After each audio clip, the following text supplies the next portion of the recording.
We'll get started today by building this Victorian kitchen table. The inspiration for this piece came from a visit to an antique shop in London. I'll show you that next, then how to build the table right here on the New Yankee Workshop. The New Yankee Workshop features the craftsmanship of Norm Abram.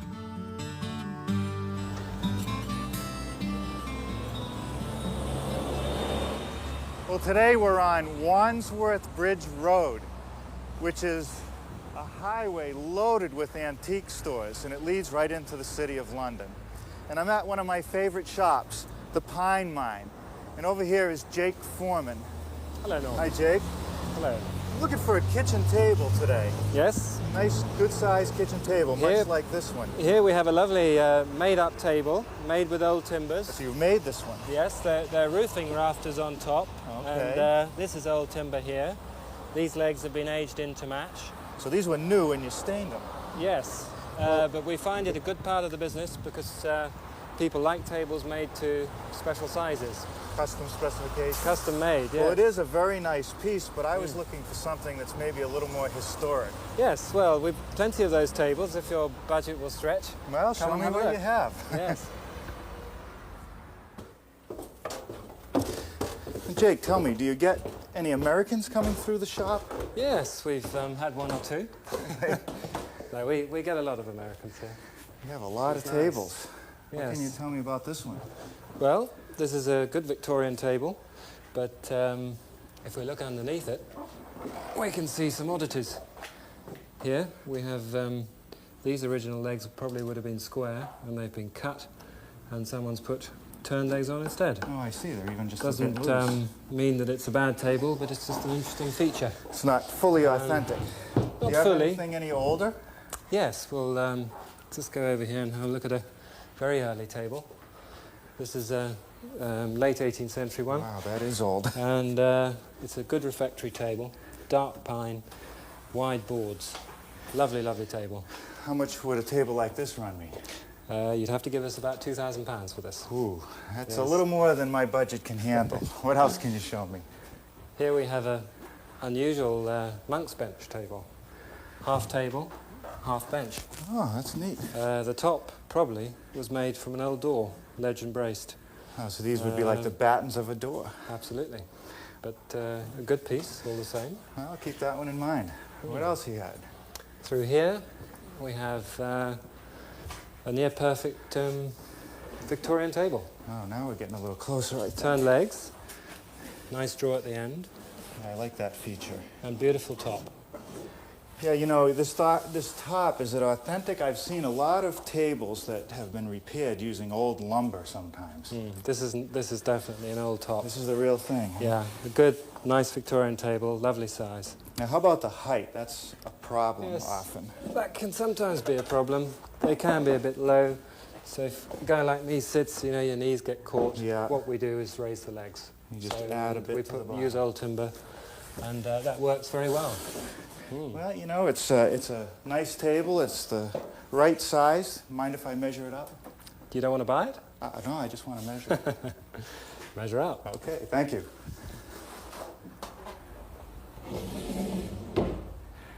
Well, I'm sure glad that that London antique shop is not any closer, because I'm afraid that I would be buying the pieces of furniture instead of actually building them here in the workshop. Now, this table is really a combination of three of the tables that Jake showed us. The leg design came from one, the overall size came from another, and this drawer detail on the end from a third. But the only thing old about this table is the wood that it's made from. We actually purchased it from a sawmill in Florida that specializes in salvaging logs that have been at the bottom of riverbeds, maybe for 100 years. They bring them up, saw them into lumber, dry it, and then sell it to cabinet shops or woodworkers. Now, if you'd like to build one of these tables for your home, a measured drawing and a materials list is available. And you'll hear more about that before this program ends. I also want to take a moment to talk about shop safety. Be sure to read, understand, and follow all the safety rules that come with your power tools. Knowing how to use your power tools properly will greatly reduce the risk of personal injury. And remember this, there is no more important safety rule than to wear these safety glasses. And before I left the shop last night, I glued up a couple panels. This one is made up from 3 pieces of 1x6. This one is made up of 4 pieces of 1x6. And they're going to be for the table top. Now, the reason I didn't glue all the boards together at once was because there are 6 joint lines. And that's a lot of glue to put on, and sometimes it starts to set up quickly. So I've made 2 sub-panels, and now that they're dry, we'll move to the next step, which is to put them together. Now, all the joints in the top are reinforced with these beechwood biscuits. And I just make sure that I put a coating of glue on all surfaces.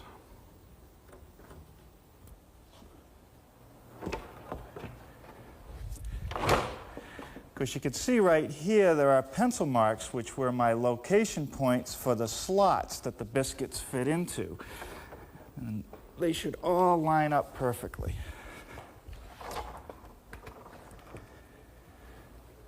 Now we're just going to put enough pressure on to squeeze the joint closed.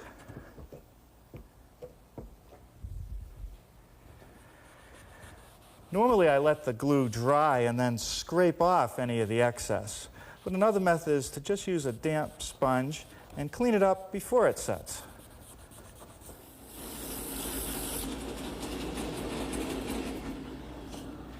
Let me show you how I made the legs for our table. I started out by developing this prototype leg. And to get all the appropriate turnings, I just worked from a very rough sketch with dimensions that I made while I was over in London. And I used conventional wood turning tools.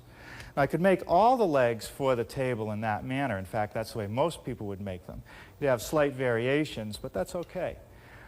Now, I had a need a few months ago to turn out about 80 balusters for this old house project. And at that time, I acquired this lathe duplicating tool. And this really speeds up the process of making copies. So now I'm ready to reattach the tool to our lathe. Now a couple cap screws secure the duplicator to the lathe bed. Now I'm just going to take the prototype leg, which will become the pattern, and mount it into the device, just using the same centers that I used to turn it. Now here's a 3 3/4 inch square blank for the leg, and I've put a cross mark at the center. Now I'm just going to take an awl and give it a little centering hole. And next I want to install the spur drive. I want to set that just using a mallet. Now the temptation is to actually try to squeeze the piece onto the spur drive or hammer it onto the spur drive, and that's not good for the bearings in the lathe. That's why we do it off of it. Now I'm just going to bring the cup center into position and check it for balance. Now when checking it for balance, I just look for any out-of-round spinning. This one actually looks pretty good. Now what I want to do is lay out the square portion at the top of the leg. And I'll just use a square to mark it all the way around.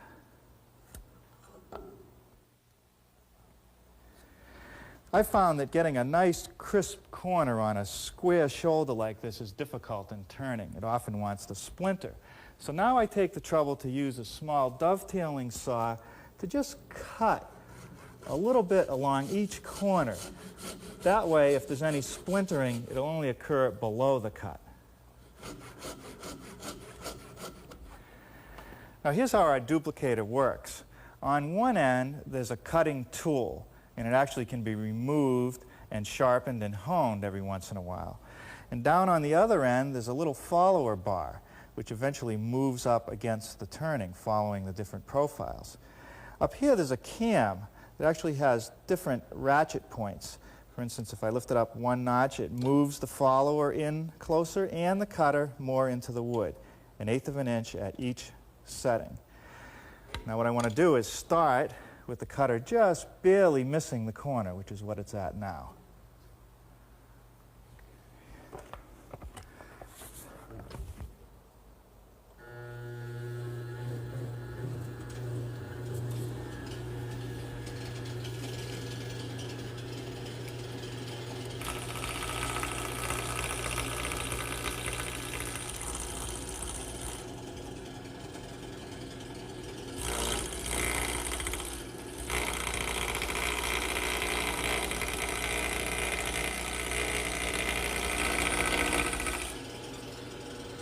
Okay, now there's another 1/8 of an inch.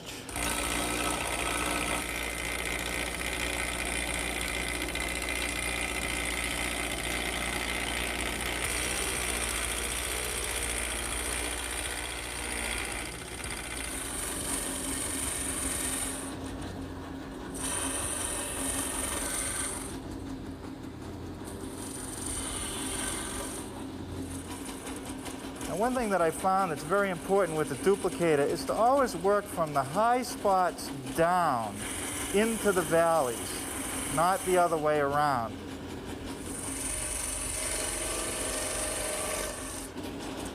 Now for the final pass, I'm just going to turn this follower just a little bit, which actually allows the cutter to move in just a touch for the final cleaning pass.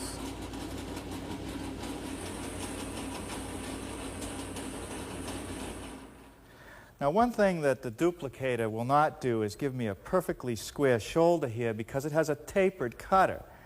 Now I don't want to take the time to take the duplicator off to mount a tool rest on that side, which I would have to do on most lathes, but since this lathe has a reverse function, I'm able to put a tool rest on this side and just clean it up.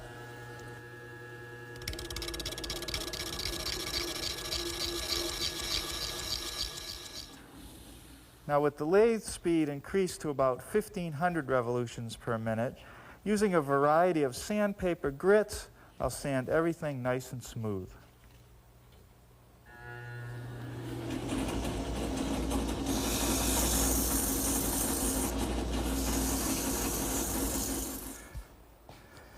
The long rails of the table and the short rail that doesn't have the drawer in it are joined to the leg with mortise and tenon joinery. I want to make the mortises in the legs first, so I've set up my benchtop mortiser with a 1/2-inch chisel and drill bit.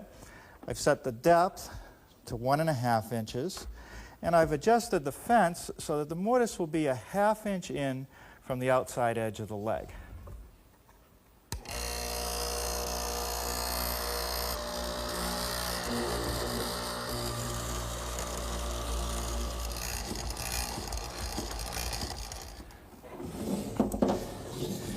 Now on the draw end of the table, there are actually 2 rails, a low rail that fits into a mortise and tenon joint, and an upper rail that fits in a dovetail type joint. Now that's the first plunge for the lower mortise. Now I'll make an adjustment to the guide fence position for the other edge of the mortise.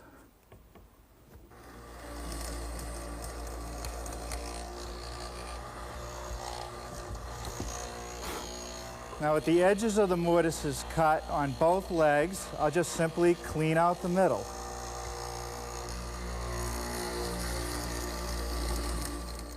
Now at the top of the leg, I need a dovetail-shaped mortise that I was talking about earlier. And since I have the mortising machine set up, I'm going to use it to remove as much material as I can, and then I'll clean up the rest with a chisel.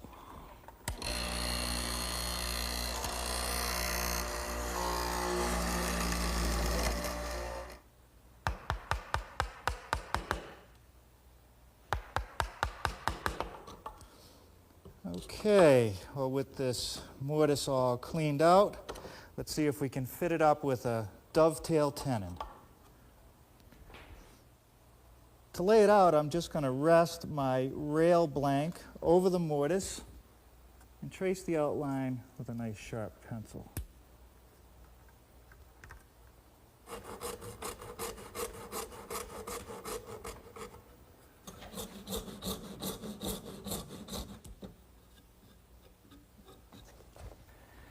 It's always difficult to make cross cuts on long pieces at the table saw. So instead of using my miter gauge to start forming our tenons, I'm going to use my panel cutter because it has a nice long straight front edge which helps hold the piece steady. I've set up a guide block for 1.5 inch tenon.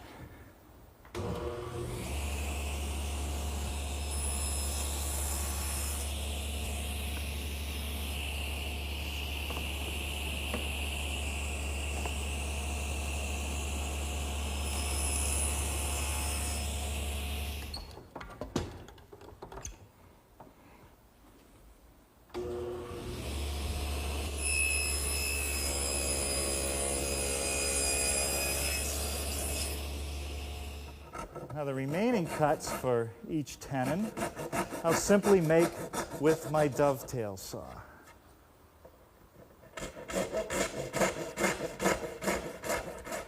With the prototype turned over, I can show you some of the underside details. Right in the center, there is a divider made out of plywood. And I chose plywood because the draw supports actually hang off of it. Now, this plywood divider sits in some 1/4-inch dados in the long rails. Now, also along the top edge of the plywood divider and along all the high, wide rails, there's an 1/8-inch deep dado for these corner braces, which add rigidity to the table and give me a place to attach the top.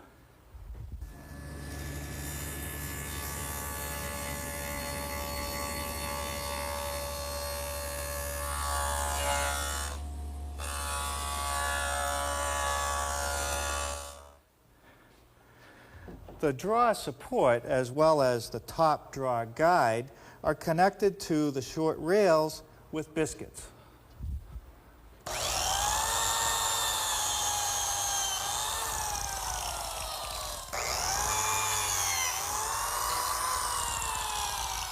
Well, now we're ready for some assembly.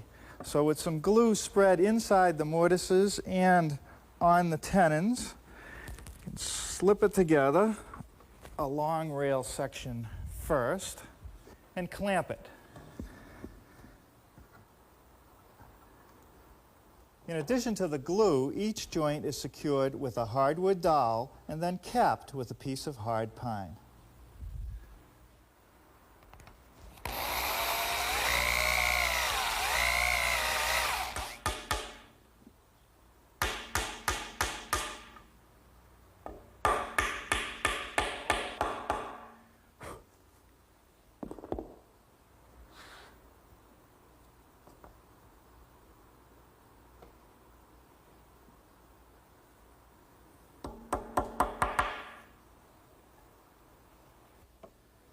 Okay, with the short rail clamped in place, I'll secure it with dowels just as I did with the long one. Now for this lower rail, there's really no effective way to dowel it, so we'll depend just on the glue. Well, we'll let the glue cure overnight, and we'll easily finish this table tomorrow. I thought we'd get started this morning with the draw supports and guides. And the first thing that I'm doing is nailing these narrow strips on the sides of the draw supports. And they will actually keep the draw running in straight. Now with glue on all the mating surfaces and slots for the biscuits, it's a matter of slipping them together first into the short rail. This is the draw support. And then I've held this center piece out of the dado for the moment. I'm just going to try to engage the pieces. It's a little tricky. It's one of those times you wish you had an extra set of hands. Now we'll also put the top guide in place. And when I get them all positioned, I'm just going to clamp it together.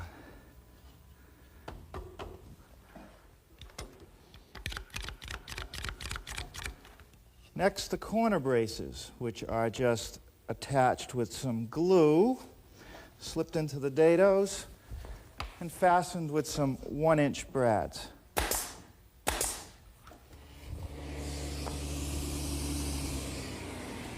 Okay, well now we're starting to work on the drawer, and I've just made a dado. I'm going to show you what that is. This is the prototype drawer with a pine front and a cabinet-grade plywood box.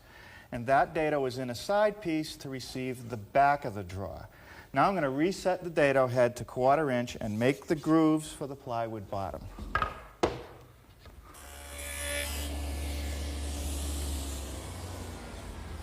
Now that takes care of the grooves in the side pieces. Now for the drawer front, I'm going to move my fence over 3/4 of an inch.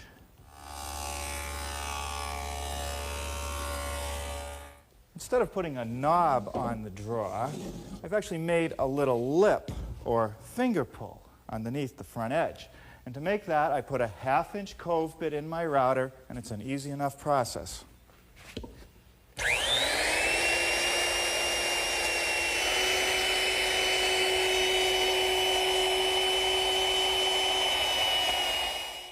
This is my dovetailing fixture, which I'll make the dovetails on that join the drawer sides to the drawer fronts. Now I'm going to start by making the tails in the drawer sides. Now, by mounting the drawer front in the horizontal position and flipping the fingers over, I can cut the pins.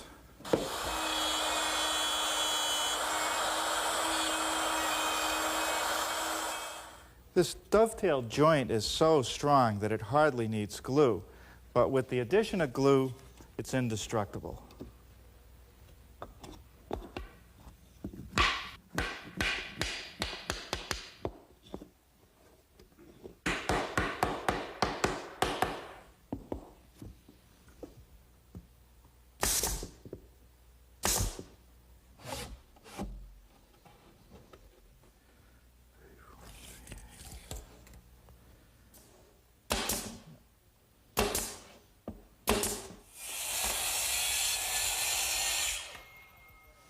Well, there's no better way to square up a big panel like our tabletop than to use a straight edge clamp and a circular saw.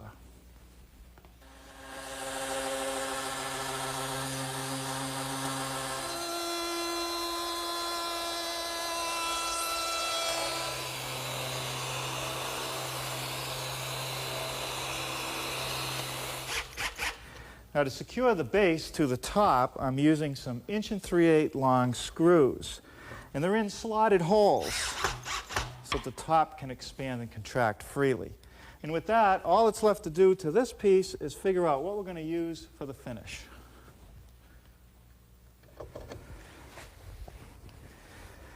The final finish on our kitchen table is going to be a gloss water-based polyurethane. But that product is non-yellowing and it's impervious to ultraviolet light, which means no matter how much I put on, the wood is always going to look fresh and new. I want it to look old and rich. So I'm first applying a coat of this water-based stain that the manufacturer refers to as special walnut. Now when that dries, we'll put on that hard polyurethane. Well, here it is after several coats of that tough polyurethane. And this table will hold up to anything we can throw at it or spill on it. And you know, it makes me feel good to know that we've built this table from wood that might have otherwise been lost forever.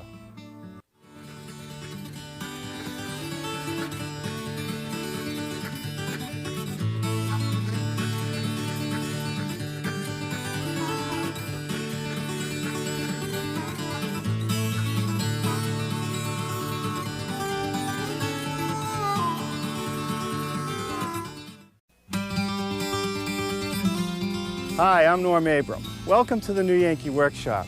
But today we're going to build this classic plant stand, perfect for displaying your favorite plant. We found the original in an antique store in England. We'll take you there next. Then I'll show you how to build one of these for your own home right here in the New Yankee Workshop. The New Yankee Workshop features the craftsmanship of Norm Abram.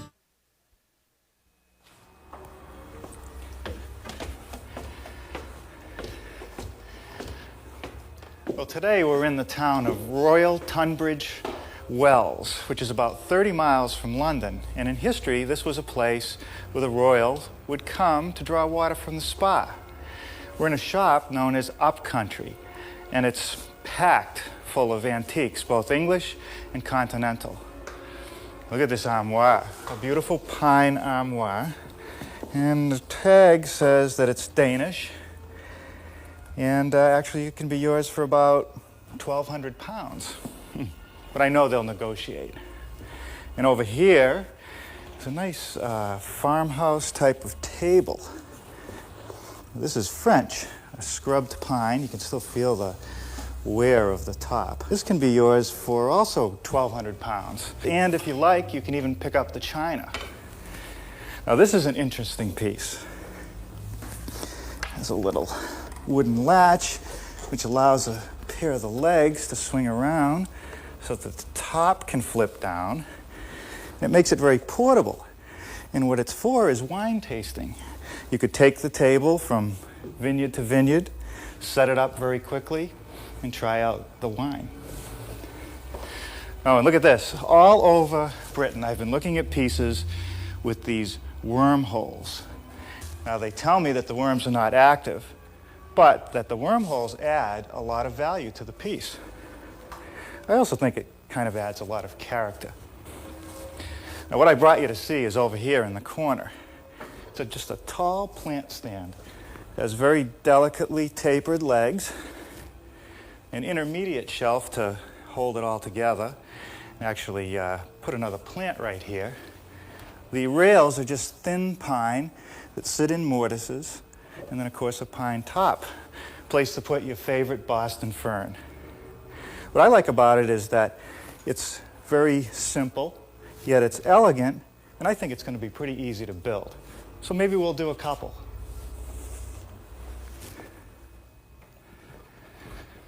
Well, here it is, our version of the antique plant stand.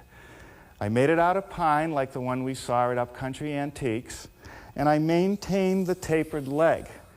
The only difference that I have is that the rail that supports the intermediate shelf is mortised into the leg instead of just nailed onto the inside. So now if you have a big Boston fern that you want to set in your living room where no one can touch it, you might want to build a couple of these. And we will have a measured drawing and a materials list, which you'll hear more about before the program ends. Now, before we get started today, I want to talk about shop safety. Be sure to read, follow, and understand all the safety rules that come with your power tools. Knowing how to use your power tools properly will greatly reduce the risk of personal injury. And remember this, there is no more important safety rule than to wear these safety glasses. Now, to start our project today, I want to take this slab of what's called sugar pine that I picked up at my wood outlet and make some leg blanks. Now, it's a soft pine, even softer than the standard C or D select pine that we use on our projects. But it has a very fine grain. It doesn't have this coarse texture. It's very fine and straight, which makes it a good choice for a thin tapered leg.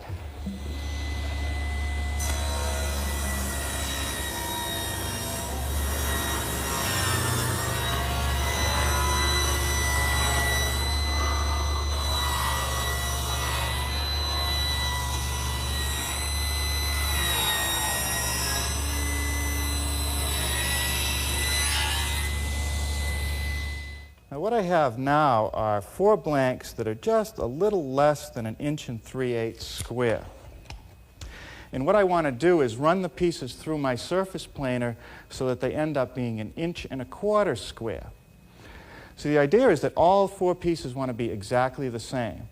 So I'll make a pass on one edge, then turn it 90 degrees and make a pass on an adjacent edge on all 4 pieces before I change any setups.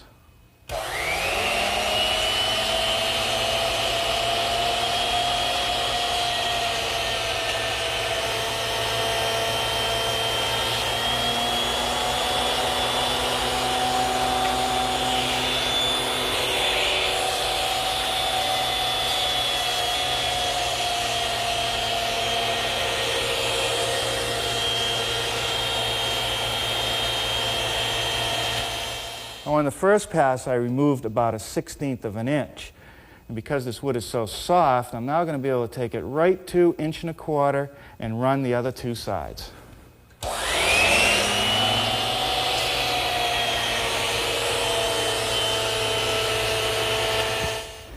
Now, the standard way to taper a leg is to use one of these, a tapering jig. This is a homemade version. And what happens is when you place a piece of wood in it and keep the jig against the rip fence, as you push it through, it cuts at an angle, making the taper. But here I have a 50-inch leg, and I can't even get far enough back and have any kind of bearing on the rip fence. In fact, it would be pretty unsafe to even try it. So I guess it's time to build a jig for tapering longer legs. First thing I'm going to need is a piece of plywood. I always end up with these little strips of plywood from different projects, and I wonder why I save them. But on a day like today, this is where they come in handy. I'm going to cut a piece about 65 inches long.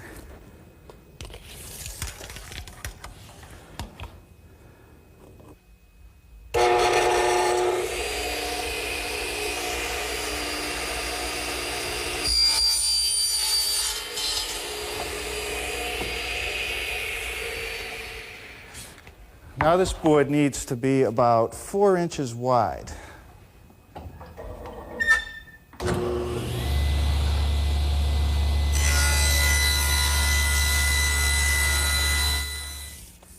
Well, now a little layout.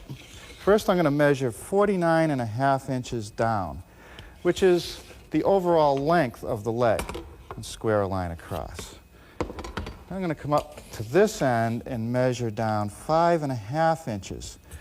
And that's the amount of the leg on the top that I don't want tapered. Put a line across there.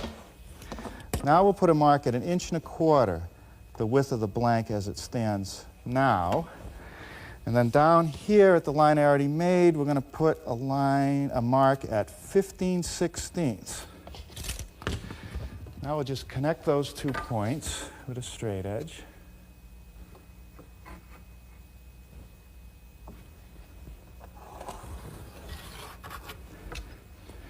And take this scrap of plywood and fasten it right along the line.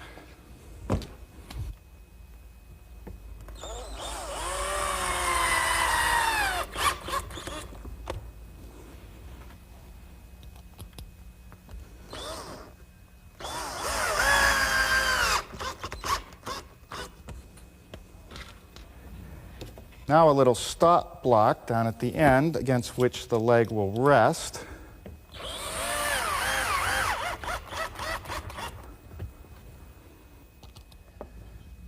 This little scrap of pine is really just a guard to keep the operator's fingers clear of the blade.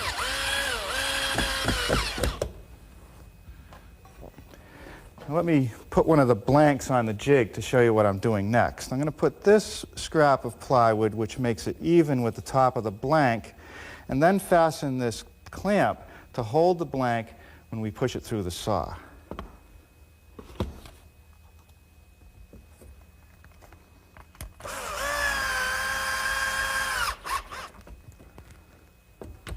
Now to secure the top and bottom of the blank, especially ones that might have a little bit of a curve to them, I'm driving a 4-penny finish nail at the bottom, and I'm just going to snip it off so a little sticks out and acts like a little point.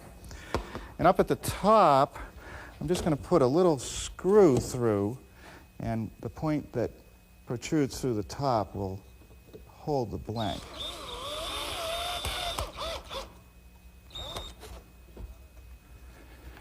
Well, now we'll give the jig a try. First, I'm going to take the blank and push it up against that bottom pin. Give it a little tap to set it. And up here on the top end, I'm just going to squeeze it down onto the point of that screw and tighten the clamp in the middle.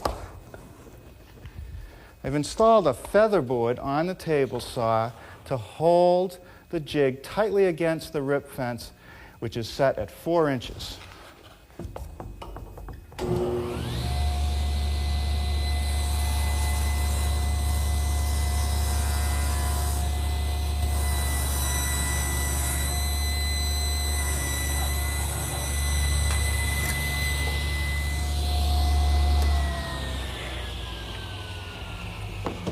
Okay, now I'm going to take the blank, turn it 90 degrees, reset it in the jig, and cut the adjacent side.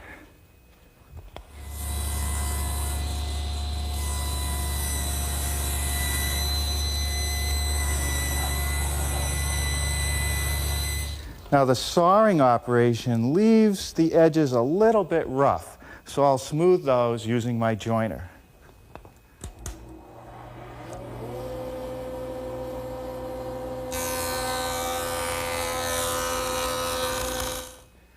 Well, now it's time to cut the legs to their final length.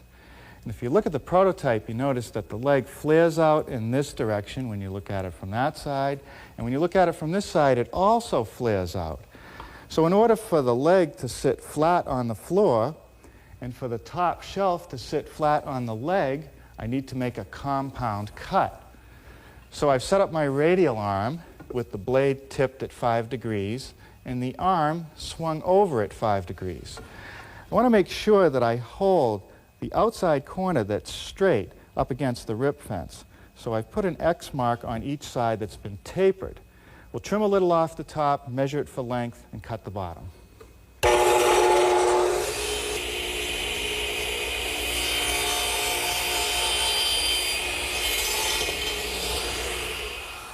The final length of my leg is 49.5 inches.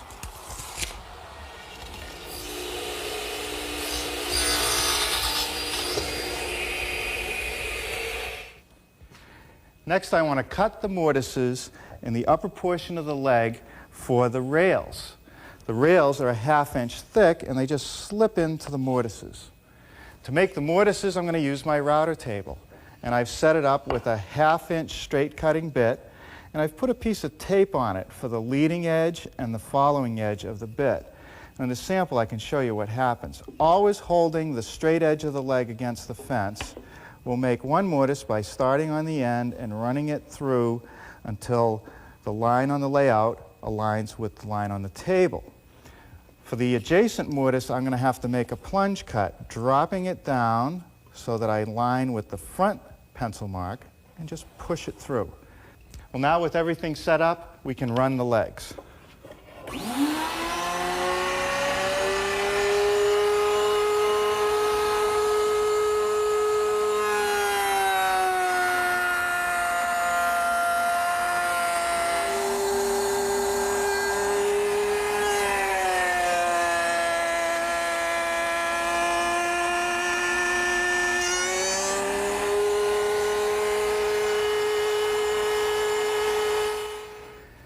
The next step is to make the mortises for these intermediate rails. And to do that, I've moved the fence back about 1/16 of an inch. And that's so the mortise will end up centered in the width of the leg at that point. The height is still the same. Now I have to keep in mind that the straight side of the leg will always be against the fence.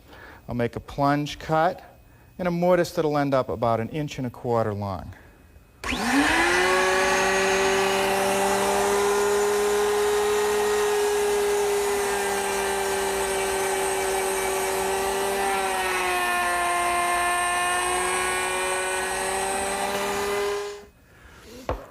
Now using a sharp chisel, I'm going to square up the bottom edge of all the mortises.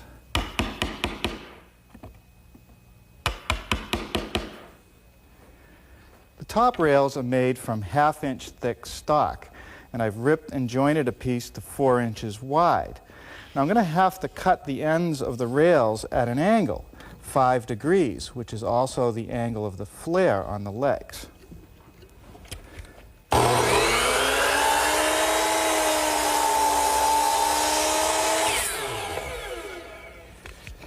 Now the length of the rail measured at the shortest point, which is across the top, is 5 3/4 strong.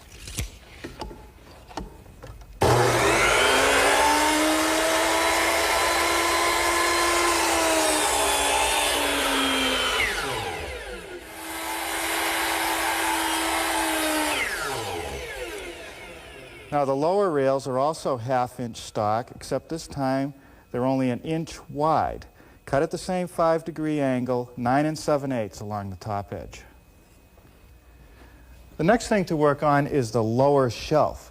It's made from 1/2 inch thick stock, and it has to be notched around the legs. So I've taken a piece and laid out each corner, clamped it in the bench, and now I'm just going to cut them with my little dovetailing saw.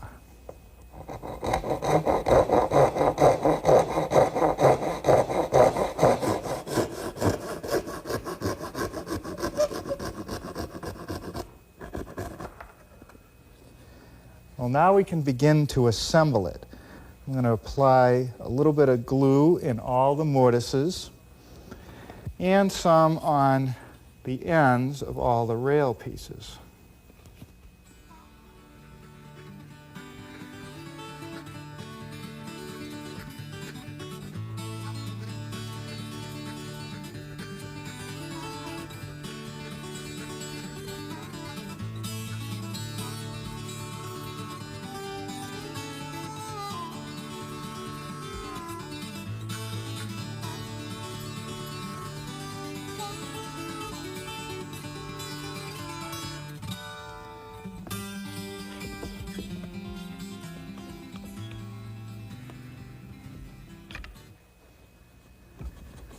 Now with any glue that's squeezed out, removed, I'm going to pin each of the joints with a 1-inch brad.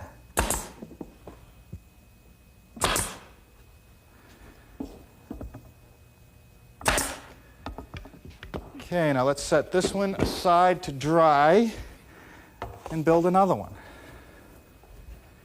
Now before I can attach the two subframes together, I'm going to have to clean this mortise out a little bit now because the rail sticks in on the corner. So I'll clean that up with my utility knife and my chisel. With two frames pre-assembled and those mortises cleaned out, I can now start to put the entire piece together.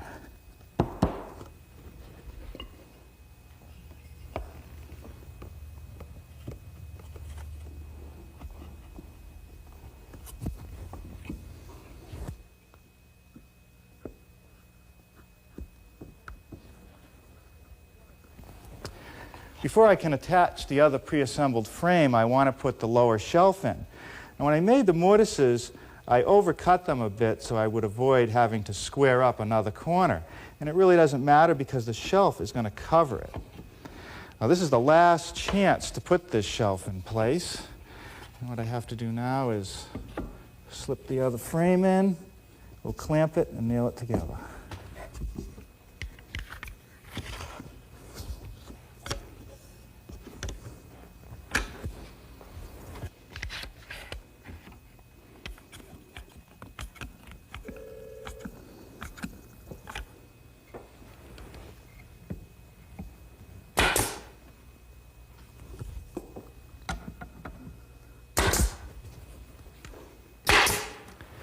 All right, now to secure the shelf, I've just put one nail in each side, no glue. That way it can expand and contract a bit if it has to. And with that, I think we'll set it aside to dry and come back to it tomorrow to finish it up.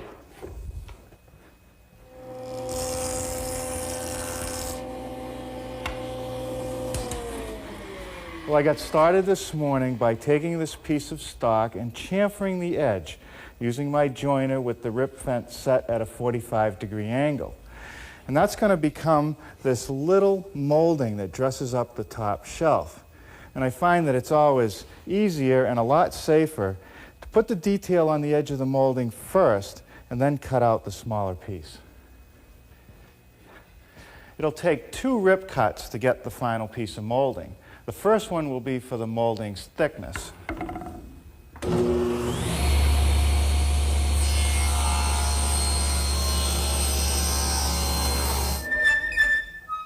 And this final pass will give me the width.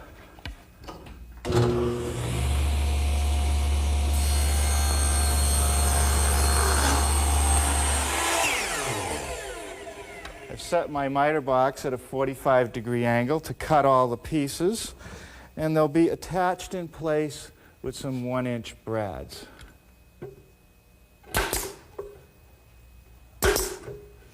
Well, now we'll make the top shelf.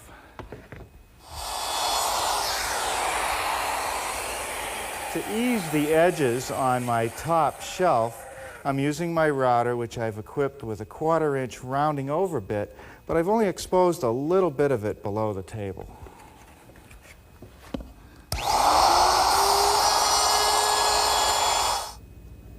Now to secure the frame to the top shelf, I'm going to use a wedge that I've cut on each end at a 5-degree angle, because the rails also flare at a 5-degree angle. I've cut it a little bit long so that it will just wedge itself in there. Now to actually secure the top, I'm going to use one 2-inch screw.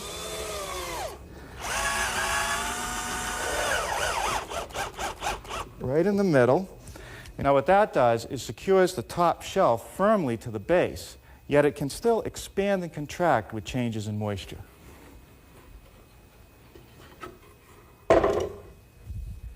Trying to make this new pine look like that country pine is a really thankless task. Even the pros over in England, who do it for a living, tell me that unless you're willing to take the piece and maybe dip it in a caustic solution and play around with a lot of different stains, it's still not going to come out looking like the antiques. So we're going to try a couple things of our own. Today I'm putting on a water-based stain. The color is called Spanish Oak. And I'm going to put it on with this foam brush to start, nice and even, and then take a rag and wipe off the excess. I'll do the whole piece, getting it as even as possible. After the stain was completely dry, I applied a coat of sanding sealer. And that's a good choice for the first coat because it fills the pores of the wood and it gives me a proper base for the final finished coat. I sanded everything with 220 grit sandpaper and I filled the nail holes with this soft putty. Now it comes in a whole range of colors and I simply found the one that was closest to my stain color and filled the holes. Now it's soft and it won't fall out of the holes later on because it doesn't dry out. With everything tacked down or all the dust removed, I'm ready for the final coats, which will be a gloss polyurethane. It's a water base, so it dries fairly quickly. I'll put on one coat, let it set for about 20 minutes, give it a light sanding, and put on the final coat. And then it'll be ready to use. Hey, look at that, it works. And you know, I think we're getting real close with our combination of stains and polyurethanes to that English country pine look. It's a very useful project.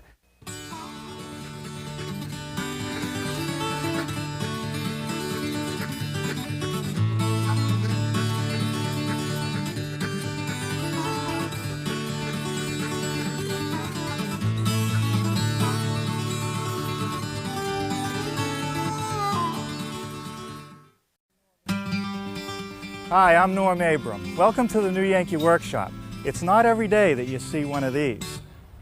You give up, it's a Delft rack. It's meant to hang on the wall, and then you would display your fine china or Delft ware. Now, we got the inspiration for this piece from an antique original that we found housed in a private collection in a castle over in England. We'll take you there next, right here on the New Yankee Workshop. The New Yankee Workshop features the craftsmanship of Norm Abram. Well, I've got a treat for you today. We're at the private home of an antiques collector. And that's often where you find some of the best and rarest antiques, such as this Delft rack. This was used to display the Delft ware, and these little compartments were nice for putting in little knickknacks. Now, I'm told that a piece like this could date back as early as 1780. It would have been painted, but it's been stripped back to this nice pine and waxed. Now, it looks a lot simpler than it really is.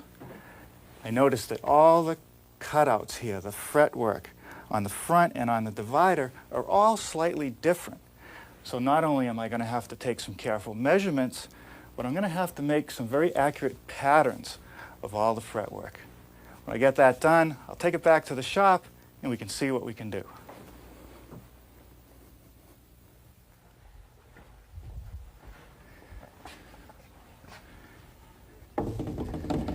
Well, here it is, our version of the antique Delft rack. And since I've run out of wall space in the workshop, I hung a cleat in front of our door to put it up here so we could come back and look at it several times today. Now, this is a pretty faithful reproduction of the original, except I made mine from oak, because where this is going to go in my house, I have a lot of other oak pieces. This is really a project of details. Fluted casings, decorative cutouts, fretwork across the top, and a built-up cornice molding. So in order to make a faithful reproduction, because it's not going to be easy to just make another trip across the pond to take a measurement, I made a lot of notes, I took a lot of photographs, and when I got back here, I immediately transferred them onto poster board in the form of full-scale patterns. So if you want to build a Delft rack like this for your home, a measured drawing is available so that you can make these patterns, and a materials list for all the stock you're going to need. Now, before we get started, I'd like to talk about shop safety. Be sure to read, understand, and follow all the safety rules that come with your power tools. Knowing how to use your power tools properly will greatly reduce the risk of personal injury. And remember this, there is no more important safety rule than to wear these safety glasses. Now, to get started on our project today, the first pieces that I want to work on are the end and this partition in the middle. And this full-scale pattern really has a dual purpose. It gives me the cutout at the bottom of the side and the location of all the shelves, and it also gives me the decorative cutouts in the partition. Now, here are the two pieces of oak for the sides. Using the pattern, I laid out the cutout at the bottom. And I always want to make sure that I have mirror-imaged pieces, a left and a right. So I've laid out one the opposite way. Using the same pattern, I've located all the shelves. One here, here, here, and here. I want to make a dado at each location. So I've set up my stacked dado head cutter in my radial arm. And I've used a piece of scrap, the same thickness, to check the depth of the dado cut. The width of the dado is 11/16. Now, with everything set, we'll run the sides through.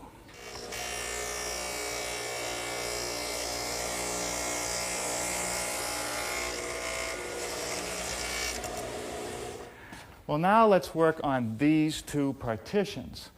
They also need several dados.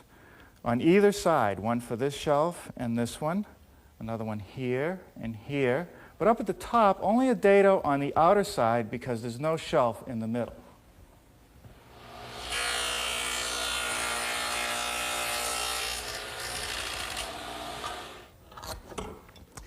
All right, now this piece is for the bottom shelf of the Delft rack, and it needs two dados, one on each end, to receive the partitions. So I've narrowed the dado head cutter to 3/8, and I'm ready to run those through.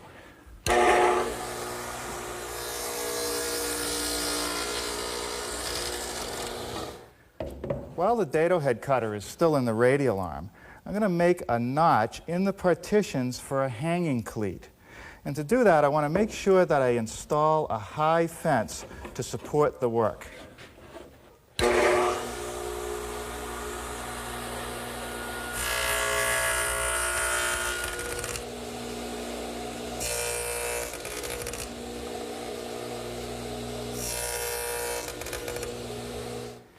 Now, the end panels and the partitions need one long notch at the upper front portion, and that's to receive the panel, which has all the fancy cutouts. Now, if I use the radial arm now to make a pass right here, I'll get a nice square corner. Then I'll finish the rip over at the table saw.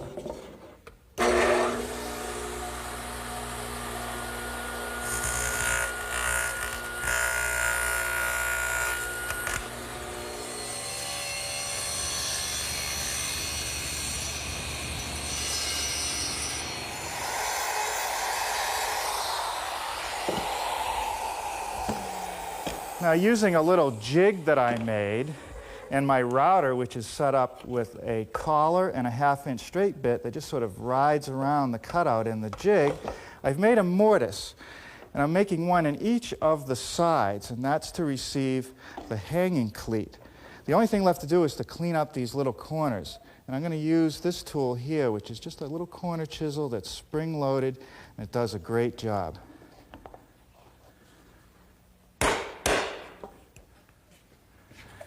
The next step is to start making the decorative cutouts in the partitions and in the panel across the top.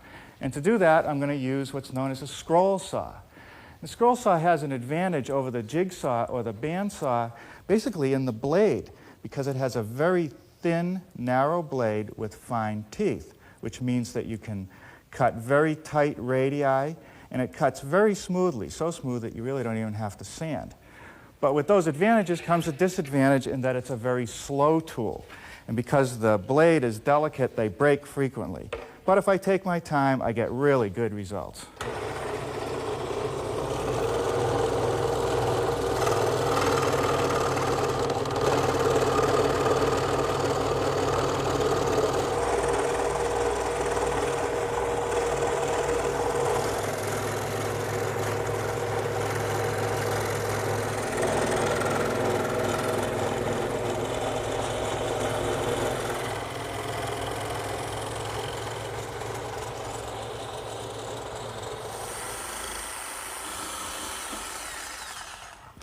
Well, as you can see, even with the 20-inch throat on my scroll saw, there's still some inside corners and cut areas that I can't reach. So I'm finishing them up with my handheld jigsaw and the finest, narrowest blade I could find.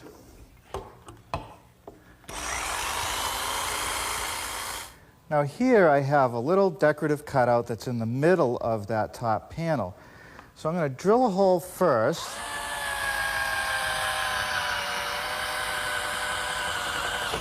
Now I have a place to put my jigsaw to make the cutout.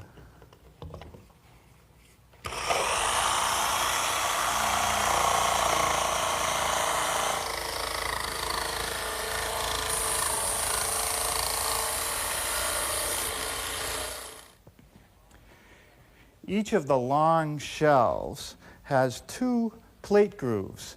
And what those are for is so that you can catch the edge of the plate and it leans against the wall and the bottom won't kick out. Now it's very easy to make that groove using a router with a 1/4-inch round nose bit and a guide fence. I've marked the shelf where I want to start and stop the groove, and all I have to do is plunge it down into the work and go to the other mark.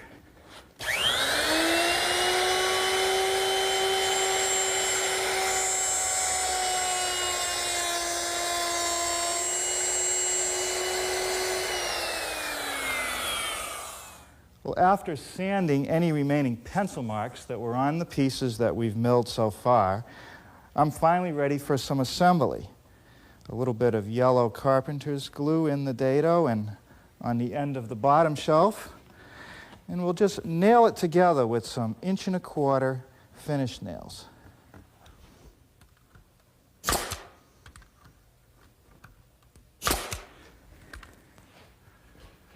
Well, now we're ready for the upper panel. And I'm not going to use glue here because I have a cross-grain gluing situation. Just a couple brads to hold it in place.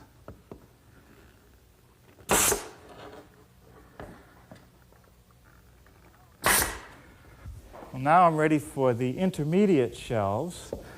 One's through the center portion. And we just slip those in the dado and nail it with an 1¼ finish nail.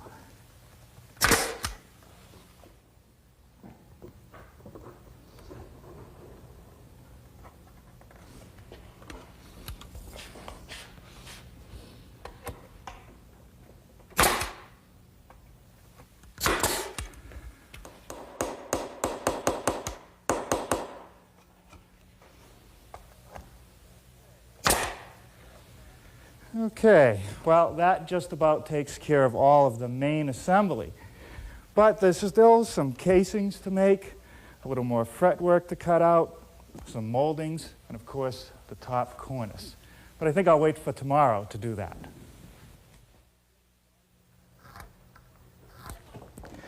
Well, I'm getting started this morning laying out the pieces of stock which will become the casings. And I'm putting lines so that I'll know where to begin and end the fluted detail that's on the front of the casing. Now there are 8 flutes, about 1/8 of an inch apart. There's a couple different ways I could make them. One would be to use a router like I did on the shelf plate grooves, but that leaves just a half-round ending, and I kind of like this tapered end. So to accomplish that effect, I'm going to use my molding head cutter in my table saw. And the molding head is just a heavy wheel that you can put different profiles of cutters in. The cutters that are in the head now are a 1/2-inch cove and a 1/4-inch flute. I'm using just the 1/4-inch flute section, which is set to be only about 1/8 of an inch above the table. Now to get to the effect, what I'm going to have to do is lower the piece down over the cutter. So I've put an indicator mark at the beginning and one at the end. And to get the next one, I'm just going to turn the piece side to side, do the same process, and I'll end up with the first 2 flutes in the center.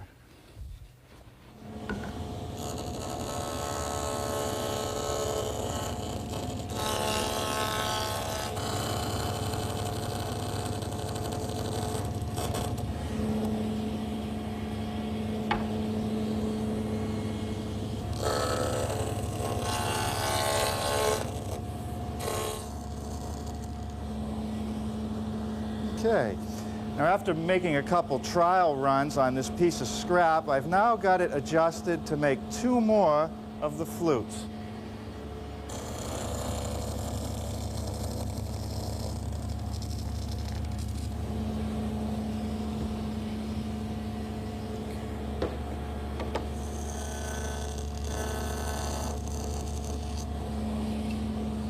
Well, once again, a sample on my scrap for the next 2.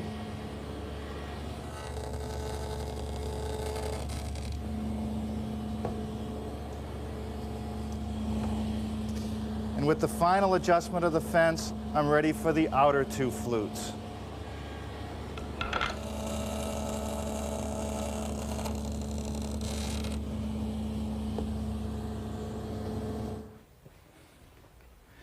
These small decorative pieces can be nailed to the partition, but I'm going to have to mortise them into the casing, and I'll do that next.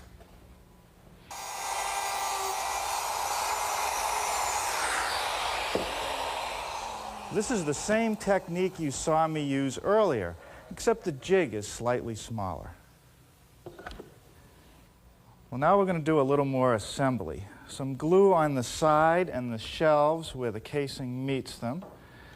And I'll simply fasten them in place with some 1-inch brads.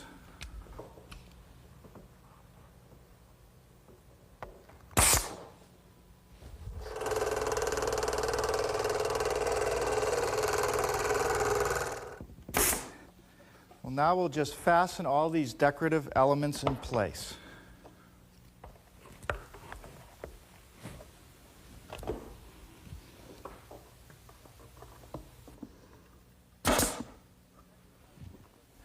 The next thing I want to work on is this base detail at the bottom of the casings. It's really 2 parts, a molding and a square baseboard. We'll start with the square part first.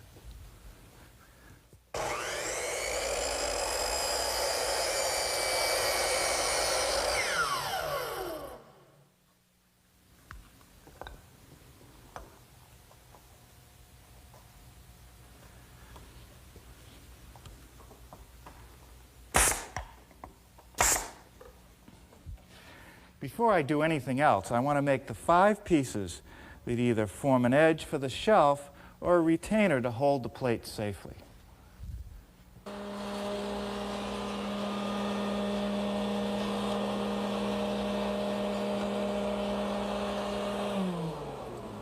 All right, there's the first pass through my router shaper table, and what I've done is created a quarter round with a little lip on it, just using a 3/8-inch radius coving bit.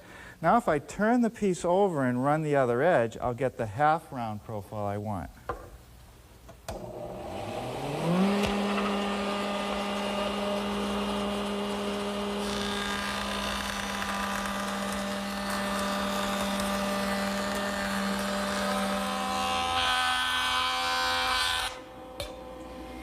Now to get the full thickness 3/4-inch stock down to the profile I want, I'm going to make a couple passes through the joiner.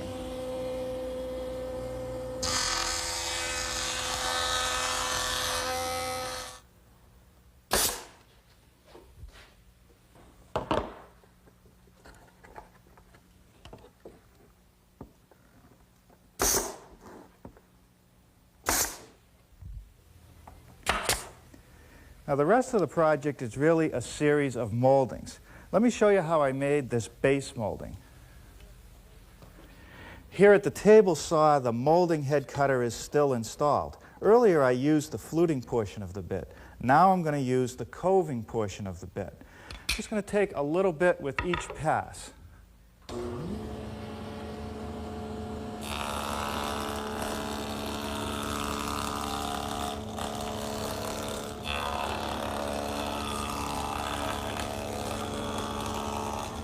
Now I'll just raise the cutter a bit and make another pass.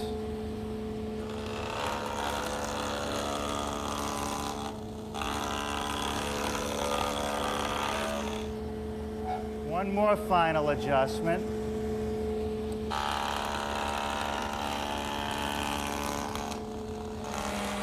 The rest of the profile is milled using my router shaper table and a 3/8-inch bead concave cutter. Now all I have to do is rip this piece on my table saw, and I'll get two nicely formed pieces of base molding. You might have noticed that I used that same base molding for a little band up here at the top, except that I just flipped it over. Now I'm ready to start working on the cornice molding, which is actually made up of 1, 2, 3, 4, 5 individual pieces. First, I'll show you how I made this bottom piece. Over here at my router shaper, I've installed a cutter, which is a combination type. It has a radius for a bead and a cove. I'm going to use the cove portion. I can't make the final cut in one pass, so I'll take a little bit at a time.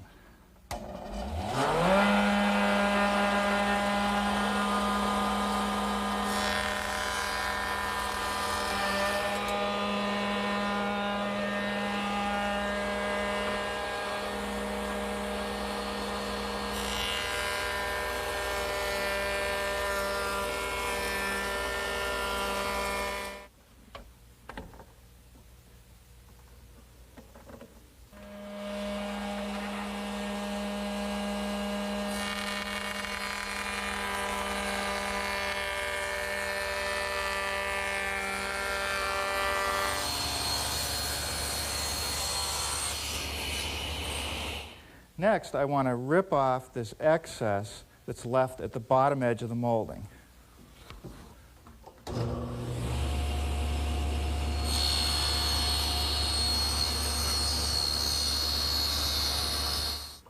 Now with the molding head cutter reinstalled in the table saw and a cutter which will make a small bead, I'll form the bottom of the molding.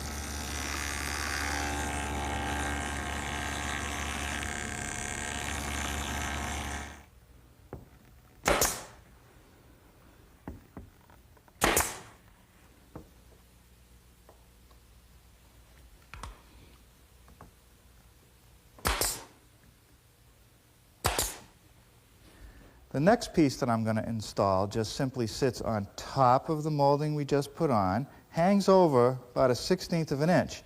I made it over at the table saw with the blade tipped at a 20-degree angle.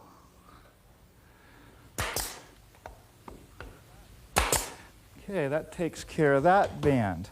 The next piece is a piece of 1/4-inch stock that's rounded over on the front edge, and that hangs out over this beveled piece about 1/4 of an inch. And I'll show you how I made that. Well, back at the router shaper table, I've installed a 1/4-inch bead concave. And I'm just going to run this 1/4-inch by 1 1/8 stock through, milling one edge.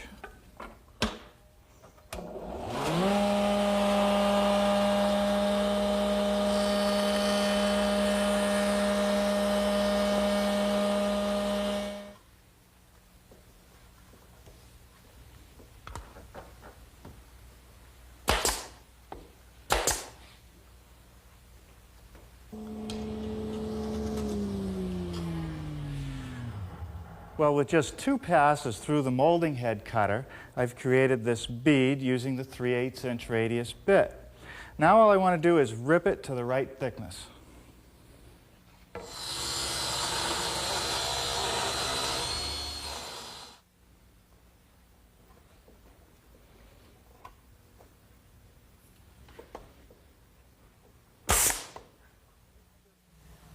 Now this strip of pine acts as a backer for the final piece of the cornice.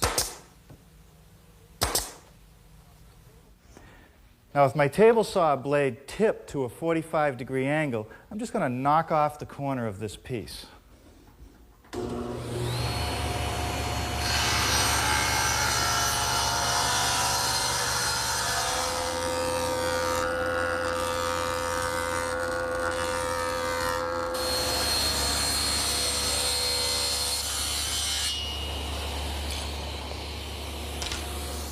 Well, it won't be long now.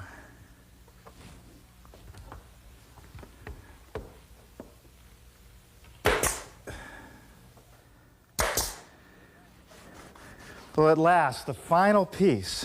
A lot of work, but worth it, don't you think? Now all I have to do is put on the finish. Now to decide the final finish that I wanted, I ran a few samples on some scraps of white oak. I tried plain wax, wax with a little bit of stain in it, and just plain stain. I finally decided that this was the finish I wanted.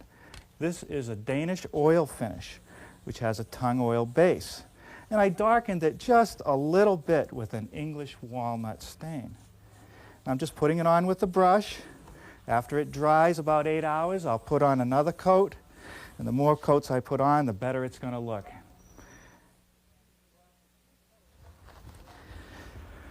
Well, after 3 coats of that English walnut stain mixed in with the Danish oil, this piece is starting to take on a character all its own. It's a very interesting piece, and I can't wait to see it filled with some china.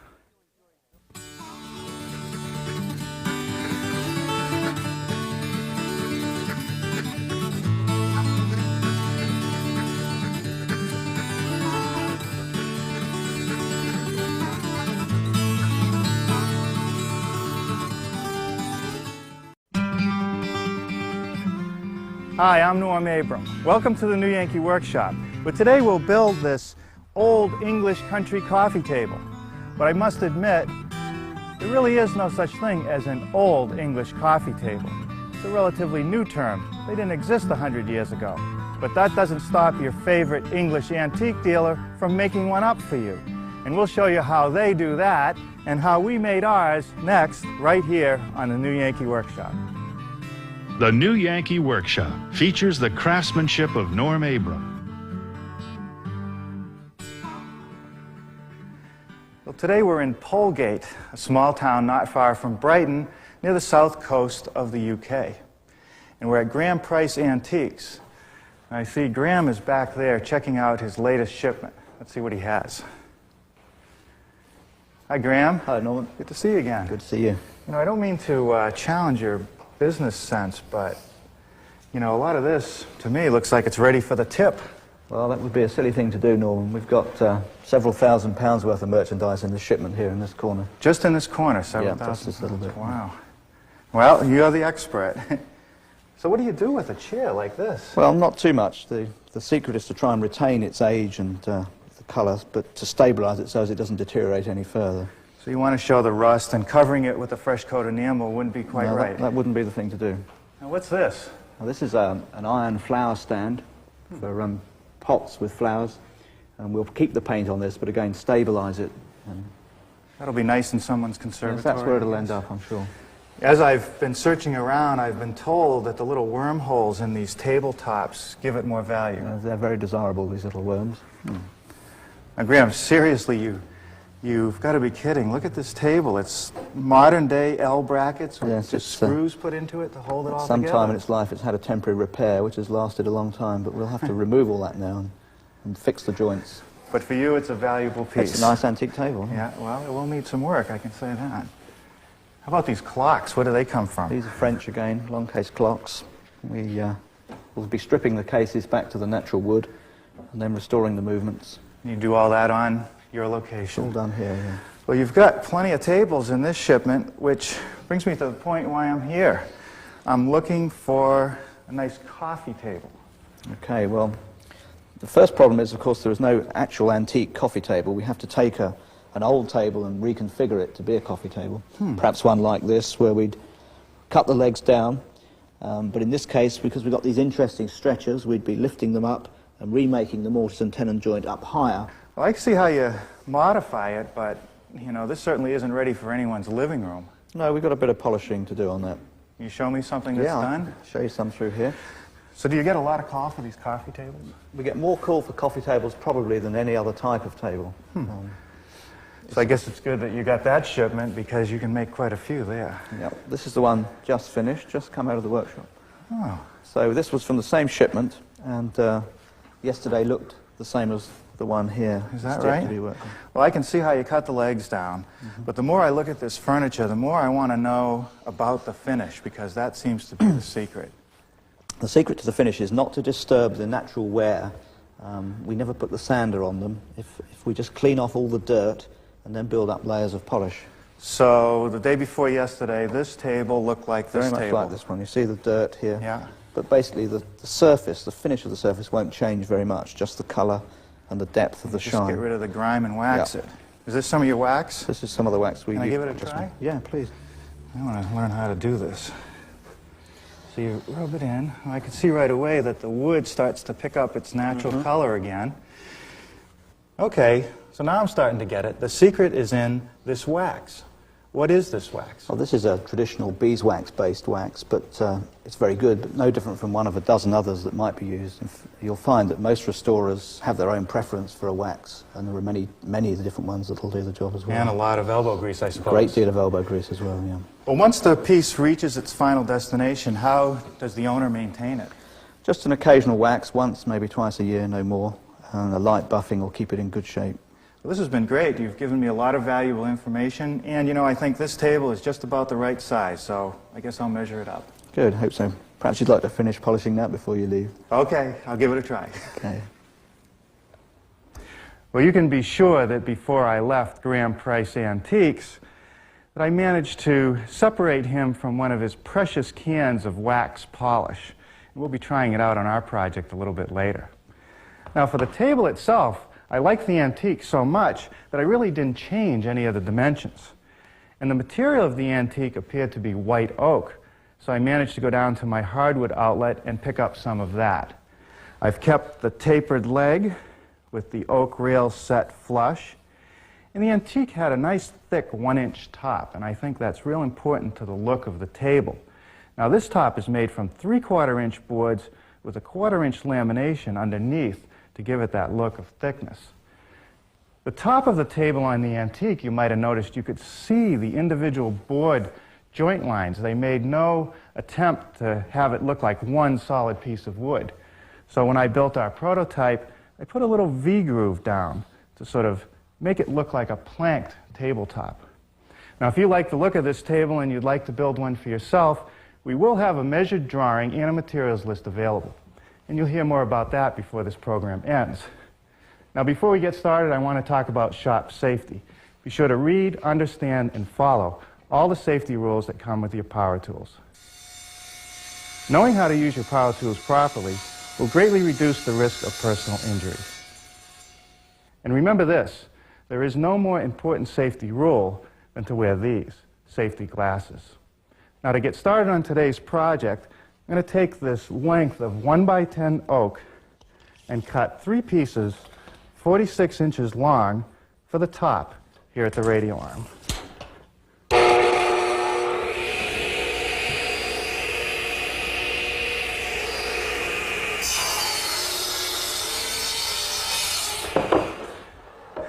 Okay, I'm going to flip this one over. What I want to do here when I line up the boards is alternate the growth ring patterns. As you can see, on this board it's cupping up like that. On this one it's down, and on this one it's up. And by alternating those growth rings, I'm less likely to get cupping over the entire width of the top. Now, these boards, the edges are just as they came from my hardwood outlet. And you can see this one fits pretty good. This one, however, has a little bow in the middle. You see, it doesn't make contact on the end. Now, even though we're going to show these joints, in order to get a good, strong glue bond, these have to fit pretty well. So I'm going to run all the edges through the joiner.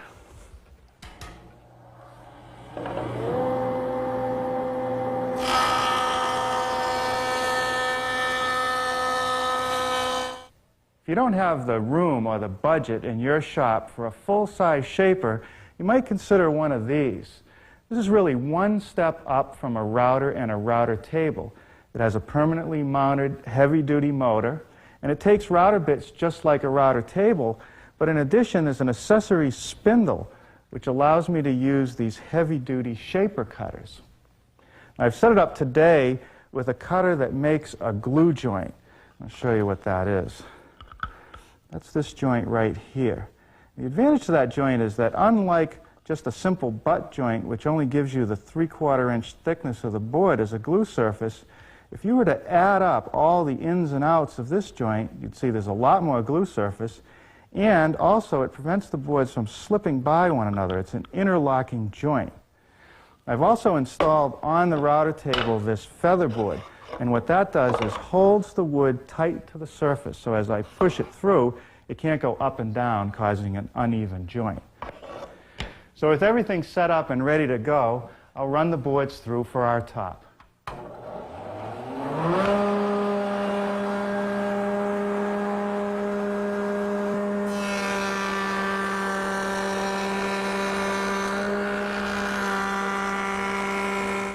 Now we've taken a lot of time to make the glue joint on the edges of all these boards, so I want to make sure that I get a nice coat of this yellow carpenter's glue on all the surfaces.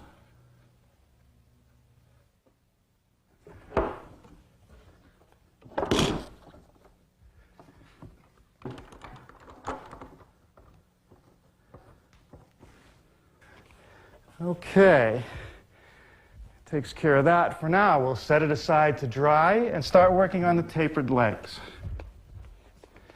Well, here are 4 blanks for the legs. Now, I wished I could have obtained solid stock for them, but none was available. So I simply laminated 2 pieces of wood together, and I end up with a blank that's about 2 1/4 inches square.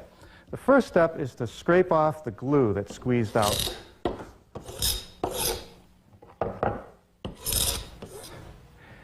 Two sides of the blank are perfectly smooth, but the laminated edge is a bit uneven. So what I want to do is put that smooth edge against the fence of my joiner, which has been set at 90 degrees to the table, and make a pass through.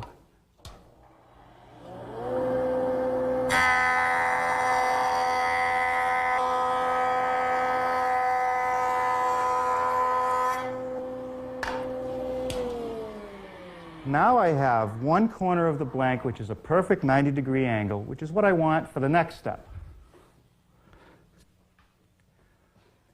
Using these 2 smooth surfaces as a guide, I'm going to remove material from this side and this side until I end up with a blank that's 2 1/4 inches square, using my surface planer.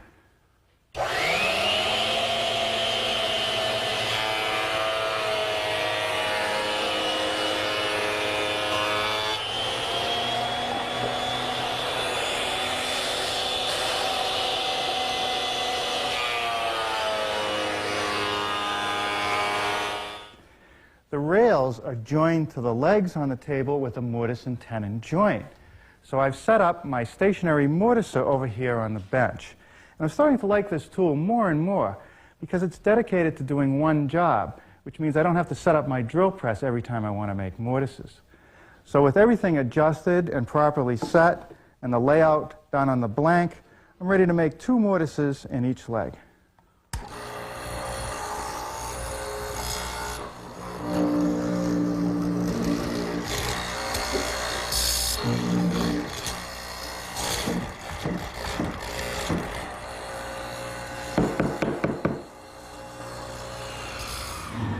Now to make the tapers on my legs, I'm using my store-bought tapering jig, which is just 2 pieces of metal that pivot up on this end, and there's a bar to adjust varying degrees of taper. There's a little stop on the back end against which I rest the blank, and the idea is to keep the whole thing up against the rip fence as I guide it through. Now I've set it up so that the taper really starts about 3 3/4 down from the top and just removes this wedge. I also want to keep in mind that the tapers are only on the sides with the mortises.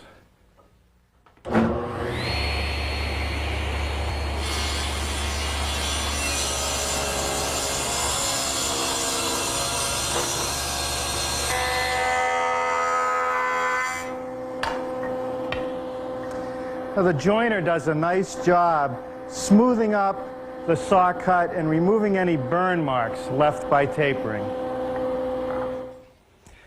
Now here are the pieces for my rails, 2 long ones and 2 short ones, cut to the right length. And they're going to fit into the mortises with tenons on each end.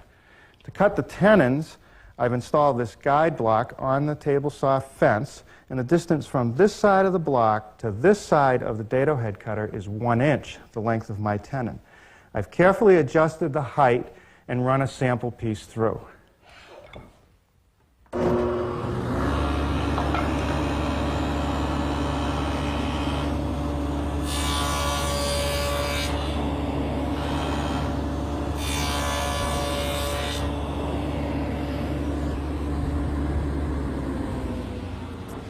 Now to double check my setup, and to make sure that the face of this rail is going to be absolutely flush with the leg, I just turn it around, put the shoulder over the edge of the leg, and see if the face of the rail lines up with the inside edge of that mortise. And it does, so we're all set. Now we'll just run both ends of all the other pieces.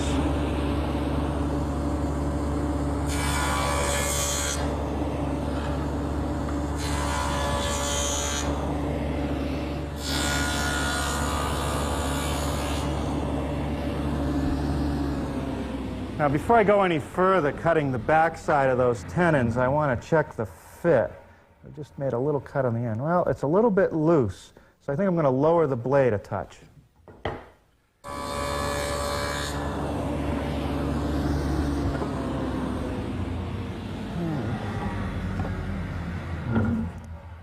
Yeah, that's what we want, a nice snug fit. So now I can finish up the rest of them.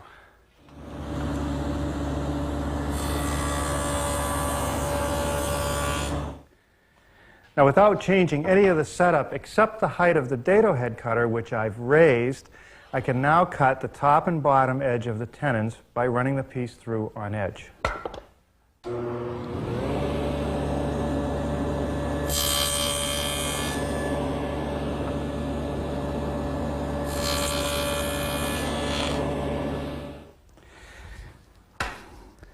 Now, along the top edge of the rails on the inside, there's a groove. And that's for these little oak blocks, which will actually secure the top to the frame. Now, to make that groove, all I've done is narrowed the dado head down to 1/4 of an inch, adjusted the fence and the height, and I'm ready to run the pieces through.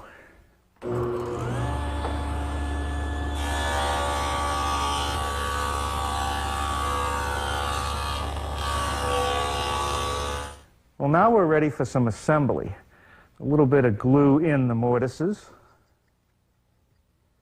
Now a little more glue on all surfaces of the tenon and the shoulders. Now just a little bit of clamp pressure. Now the holes for the dowel pins I'm making with a 1/4 inch brad point bit with a little bit of tape to let me know how deep to drill into the piece.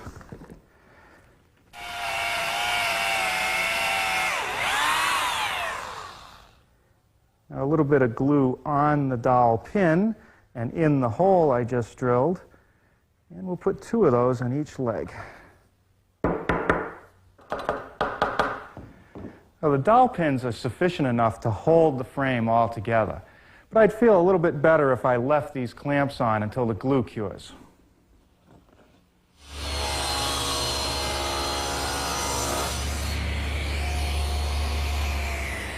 I've just ripped my top to 26 1/16 inches. The final width is 26, so I'll trim a 32nd off each edge at the joiner.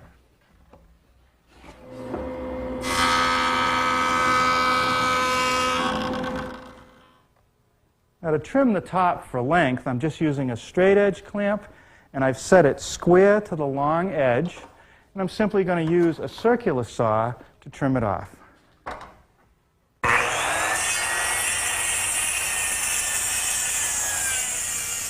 Well, now I'm ready to start working on this detail. I need to make a tongue to fit into the groove that's going to be in the breadboard edge. So I've set up the table saw once again with the dado head cutter. I'm going to run both ends of the blank through, making sure to hold the face side down.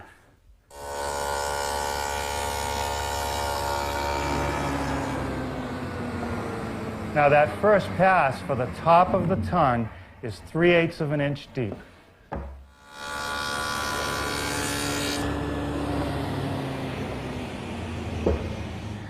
Now the rabbet on the bottom edge that forms the tongue is only 1/8 of an inch deep. Next, the breadboard ends. I've already ripped them to the correct width, cut them to length, and they're actually made up of 2 pieces of laminated oak to be 1 inch thick. Now I want to make a groove along the edge to fit over that tongue that we just made. Now the tongue is about a little bit over 1/4 of an inch thick. So I've set the dado head cutter to 1/4 inch, I'll make the first pass, move the fence slightly, then make the second pass.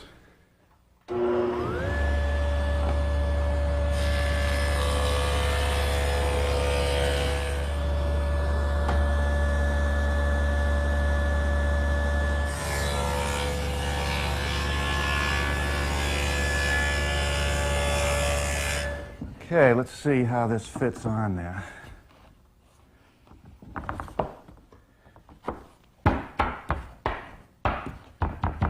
Pretty good. Now these holes in the edge of the breadboard are for some oak plugs.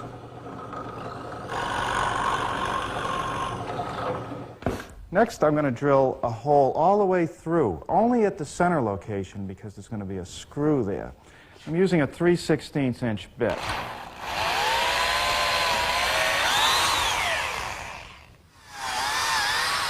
finally, a small pilot hole for the threads of the screw. Now we'll temporarily secure the breadboard ends for the next step.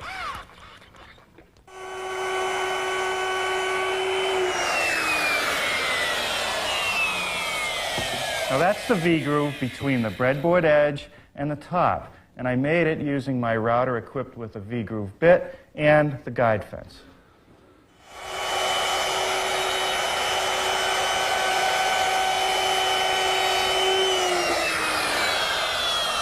Now to make the V-groove along the length of the planks, I've removed the breadboard edges and used a straight edge clamp.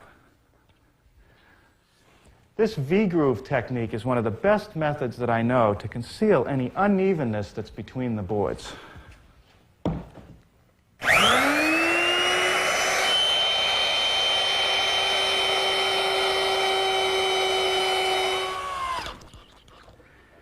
Breadboard edge is attached without using any glue, just the one screw in the middle, and that'll allow the field to expand and contract with changes in moisture.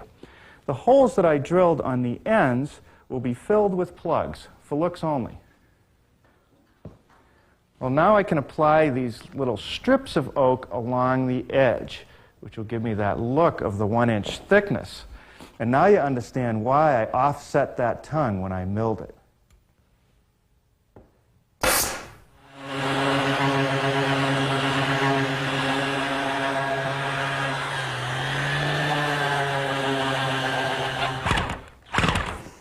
Now over on my bandsaw, I made these little clips out of some scraps of oak and pre-drilled a hole, and I'm using them in that slot that's in the inside of the rail to secure the top to the frame. And what it does is it still allows the top to expand and contract freely.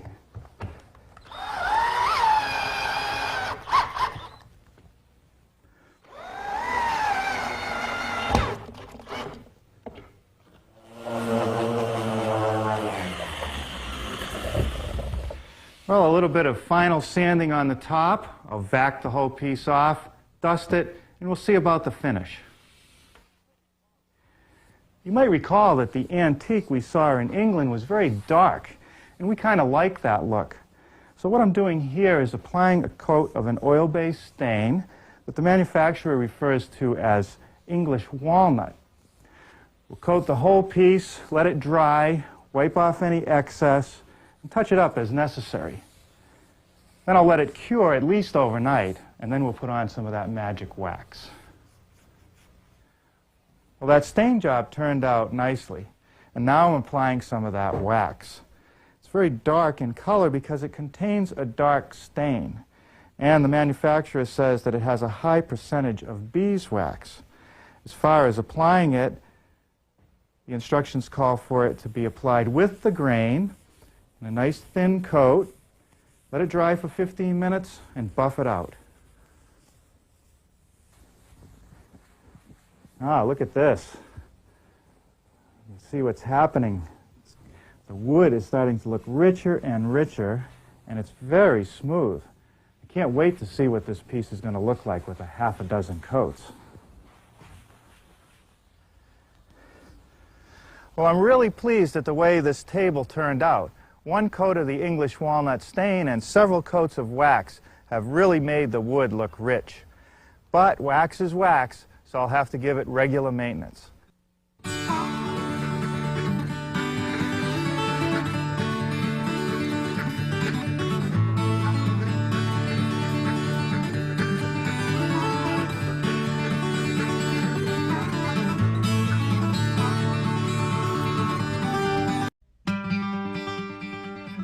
Hi, I'm Norm Abram. Welcome to the New Yankee Workshop, where today we're going to build a couple outdoor planters.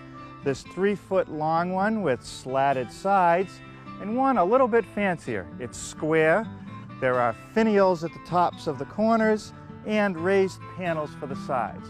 They're a lot of fun to build, and I'll show you how next, right here on the New Yankee Workshop. The New Yankee Workshop features the craftsmanship of Norm Abram. The most famous planter on the island of Nantucket is this one. It sits right in the middle of Lower Main Street. But since we don't do much with metal, I don't think we'll try to copy this one. Now, where else but on Nantucket, where everything is shingled, would you expect to find one of these, a shingled planter? Now, here's a good one that's made from wood. In fact, it almost looks like an old sea captain's chest. Nice. Wow, look at this place. They have a nice English garden bench out here. And oh, this is what I'm looking for. Sort of a classic English planter. Nice turned finials at the top of the post and some raised panels on the sides. I think we can get some ideas here.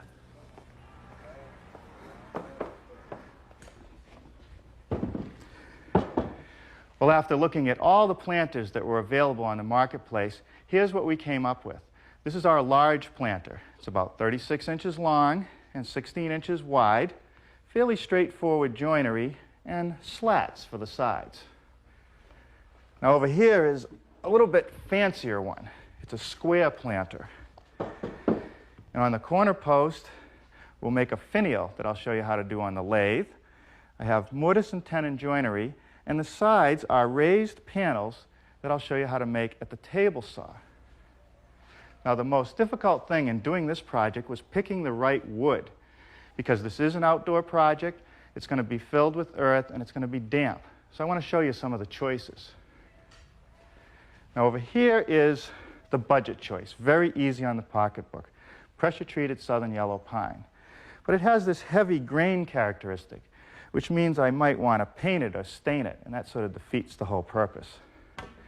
A very good choice would be redwood, but you have to be aware that when it gets wet, it tends to turn almost black. We could use western red cedar. It's resistant to decay and rot, but it's soft, and it will weather nicely. Here in New England, we've been building our porches and decks with straight grain Douglas fir for a long time, and some people even make window boxes out of them. But what I'm afraid of here is that the wide panels I'm going to need for the raised panel might check or split. Now the premium choice is this material, plantation grown teak. It's very pricey, and it does have silica in it, so it's tough on the tools. So we'll return to our old favorite, swamp cypress. And I want to show you some of the characteristics about this wood that I really like. Out here in the back of the shop is an Adirondack chair that I built 3 years ago, and it's lived out here. You can see that it's weathered to a beautiful silvery gray. And what I always look at outdoor projects are the places where I have end grain in contact with the ground. Now here, after 3 years, an untreated piece of wood shows no sign of insects or rot. And if you look out in the woods, you see our 2 dovecotes, and they've been there about 8 months, starting to weather nicely, but more importantly, the wide boards are still nice and flat, which means it's a stable material. Now, if you'd like to build some of these planters for your home, a measured drawing with the materials list is available, and you'll hear more about that before this program ends. I also want to take a moment to talk about shop safety. Be sure to read, understand, and follow all the safety rules that come with your power tools. Knowing how to use your power tools properly will greatly reduce the risk of personal injury. And remember this, there is no more important safety rule than to wear these safety glasses. Now today I think we'll get started by building the small planter. And the first thing to do is turn the finials at the corner post. So I've mounted a blank in my lathe that's 2 inches square, and I've drawn a line that separates the area I want to remain square and where I want to turn the finial. I'm going to start the turning by using this skew chisel to just score it right at the line so that I minimize chip out at the corners. Then I'll turn to my gouge and round off the area that's going to become the finial.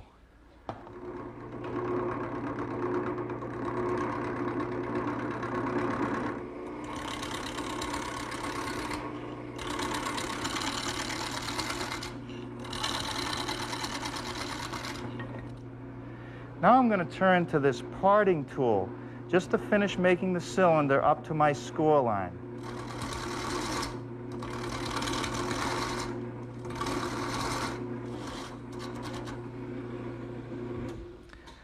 Well, now that I've rounded out the top to a cylinder, I'm going to use a ruler to mark out the transitions of the various parts of the ball. So I'll just run the lathe at a low speed. Now this mark will be the bottom of the ball, this will be the middle of the ball, and this will be the top. Now I'm going to return to the parting tool.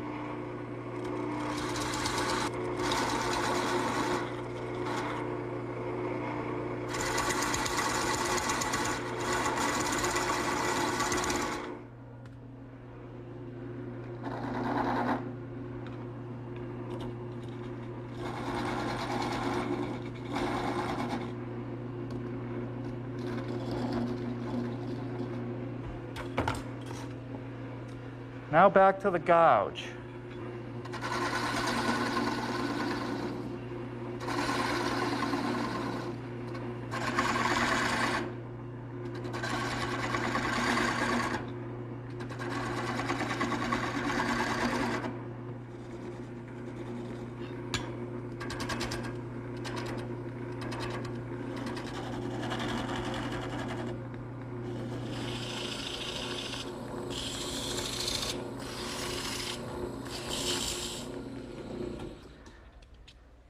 Okay, I'd say that that is pretty good.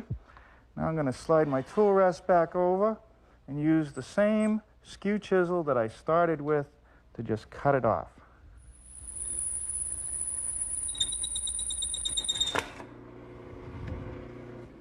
Now we'll just sand the very top. 3 more to go.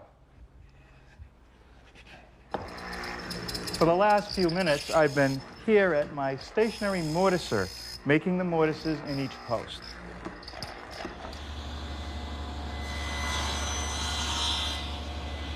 Well, here I'm starting to form the tenons on the ends of each rail.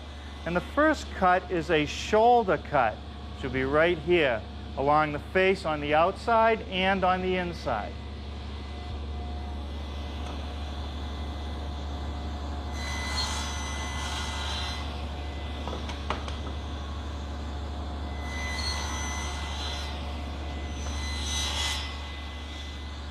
Well, now I'm cutting the shoulder cuts at the top and bottom of each rail.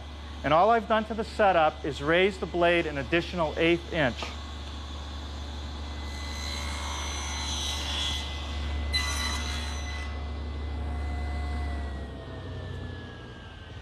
I've just cut the top and bottom of each tenon using my tenoning jig, which is simply a device that fits in the same slot as the miter gauge.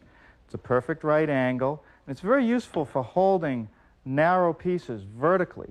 It also has this quick clamp to secure the piece in position.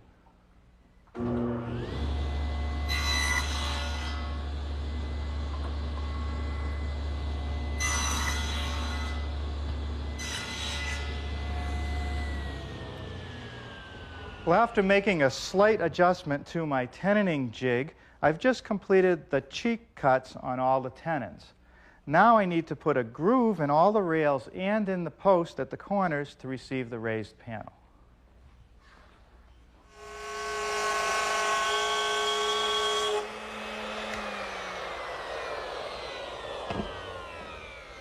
Now Now that's the first of 2 passes to make the groove in the rails. You might have noticed that I've clamped 2 rails side by side here at the workbench, and that's to give me a wider base onto which to run the router. Now I'm using a 3/8 inch spiral type bit and my guide fence. Now I could make the depth of this groove in 1 single pass, but I think I have better control of the router using 2 passes.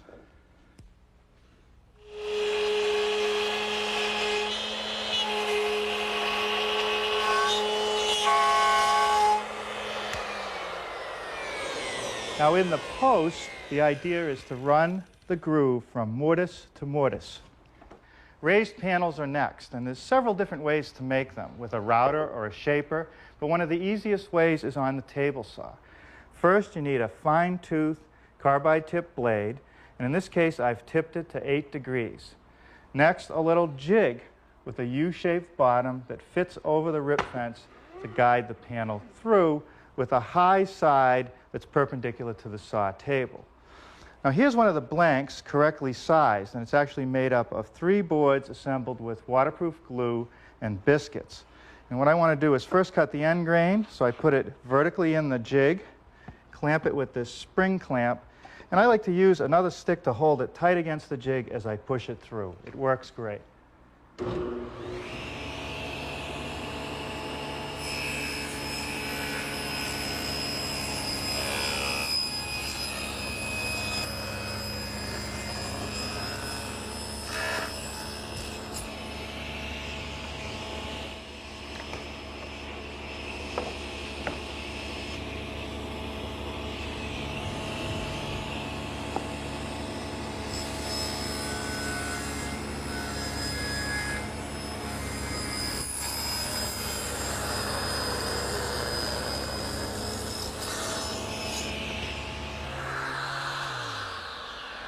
Well, even with a real fine saw blade, it's still necessary to do a little sanding to remove the saw marks.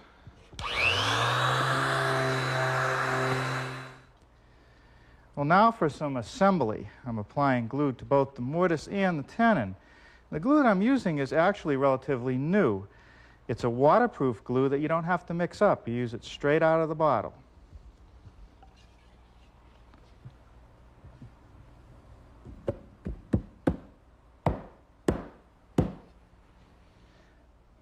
Now, when I made the panels for these sides, I let them float in there. They're a little undersized, so they can expand a little bit, and they're not glued in.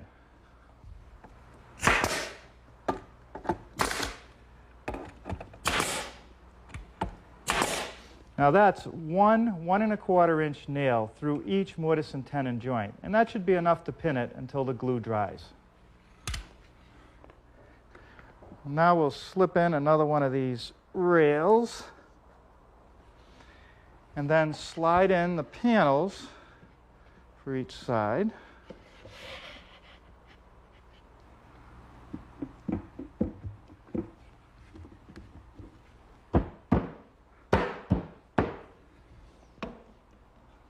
Now before I secure the joints with those nails, I want to clamp it nice and tight.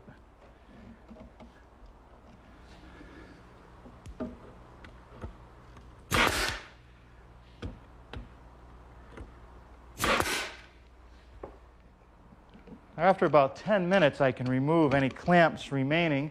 Glue will reach full strength in about 24 hours.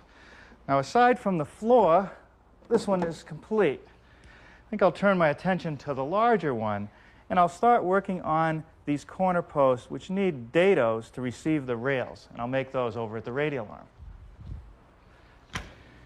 Here I've taken the time to clamp all 4 corner posts together and do the layout for the dados.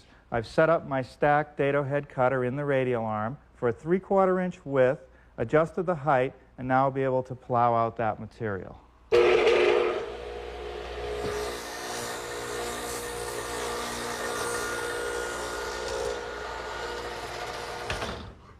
Well, now I'm just going to flip all the pieces 90 degrees and complete the dados.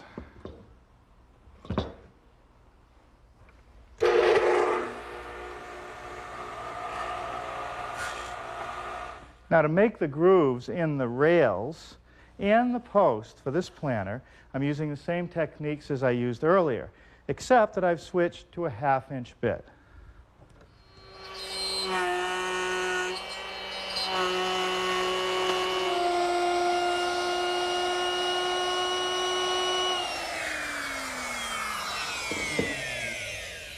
Now here I just applied one of several chamfering details.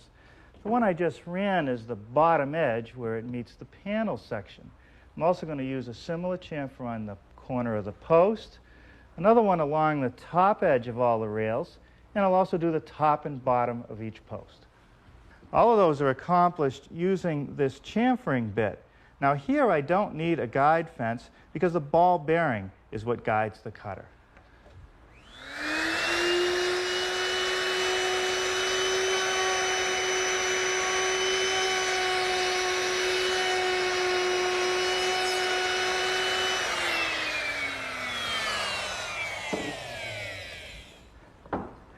The slats for the side of this planter are made from 1/2-inch thick stock. And the side that faces out, I want to slightly chamfer the corners. Now, I'm not going to use my router for that. I'm going to turn to my joiner, where I've taken the guide fence and tipped it 45 degrees from vertical.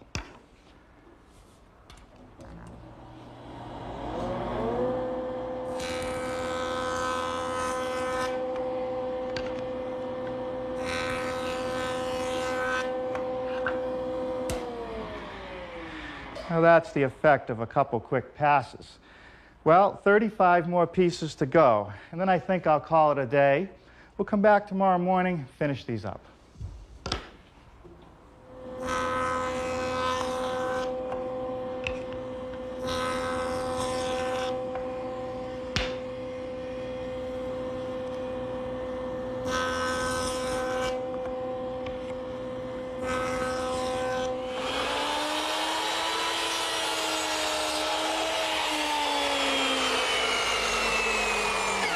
Well, I got started here this morning at my miter box, which I've turned to a 45-degree angle so that I could just knock a little bit of the corner of each rail off. I'll show you why that's necessary. Where the rail comes into the post, I need to remove that corner so that they'll intersect properly, just a little miter. Now with that complete, there's one more step I want to do, and that's to drill some holes in each post. And you can see here there's a little plug. Behind that plug there's a screw, one that goes into the short rail, and then on this side, one that goes into the long rail, slightly offset so that they miss each other. To do that job, I'm using my drill press and this little device. Normally I use it in my handheld drill, but it works just as well in the drill press. This portion drills the pilot hole for the screw, and over here, this section will make the counterbore, about 1/4 of an inch deep.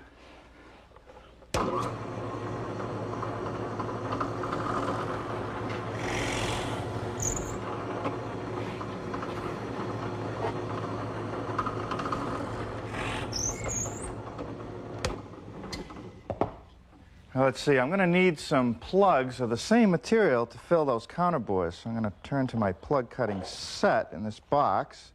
See, there's a whole series of cutters that have a hole in the center and a little sharp area here which will turn out the plugs. This set contains 5 different sizes from 1 inch down to 3/8, which is what I want to use today.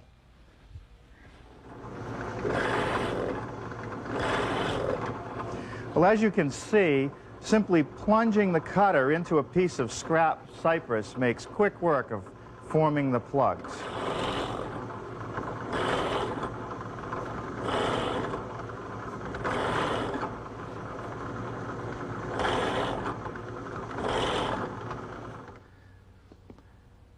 To assemble all the joints on this planter, I'm using the same waterproof glue that I used earlier. I'm just going to slip it into position, put a clamp on it to hold it,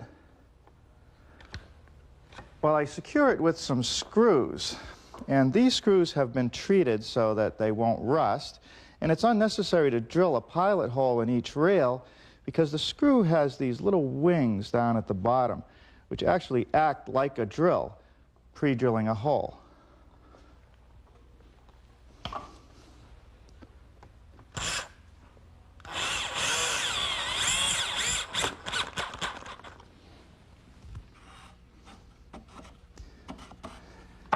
Now the slats.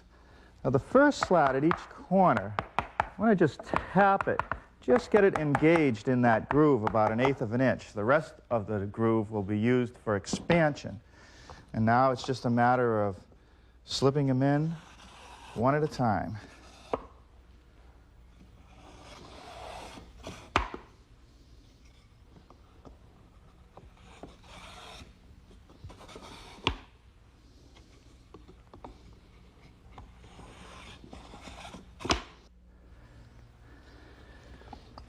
Now on the middle 2 slats, I'm going to add a little glue in the groove. And I'm doing that because most of the expansion will take place to each outside edge. But more importantly, I want to tie the top and bottom rail together to add a little strength to the side of the planter.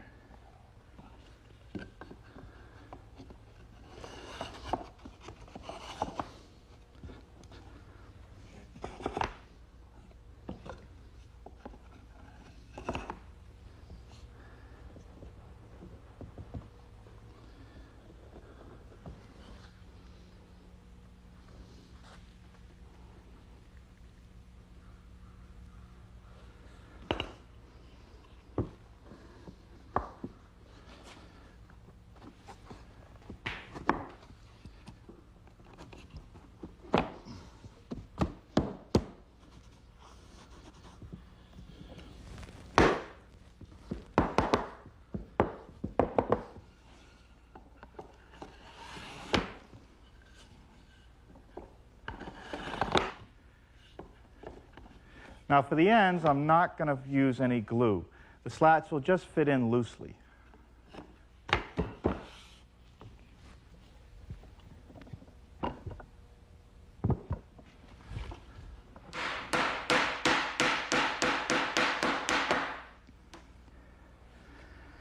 Now for the plugs, I simply use a small screwdriver just to pop it out of the scrap piece of wood.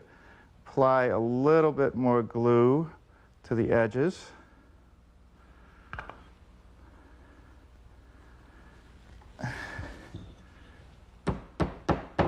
Just pop it into place.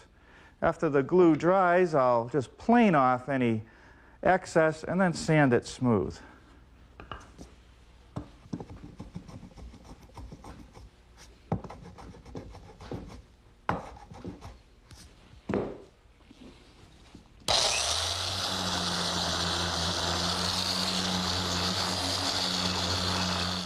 And for the bottom of the planter, I'm using some second-grade stock that I've been saving for this purpose, and it just sits on the inside ledge of the lower rails. And I'm making sure to leave about 1/8 of an inch space between for good drainage, and I'll just secure them in place with some nails.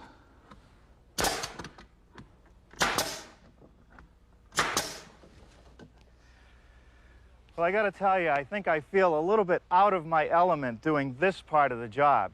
And I don't understand how gardeners can do their work without a power trowel. But what do you think? I think these planters are really going to brighten up the workshop.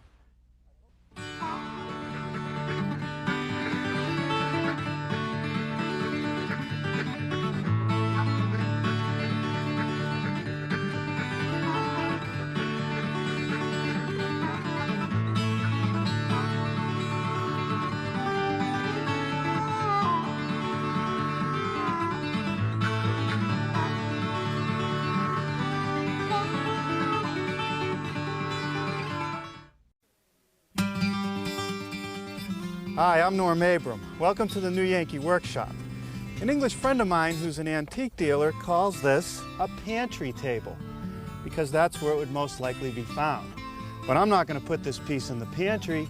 I'm going to use it as a bedside table, perhaps a TV stand or small writing desk.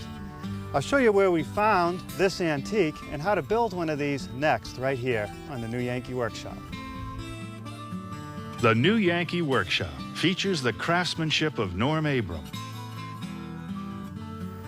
Well, Brian here is making some repairs to an antique bird cage, which he tells me dates back to the Victorian era.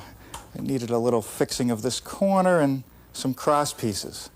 And when he gets done with that one, he's going to have to work on this one, which also has his name on it and is made from bamboo. I'd say he's got quite a challenge, right, Brian? That's right. Well, we're in the workshops of an antique store called Upcountry in Royal Tunbridge Wells. Let me show you the piece that I picked up to build in the workshop today.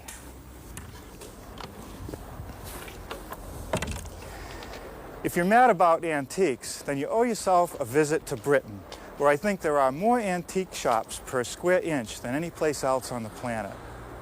And this is what I found. This table would be just right as an end table for a sofa, or maybe even a hall table. It reminds me a bit of shaker pieces because it has a tapered leg, has a center drawer with this little beaded detail around the edge, which I kind of like, and a wooden knob. And the top is just the right size. Now I know that this is a pretty simple project to build, and also it'll fit in just about anybody's home.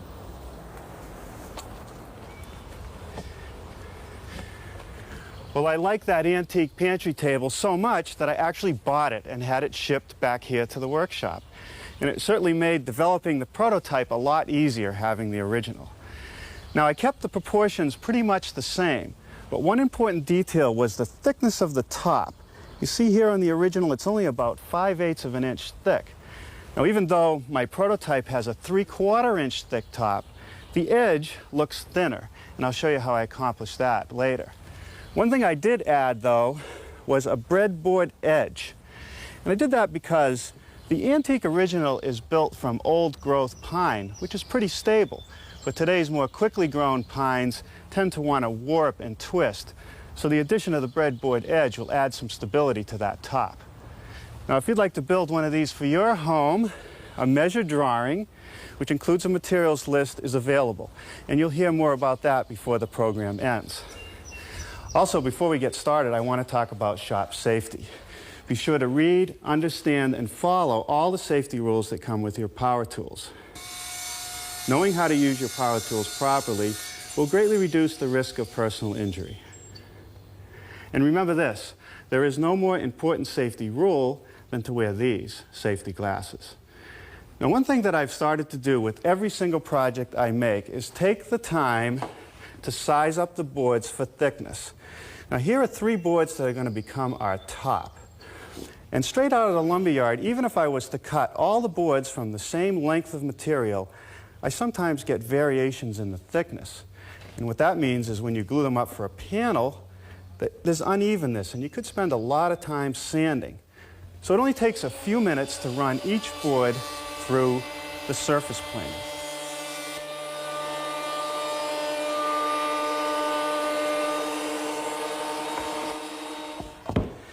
With all the boards the same thickness, I've now arranged them with the wide board in the center, and I've taken the time to look at the ends to make sure I alternate the growth rings.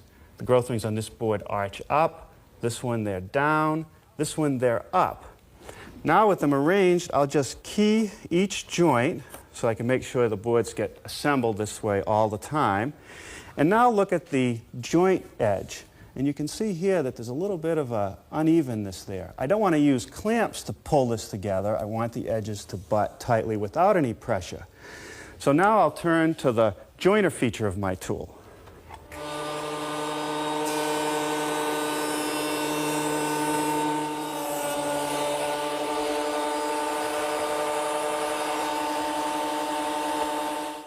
Before I apply any glue, I want to cut some slots for these hardwood biscuits that are going to go along the joint line to add some reinforcement. Now, to lay out for each biscuit slot, it's just a simple matter of drawing a line across the joint, every 6-7 inches apart.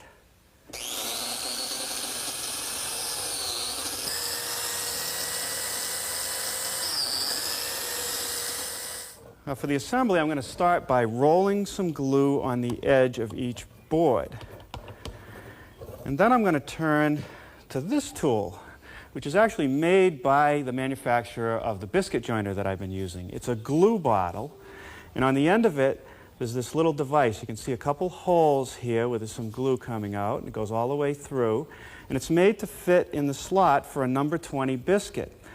And all I have to do is push on it, and it'll inject the right amount of glue for the biscuit slot. It really saves me a lot of time in having to brush each slot with glue. Now we'll just slip a biscuit in each slot, and we'll be able to assemble it and clamp it.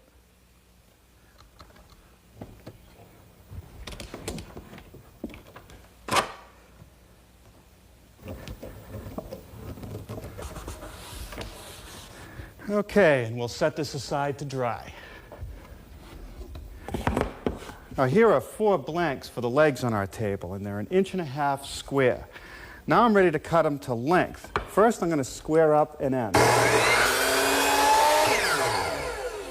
And now I'll cut it to the correct length, and this is where a saw stop comes in handy. I've set it at 29 inches, and I know that every leg will be exactly the same.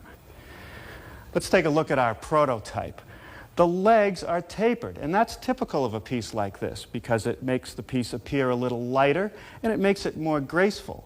Now, the tapers always occur on the inside edges, so there's one along this inside edge and one along this inside edge, the outside corner being the straight part. Now, from this point up, the leg remains straight. The taper will start right here with the full 1.5 inches and go down to about 1 1/8 inches. And that's what I've laid out on this blank. Now, to make the taper, I'm going to use my tapering jig at my table saw. The tapering jig is just a couple pieces of metal that pivot for varying degrees of taper and a little stop against which I will rest the blank. Now, I think that the easiest way to set it up is to simply put everything in position and using my tape measure against the rip fence, check the measurement where the taper starts and where it ends, and keep making adjustments until they're equal. Then I know that the layout line is parallel to the saw blade. Okay, with the taper angle correctly set, now I have to slide the whole assembly over. And basically by eye, I'm going to just leave a little space between the blade and where the taper starts, so I'll have some extra material to plane later, and then we can run them through.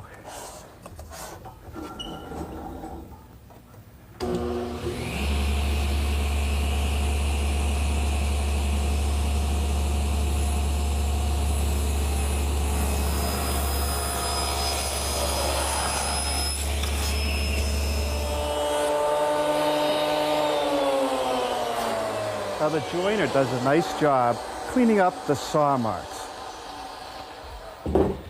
In looking at the original pantry table, it appeared that the rails were joined to the legs with mortise and tenon joinery, a more than acceptable way to make that connection. But we're going to do something a little different today. I'm going to make that connection using a series of these hardwood biscuits, and it should be just as strong. So over here I've set up the 3 boards which will become the wide rails and laid out biscuit locations. I'm going to take my biscuit joiner, which has been set up to put a slot approximately in the center of a 3/4 inch board, flip this guide fence into the vertical position, and put on this little attachment, which will allow me to position the biscuit just about any place I want. It has a slight calibrated area here. I want to start at a 1/4 inch. Now that 1/4 inch corresponds to the distance from the base of this plate to the center of the saw blade. And what I want to do is cut 4 slots, 2 from each side.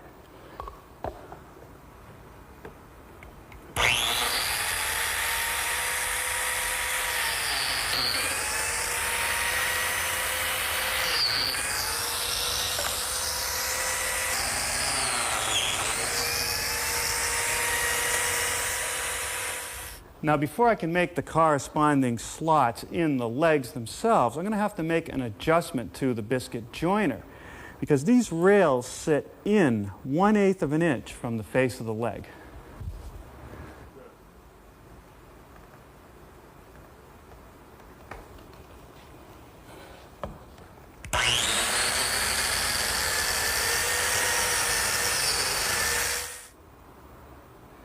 Okay, one more adjustment, and we can finish the rest of the slots for the rails.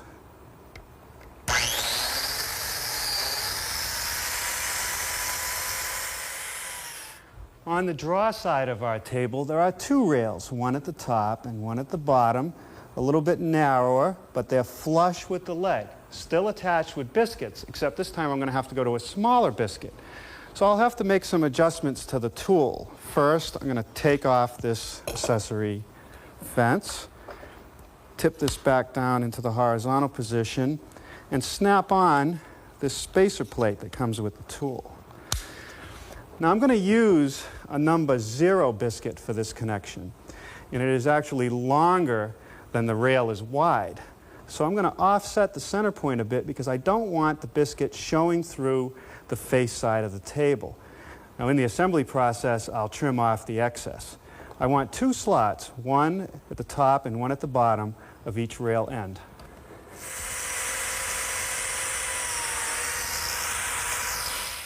Each leg needs 4 corresponding slots, 2 for the upper rail and 2 for the lower rail. Without making any further adjustments to the tool, I can cut one of those slots. To cut the remaining slots, I'm going to remove my spacer piece, tip my fence back up, and use this edge and this indicator mark on some layout lines to cut the rest of the slots. Now the draw rides on a hardwood support with a side guide and also an upper guide which keeps the draw from tipping out too much as it's opened. All those are joined to the rails and to each other with more biscuit slots. I'm ready to make one of the draw support assemblies. The glue is already on the edge. Now a little bit in each of the slots.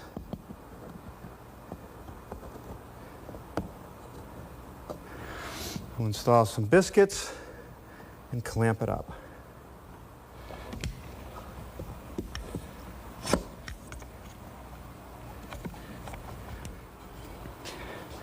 Well, now we'll make a couple sub-assemblies of the front and back rails of the table. Now I want to make sure that I get absolute 100% coverage.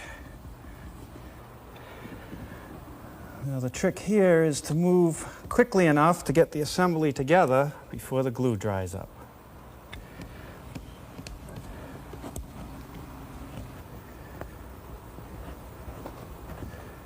Now here on the back rail sub-assembly, I'm back to my number 20 biscuits, so I can use my glue applicator.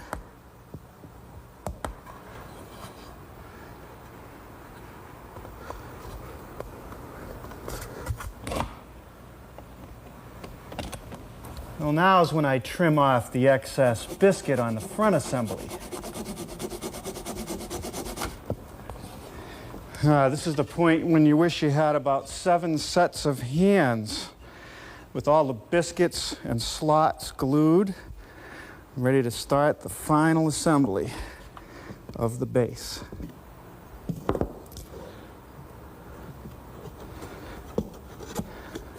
That's the top draw guide. There, the draw support.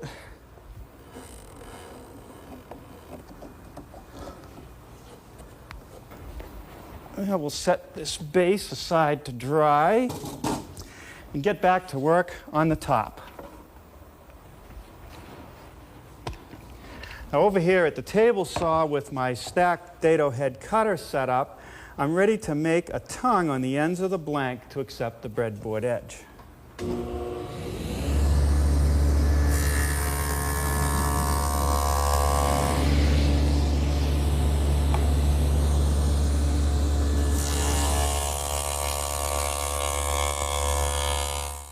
I'm carefully removing a little bit of the tongue at each corner because I don't want this to show through on the end grain of the breadboard edge.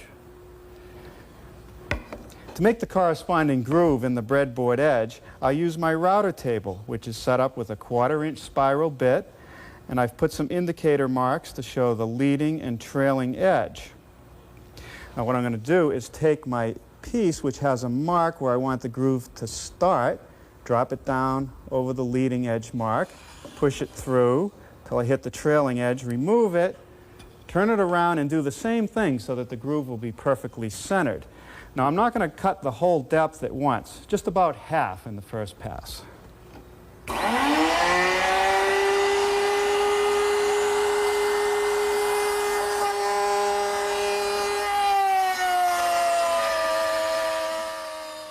Now by simply removing this 3/8 inch shim has the effect of raising the bit to 3/4 of an inch, and now I can finish the grooves.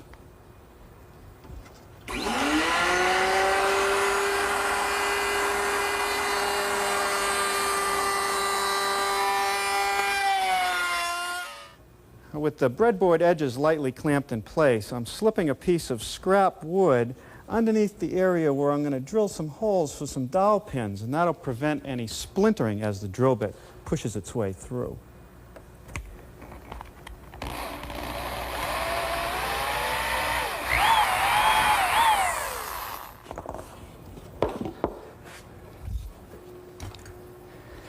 Now the center hole in each tongue I'm not going to touch, but the outer holes I want to elongate by drilling a hole on each side.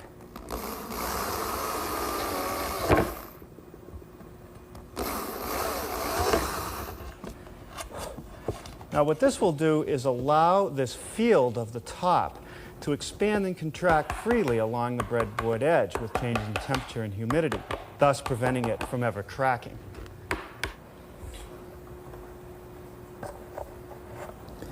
Now the center dowel is secured with some glue. I can actually put glue in the hole and on the dowel.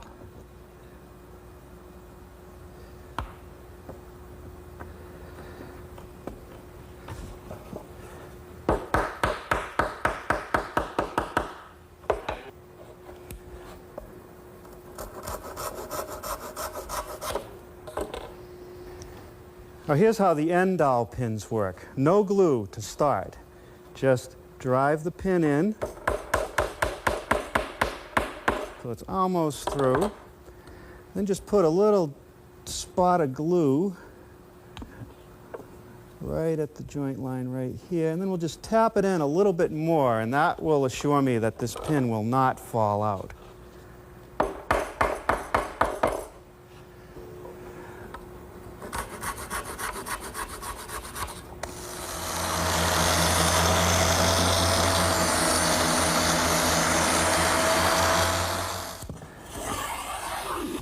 Now to make that top look a little bit thinner on the edge, I've got the bottom side facing up, and I've put a line on the edge and a line on the back, and I'm just going to use my block plane to thin it down at a slight taper.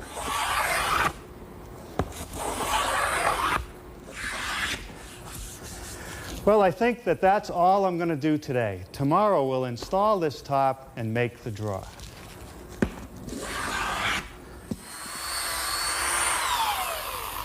When I pre-drill the holes for the screws which will hold the top on, I like to make sure that they're elongated so that the top will be able to move freely if it has to.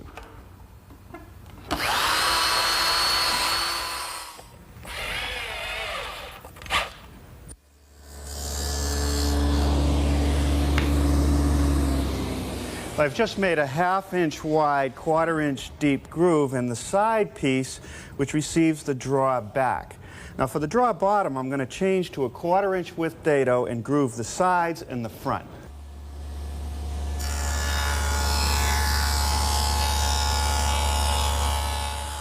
Now using my dovetailing jig and my router, which is equipped with a collar and a dovetailing bit, I'm able to make the pins and the tails that connect the drawer front to the side.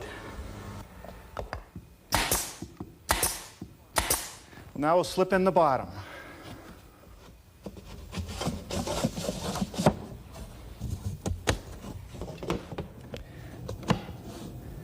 That's not bad.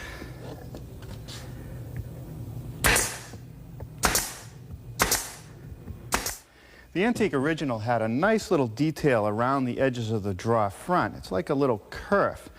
Now, if they had made a kerf along the end grain, it probably would have just chipped off, so they went through the trouble of running a thin piece along the width of the drawer. And I carried out the same details on the prototype, and I'll show you how. Here I've installed a straight edge clamp about 1/8 of an inch from the edge of the drawer. And what I'm going to do is use a sharp utility knife to just score it about 1/16 of an inch deep. Now I'm just going to readjust the clamp, the width of the kerf, and score it again. The next step is to take a very thin piece of wood, line it up with the edge of the score line, and reset the clamp. The reason for the shim is that, so as I use my back saw, the teeth will not be against the metal, they'll be against the wood as I remove the material between the score lines. Now for the end detail, which is done with a combination square and the sharp utility knife. First, I'm just going to score a little miter to the edge of the groove on each corner.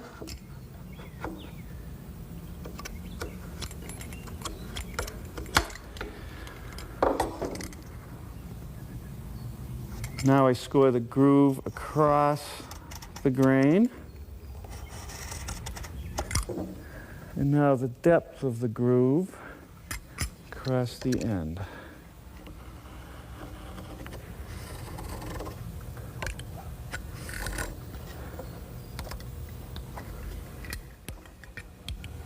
I'm going to come in about 1/8 of an inch from the end to remove material for that little thin strip that I have to install. And for the cut along the edge, I want to be right at the tip of the tails.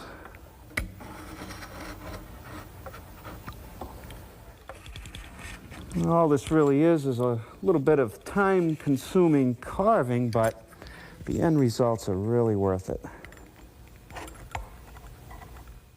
That little thin strip that's going to be on the end gets mitered at the corners, and we keep cutting it and trimming it until it fits just right.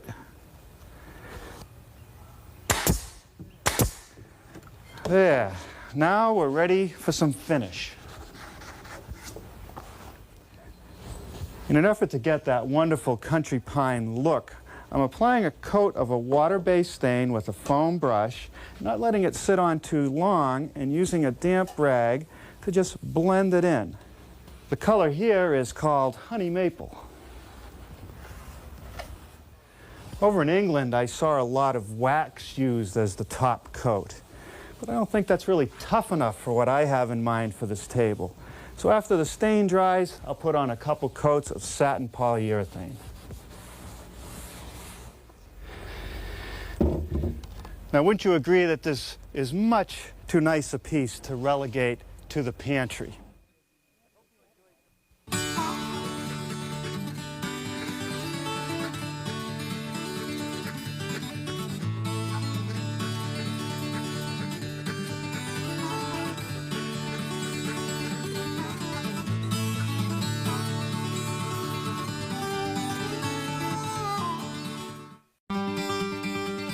Hi, I'm Norm Abram. Welcome to the New Yankee Workshop. No one can seem to agree on what to call this piece. A hunt board, a pot board, a server, a buffet. The inspiration for this piece came from an antique original that we found in a castle over in England. I'll show you that next, and then how to build one right here on the New Yankee Workshop. The New Yankee Workshop features the craftsmanship of Norm Abram. In our search this year through Great Britain for New Yankee projects, we found no shortage of tables like these, side tables that would often be found in a pantry, in a back kitchen, or even sometimes in the hallway. But of all the ones we've seen, the one in this room is my favorite, and our friend has kindly allowed me to show it to you. It's known as a fiddle leg side table because the legs are cut in the shape of a fiddle from just 1-inch flat stock. Now, as I studied this table, I noticed some interesting things. First of all, this drawer is about 25 inches. This one is only 21 inches. And what that does is makes the cutouts underneath the drawers asymmetrical. Now, I don't know what happened. Maybe there was another section here that made it all symmetrical. But there's one thing that's really nice about it, and that's the look of the wood, which I will never be able to duplicate. These wormholes actually add value to the piece. Maybe it's the worms that got the section that we're missing. But it is perfectly sized for today's living, and I think we ought to build one.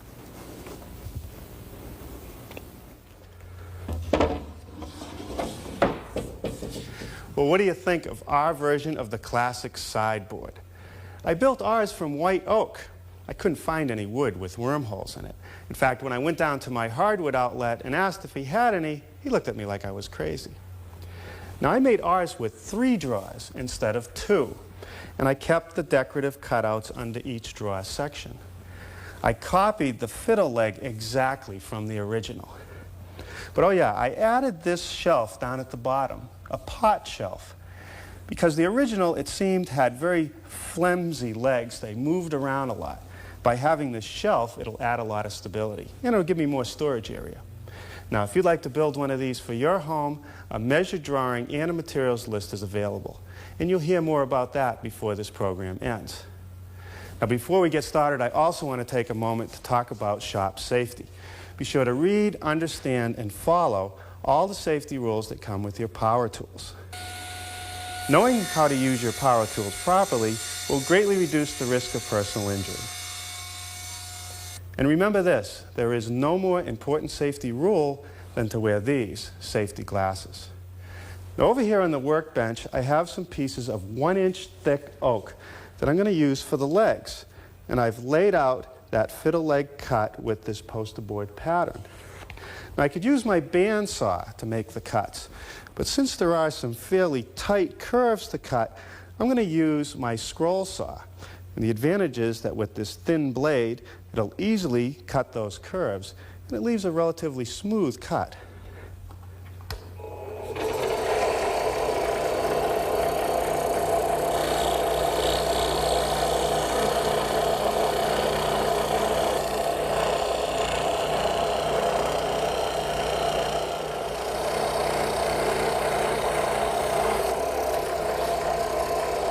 See how nice and smooth the cut is?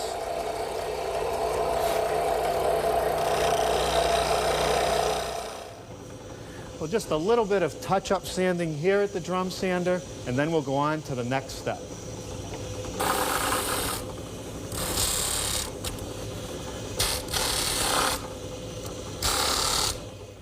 Now, the rails are fastened to the legs with mortise and tenon joints. Now, here's a leg for this corner. There's a short mortise at the top for the upper rail. There's a longer mortise down here in the middle for this decorative rail. And on the back side, there's a mortise for the end rail. Now, all the mortises sit in 1/4 inch from the face of the leg. And that's so that I'll end up with this nice 1/8 inch reveal when it's all assembled. Now, the mortise layouts for the 2 center legs are identical. But for the other 4 corners, they're all different, and those details are shown in the plan. Now I'll show you how to make the mortise over here on the router table, which is set up with a 1/2 inch straight cutting bit with these indicator marks and tape to show me the leading and trailing edges of the bit, because every situation is going to be a little different. For instance, on this leg, I'm going to need a short mortise up here, so I can just lead into the bit, coming up to the first indicator mark, and stop. Then I need a longer mortise right in the middle of the leg. So I'm going to drop down at the trailing edge of the bit, push it through, and remove at the leading edge. There's one more mortise all along the back side of the leg. And for that one, I'm going to use my outer piece of tape, dropping down at the indicator mark, and pushing it all the way through. Now, because this white oak is so hard, I'm only going to remove about 5/16 of an inch at each pass.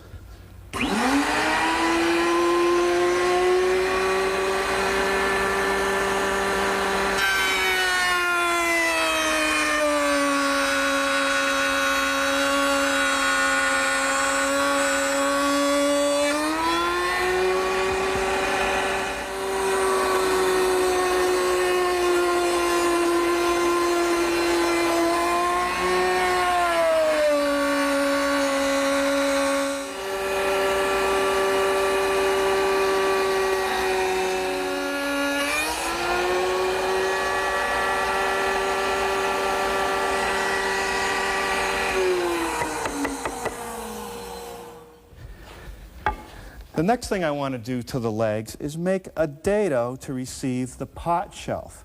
Now on these center legs it can run all the way through, but on the corner legs I need a stop dado because the shelf doesn't go out to the edge.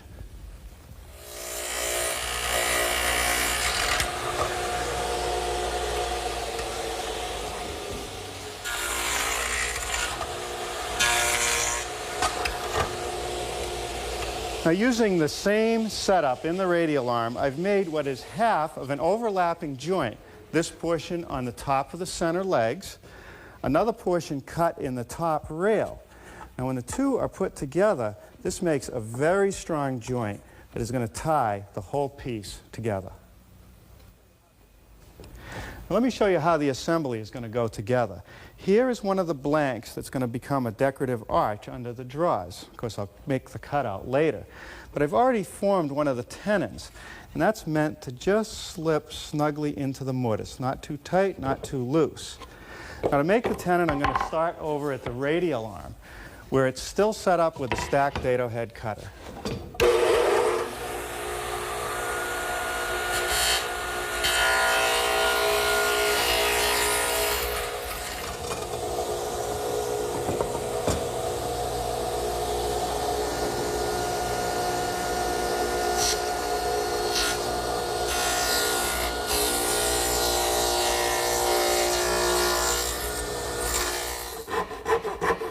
Now here I'm using my dovetailing saw to notch the bottom of the tenon.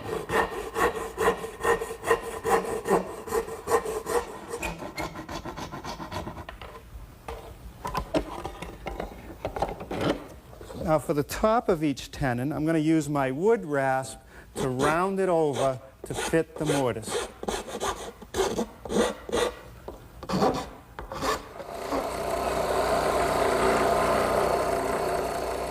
Well, now it's back to the scroll saw to make the decorative cuts on the rails.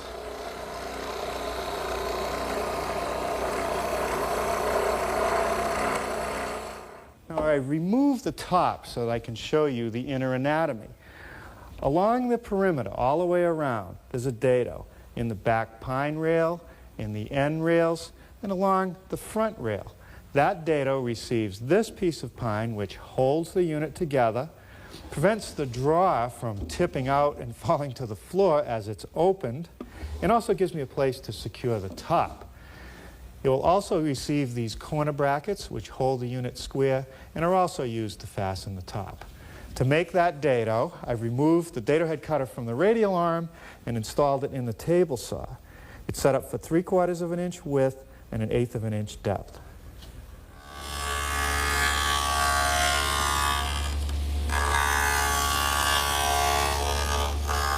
Now I want to show you a couple more details. Along the bottom edge of the back rail there's a rabbet, and that's to locate the drawer runners. Along the front rail there's also a rabbet, but that little ledge acts as a support for the drawer runner.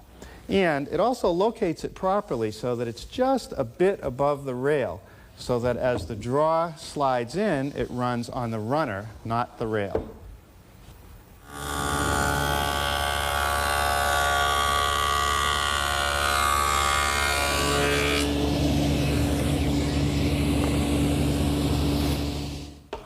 Now here's a glued up blank for our pot shelf. It's made up of 4 pieces of 1x6 white oak, glued and sanded nice and smooth.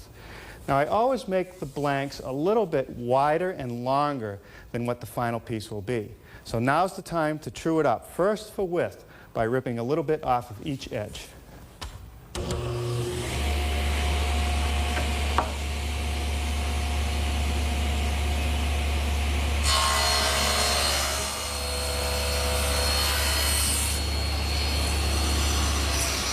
Now I'll adjust the rip fence to the final width, which in this case is 20 3/4.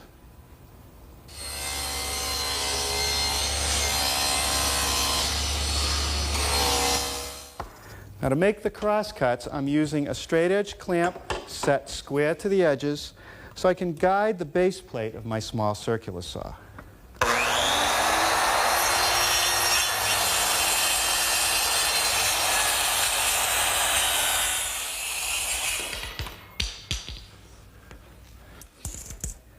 Now with one end square, I can measure off the overall length of the pot shelf, which is 68.5, then put another mark back for the offset of the table saw base for the clamp, which is 3 13/16 in this case.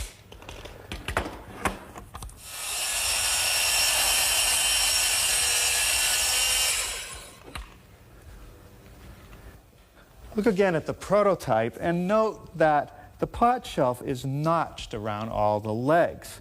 And this side cut right here has to be pretty good because you want it nice and snug. Now to make that cut, I'm going to use my dovetailing saw and go around to each leg location.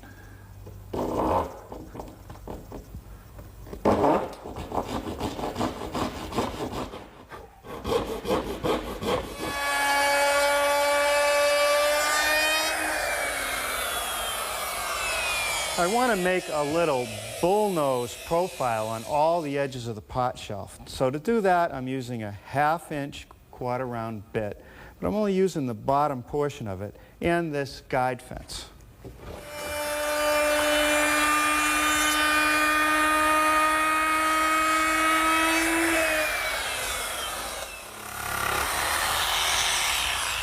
Now to make the rest of the notch for the leg, I'm just using my handheld jigsaw.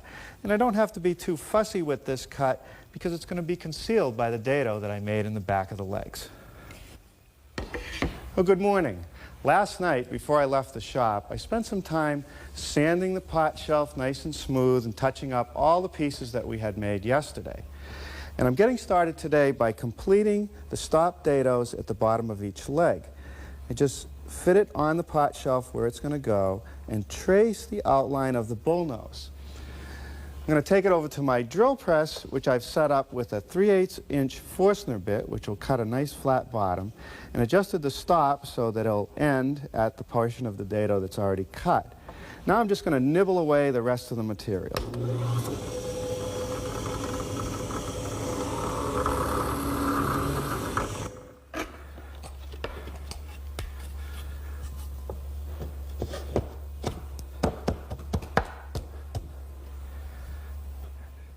Now the assembly.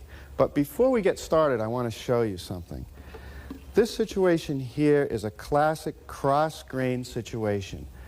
The grain of the leg runs up and down, the grain of the rail runs across. And I noticed that on the antique original, because they had pinned the tenon both bottom and top, that it actually split in several cases. You need to allow for some movement of the wood. So I'm only going to glue the top portion of the tenon. And I even made the mortise a little bit bigger so that this has the freedom to move. And after all, the only portion of this decorative rail that really adds strength is across the top, where we have wood running from side to side.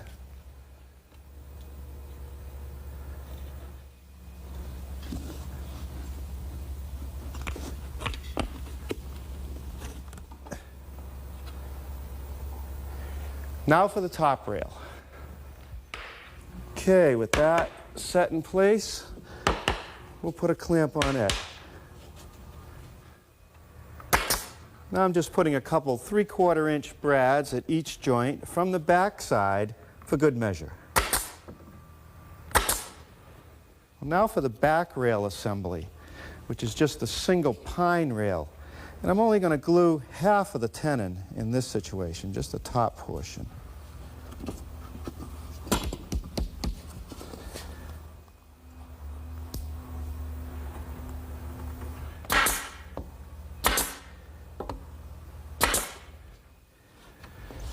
Now with the front assembly back up on the workbench, I'm just going to slip the pot board into those dados. Dry, no glue. Here I will use a little glue and some screws to secure this cleat or rail that helps support the pot shelf.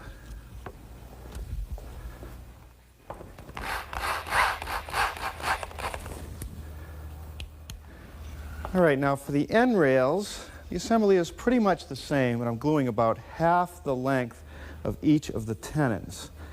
I'll just slip them into place, add the back rail, clamp it together and pin it.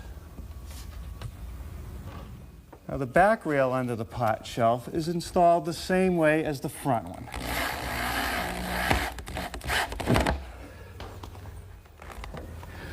And these little short rails support the ends of the pot shelf. Now I can't stress enough that we have to allow this pot board to move freely. Now the notches that I made in the pot board don't go all the way to the bottom of the dados. There's actually a little space in there so it can move in and out. And I only want to use one screw in the middle so that that movement is not restricted. And with a little plug, you'll never know that the screw is even there. Corner blocks get set in place with some glue, just slipped into the dados, and secured with a couple 1-inch brads in each rail. Now the draw supports are made up of two pieces, a 3/4 inch piece and a thinner piece, assembled with glue and brads. Now the draw supports are installed using a little more glue and some brads.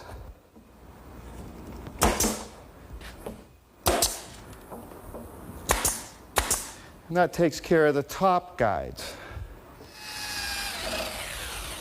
Now these holes will be used to secure the top later. First I drill a 3/8 inch hole and then finish through with a 3/16 hole. The sloppiness of the large hole will allow the top to expand and contract freely.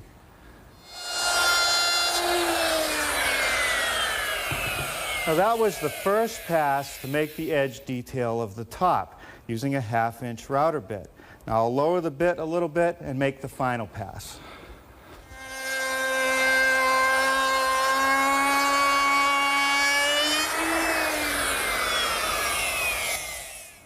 Now I'm going to replace that 1/2 inch bit with a 1/4 inch radius quarter round and do the bottom edge of the top.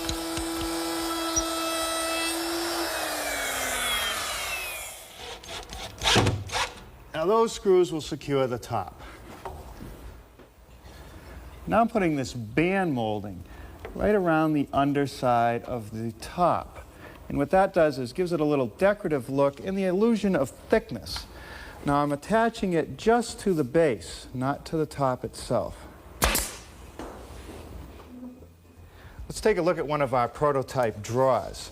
It's made up of a plywood box and an applied front made out of the oak. And that consists of a raised panel that's trimmed in a tiny molding. I'm going to start by making the raised panel section. So I've set up my shaper with a panel raising bit or cutter, and I've mounted a blank in my miter gauge. I'll mill the ends first, then the length.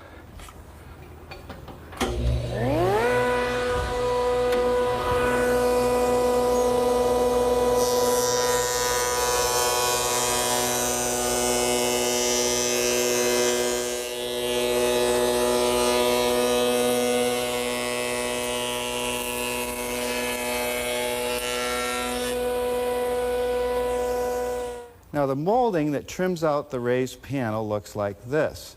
And I'm going to start out by making the large radius. And to do that, I've set up my router table with a 1/2 inch rounding over bit, and I'm going to run this piece of blank stock through.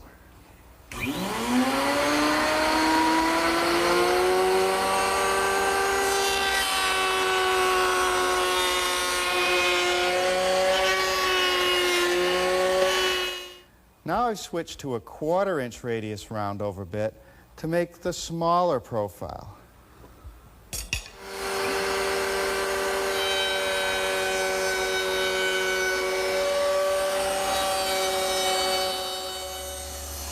Now I'll just make one pass at the table saw to make the little rabbit. Now my molding pieces get mitered at the corners and installed with some glue and brads. Each drawer consists of 6 components. The box is made from cabinet-grade plywood, which means it has no voids or knots. The bottom is a 1/4 inch, and all the sides are 1/2 inch thick. And after it's assembled, the oak face front gets attached. Now, I want to start by making some dados along the back of the side pieces to receive the back of the drawer.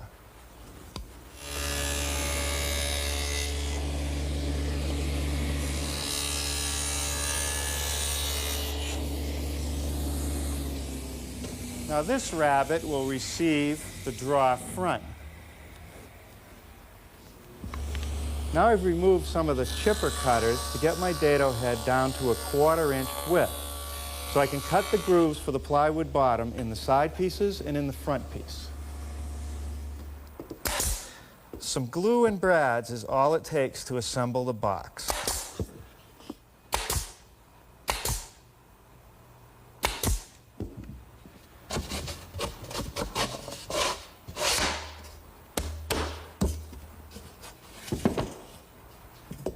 Now with everything square, I'll nail along the back edge.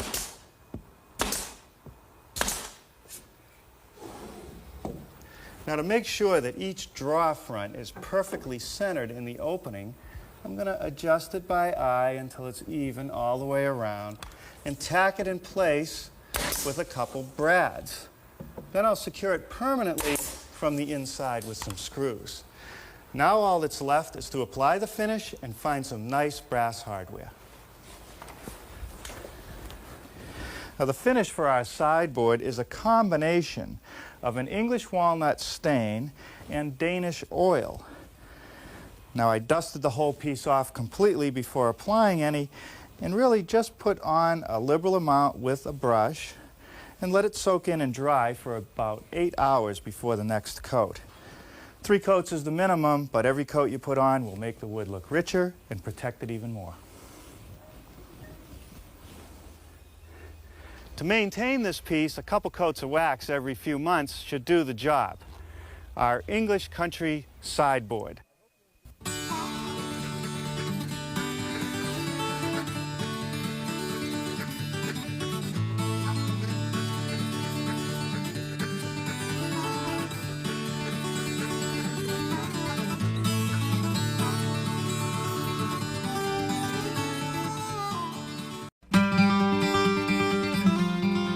Hi, I'm Norm Abram. Welcome to the New Yankee Workshop.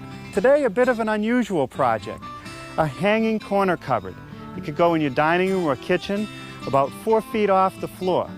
Now, the thing that's unusual about this piece is that it has a bow front, and everyone's been wondering how I made these curved doors. It's not that difficult, and I'll show you next, right here on the New Yankee Workshop. The New Yankee Workshop features the craftsmanship of Norm Abram. One of the best places in London to find English country pine antiques is here at the Pine Mine. And once again, I turned to Jake Foreman for a little bit of help. Well, Jake, today what I'm looking for is a small corner cupboard, the type that you might hang in a corner. Yes, corner cupboards. Well, as it happens, we have a very pretty one here, which is bow-fronted. Fairly unusual. That is very unusual. And a nice early piece. It's mid-18th century. Has some nice original hinges here. You know, at first glance, this board, I thought it was going to be one piece, but right away I see a seam here, one over here. You suppose they joined several boards together? I think so. I think that's exactly how they do them. And then maybe plane them until they were just the right shape? Absolutely. It's very nice. It's nice bow-fronted shelves here. Well, you know, I didn't quite expect to find a piece like this here. I was thinking more of the more traditional flat front. Yes, well, we, as it happens, have one of those, which is earlier than this, in fact. Oh. It's downstairs. Lead Let's on. have a look.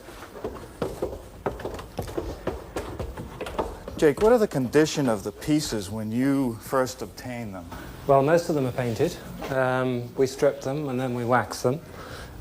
One thing we don't do, or never do, is stain them. Because that brings out the wrong sort of colours.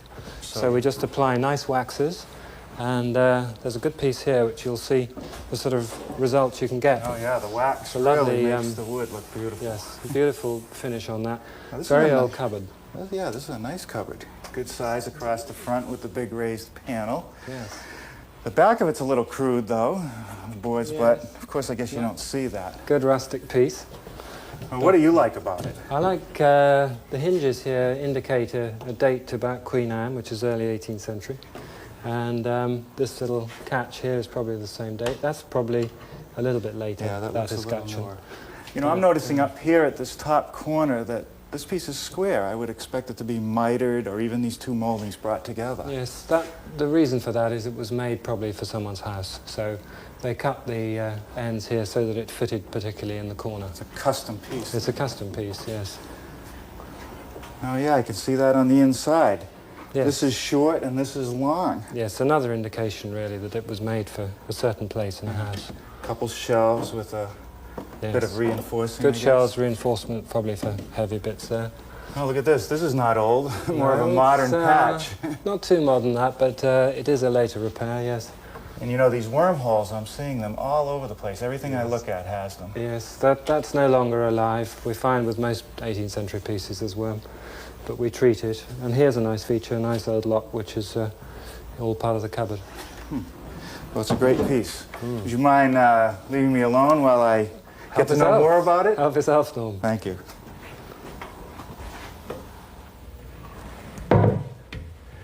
Well, you know, I did study that flat front corner cupboard. But the more I thought about it, I just had to build the bow front one. And here it is, the first prototype. Now, I built the cabinet front that you'll see when it's installed out of what's known as sinkers, logs that went to the bottom of rivers as they were moved to the sawmills. And 100 years later, they're carefully being removed, sawed, kiln dried, and sold to cabinet makers. Now, this happens to be hard pine. It's a beautiful wood, but it does contain quite a bit of pitch, so it gums up the sanding belts and the tools. But if you can find any, it's really worth the effort. Now, on the inside, there's a couple differences. I did use the hard pine for this lower interior shelf and this upper piece, but the intermediate shelves are white pine. And the carcass of the cabinet is built from half-inch cabinet-grade plywood, because I know that's not going to come and go, and it adds a lot of stability to the project. So if you'd like to build one of these for your home, we will have a measured drawing and a materials list, and you'll hear more about that before the program ends. I also want to take a moment to talk about shop safety. Be sure to read, understand, and follow all the safety rules that come with your power tools. Knowing how to use your power tools properly will greatly reduce the risk of personal injury. And remember this, there is no more important safety rule than to wear these safety glasses. Now, last night, before I left the shop, I did glue up a couple panels. This one in the hard pine for those interior top and bottom pieces, and this one in the white pine for the intermediate shelves. But I didn't glue up a panel for the upper and lower decorative pieces because I wanted to review panel glue-ups. Now, over here is a pile of hard pine that I bought for various projects. And here's a couple pieces of 1x6 that I pulled out to do our glue-up. And the first thing I want to do is cut 4 pieces 45 inches long.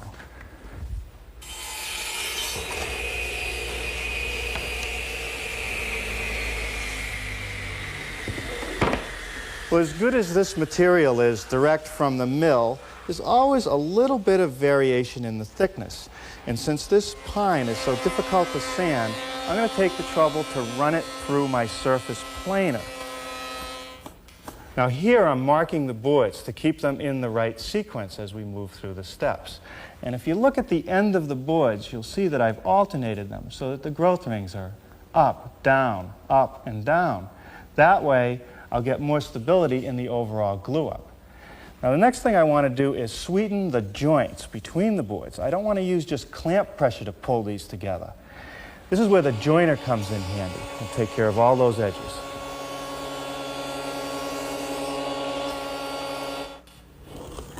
Now here I'm laying out the pieces that will be cut from the blank. First with a big framing square.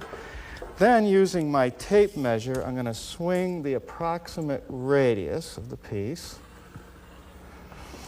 And if you think that's premature, it's really not, because the next step is to locate these biscuits, which are going to reinforce the joints, just putting a line across each joint. And what I'm trying to avoid is putting biscuits out where I don't need them.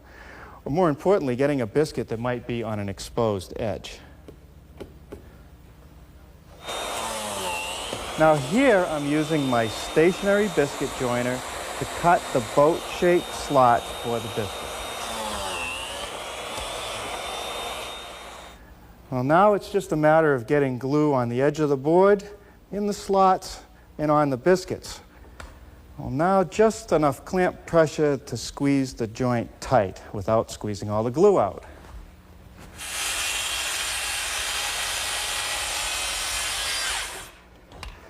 Now here I'm cutting out the triangular shapes from the blank. And I found that the best choice to do that is with the circular saw. Now you might have noticed I left a little bit of the line. I'll clean up any variation at the joiner.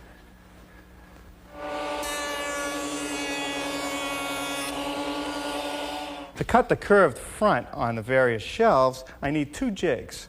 This one, which is my circle cutting jig, and that's attached to my bandsaw, and it acts as an extension of the table. And you can see how many times I've used it with various radii. Today, I want to use this hole right here, which is 16 inches from the center of the pin to the face of the blade. Now, the other jig is this one, which is just a piece of 1/4-inch plywood with a hole on one end that will slip over the pin, and two cleats that are 90 degrees to one another and align with the center of the pin. You simply take the blank piece of material, fit it tightly against the cleats, hold this corner down with my hand, and use this hand to guide it through the saw.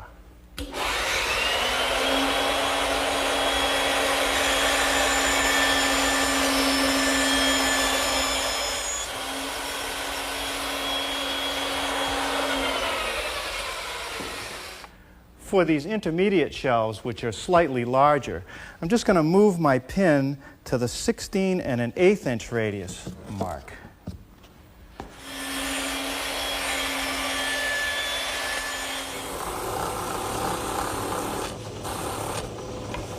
Now my drum sander does a nice job smoothing up the sawn edges.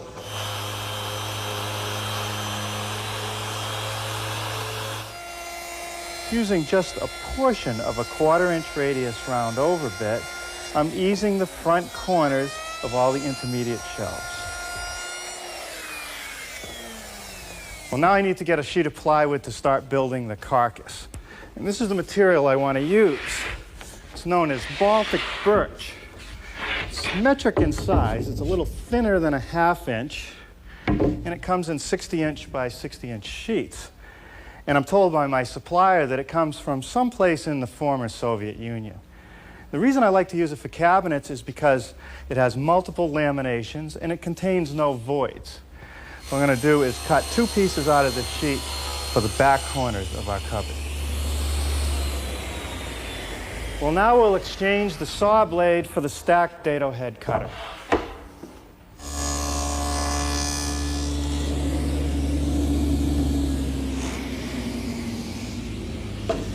Now that takes care of the dados for the 3 intermediate shelves. Now I'm going to add an auxiliary fence and do a rabbet for the top and bottom shelf. Now here I'm just using a scrap piece of plywood to set the fence on the dado head.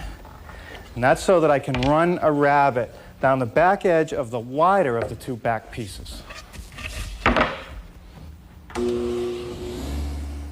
Now you can see how much more surface area I have for glue on a joint like this. And with a little glue on the other edge, I just slip the two pieces together and fasten it with some 1-inch brads.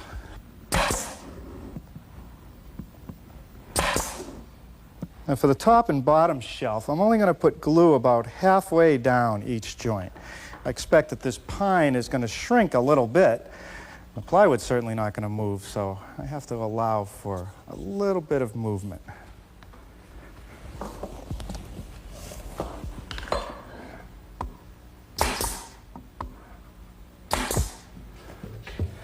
Now, the antique in London and our prototype has a beaded detail right along the edge of the stiles.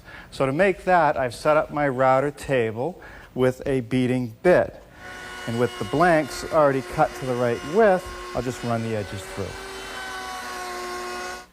The next thing I want to do is make a rabbet in the back edge of the stile to fit over the carcass. But I can't make just a simple 90-degree rabbet to the back of the piece, because you can see it won't be parallel to the curved front. It needs to be tipped just a little bit. And I've calculated that angle to be about 5 degrees. Over here at the saw, I've tilted my blade to 5 degrees and adjusted my rib fence to make the first pass, which is along the back of the stile.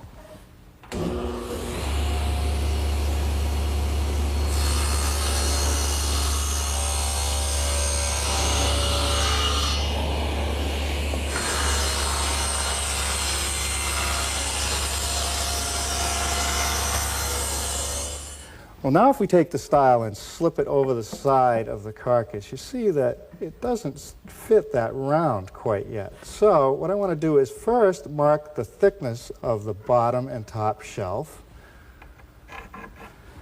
And then I want to raise it up so that the rabbet seats tight, and this corner is right even. And then trace the curve of the front onto the end grain. So now I have a couple marks that I can use a sharp knife and a chisel to clean out this area on both stiles, top and bottom.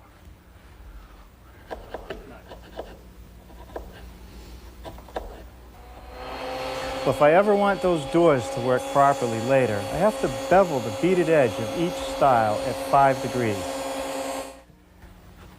Now, with both stiles clamped into their final position, I want to put a mark where the stile meets the carcass at each shelf location. From a scrap of wood, I've made a little marking block.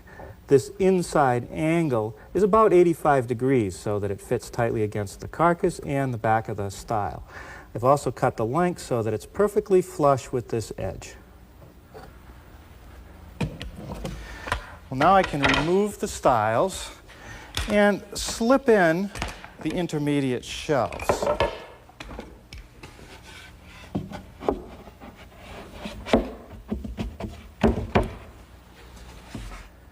Now here's where that marking block comes in.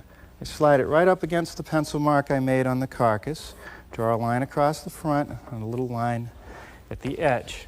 And just using my combination square, I can sight down that side line and put a mark right here. And I'll remove that material with a handsaw.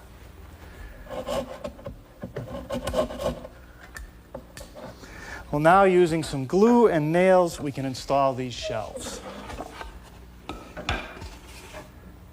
Now, just as I did with the top and bottom shelf, I'm only putting glue about halfway down the side of each rabbet.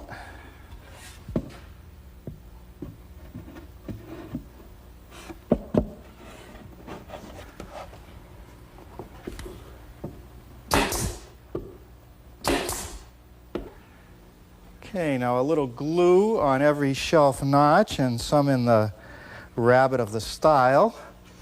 And I now can attach everything with some 1-inch brats.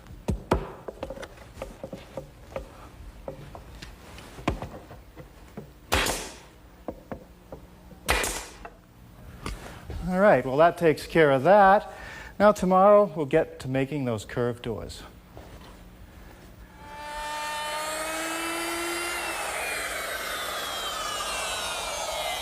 Well, before I quit last night, I took the time to cut the pie-shaped pieces out of the panel that I glued up. And I've just run this cove detail on the lower panel. Now I want to switch to a Roman ogee profile bit to do the top panel.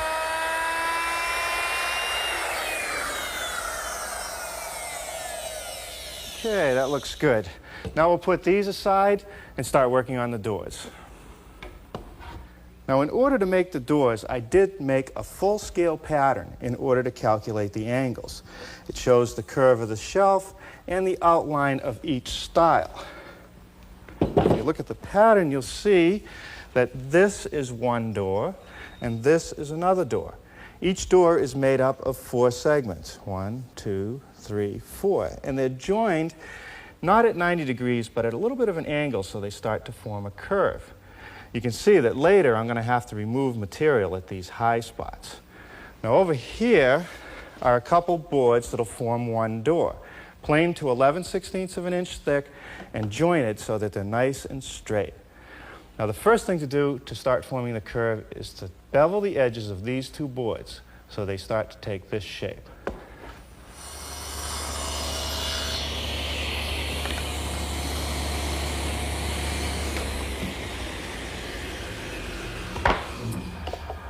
Okay, now that is step one. The next step is to segment each of these boards using the same angle.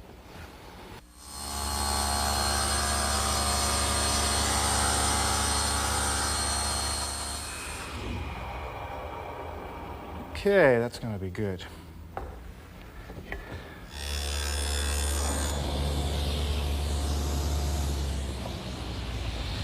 When I built the prototype, I found that forming the inside of the doors took a lot of time and effort, mainly because this wood is so hard and it contains so much pitch.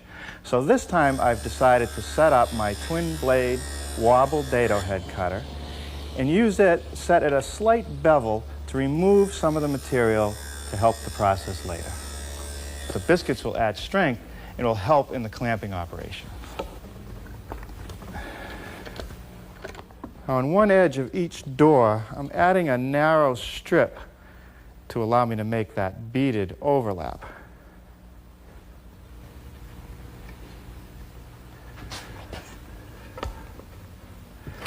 Okay, now this little thin scrap is just to keep the edge from getting damaged, and these C-clamps will just keep the whole thing from popping out on that end.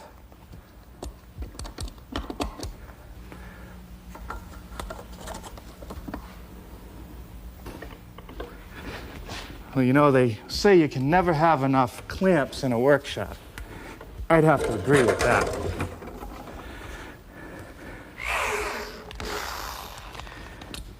To secure the top and bottom pieces, I'm just using some screws.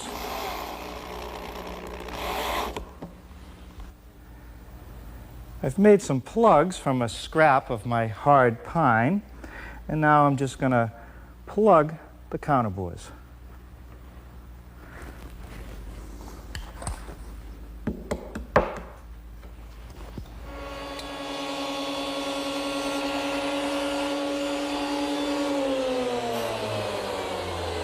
Well, the doors sat in the clamps for about 2.5 hours. And I've just beveled the hinge side of the door using my joiner with the fence set at a 5-degree bevel. Now I'm ready to rip the doors to the correct width. And I want a 5-degree bevel on the ripped edge. But because the bow of the door is up, I've had to tilt the saw to about 15 degrees.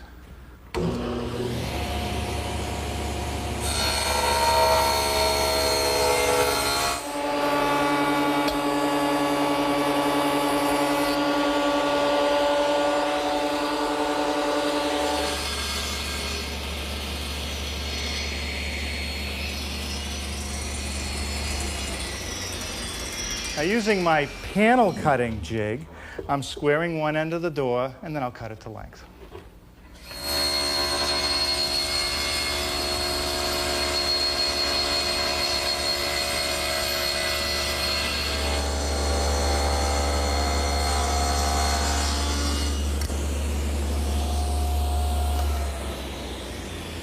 Now that was the first cut of 2 that I'm going to need to make a rabbet where the doors meet in the center.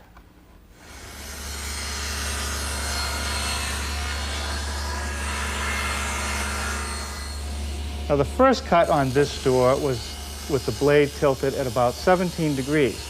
Now with the blade back to 5 degrees, I can complete the rabbet on the right-hand door.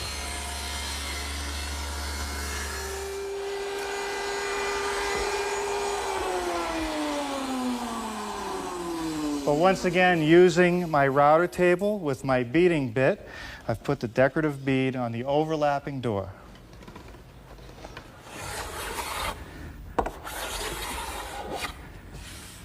Well, now, using my low-angle block plane, I'm knocking off the high points.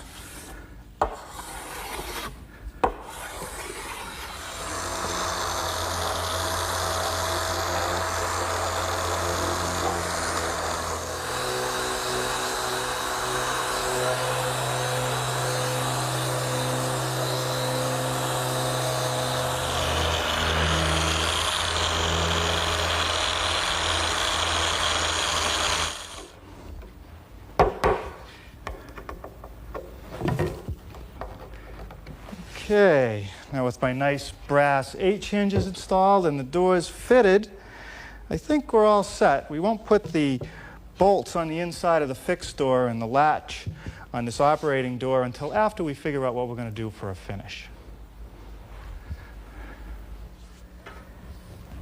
I definitely don't want to conceal the look of this hard pine, yet I want to protect the piece.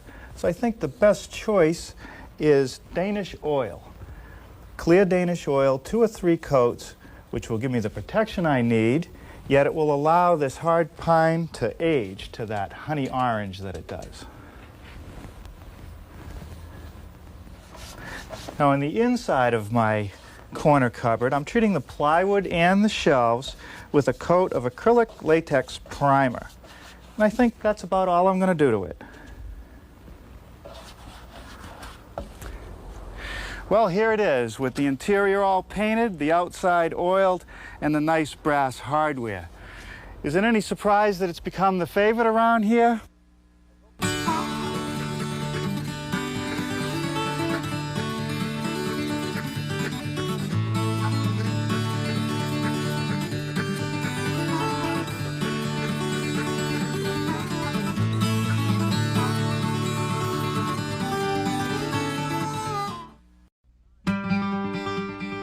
Hi, I'm Norm Abram. Welcome to the New Yankee Workshop.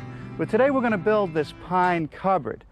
Lots of good storage area down below, some drawers, and even display storage up above. Now the inspiration for this piece came from a visit we made to England. I'll take you there next, right here on the New Yankee Workshop. The New Yankee Workshop features the craftsmanship of Norm Abram.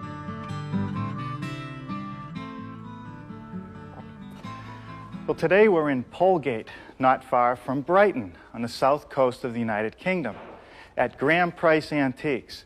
And I have the honor today of having him take us around. Hi, Graham. Hi, Norman. Good to see you again. Let me see what I got on my list today. What I'm looking for is some kind of sideboard or a server with some storage below with doors and drawers, and up above some storage, either open or preferably with some nice glass doors. You think you have something? Yeah, we got things like that. Let's have a look over here first. Oh, I see a piece right there. Now, what can you tell me about that? This is a French piece in pine. It's a buffet decor. Buffet decor, what does that mean? It just means that it's in 2 parts. Splits here for movement, top and bottom. And what's this wood? That's not pine. No, that's some beech there on the drawer fronts, and again up here on the turnings. It's a nice piece, but I think it's a little bit complicated with these turnings and the fancy panels, and it's a little large for what I'm looking for. Do you have anything a little small? Others, yeah. Okay. Well, this place is really jammed up. We're sneaking over the bed. Hey, now, amongst all this furniture, what's this doing here? It looks like some kind of well cap. This is a French well head with its running gear. It's just a bit different, isn't it? Nice looking thing. Still works. Now, who's going to buy something like that? Well, it'll go into a garden or maybe get used in a film. Oh, so for the movie sets. Yeah, perhaps. Oh, no, these are the things that always catch my eye. I certainly could use one in the workshop. What can you tell me about this? Where did it come from? This is French, and it's from an ironmongery store. Each drawer there's got a separate brass number on, you see. That's great. Now, these small ones don't just seem to work. 2 or 3 there that are fixed. Yeah. And there's one in the corner with a keyhole, the only one that I see. Yeah, we think that must be for the money. The money, okay. Have to have a safe place. So you've got one of everything here, it seems. Wow, now where's that here other it is cupboard? At the back here. This okay. Cupboard. That's more like it. Is this English? No, this is Austrian. Austrian. Pine again, much simpler construction than the other one. Yeah, it is. More basic. But you know, it still has nice dovetailed joints on the drawers, and the joinery quality is good. Good solid bottom. Now, who'd have built something like this? This would have been made by the village carpenter. So is it one of a kind? Absolutely, yeah. Just made for one home. It's great. It's just about the right size. I think this would be the one. And I got here just in time because it's apparently already sold. Yeah. But it looks terrific, all polished and waxed. What do these pieces look like when they come to you? Very different from this, but if we go along to the workshop, we can have a look at some. Okay. Well, Graham, this is quite an operation. You've got warehouse space, workshop space. Where do you get all this stuff?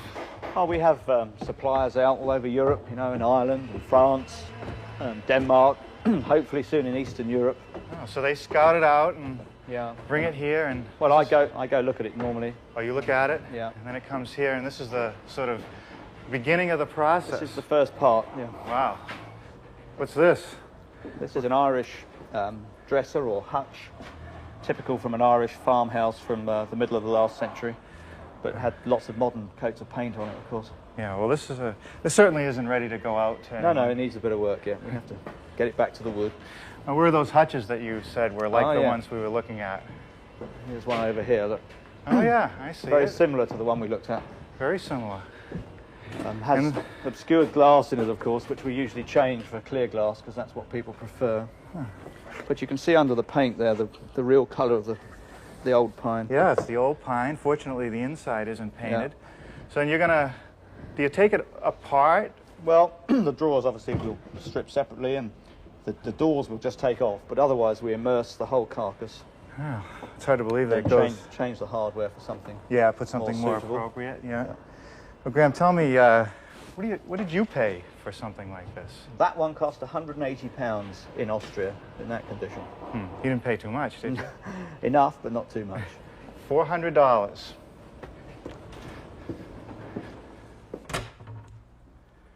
I can't believe for a moment that Graham Price paid any $400 for that old beat-up cupboard that he showed me. He's much too sharp for that. In fact, if I was trying to sell him this piece, he'd probably deal for quite a while. This is our version of the cupboard that we saw in his showroom. Now, I built mine out of number 2 pine because it has the small knots, which adds a lot of character to the piece, but more importantly, this is about 1/4 the price that I would have to pay for clear select pine. Now, if you like the look of this cupboard and you'd like to build one for your dining room or for your kitchen, a measured drawing is available with the materials list, and you'll hear more about that before the program ends. Now, before we start working today, I want to take a moment to talk about shop safety. Be sure to read, understand, and follow all the safety rules that come with your power tools. Knowing how to use your power tools properly will greatly reduce the risk of personal injury. And remember this, there is no more important safety rule than to wear these safety glasses. Now, there's a lot to do on this project, so I've already glued up all the panels that I'm going to need. They consist of 1x8 and 1x6 boards that have been edge jointed so they're nice and straight, and I've glued them together and reinforced the joints with these hardwood biscuits. You can even see the end of one at this cutout. After the glue dried, I sanded them nice and smooth and cut them to the correct width and height.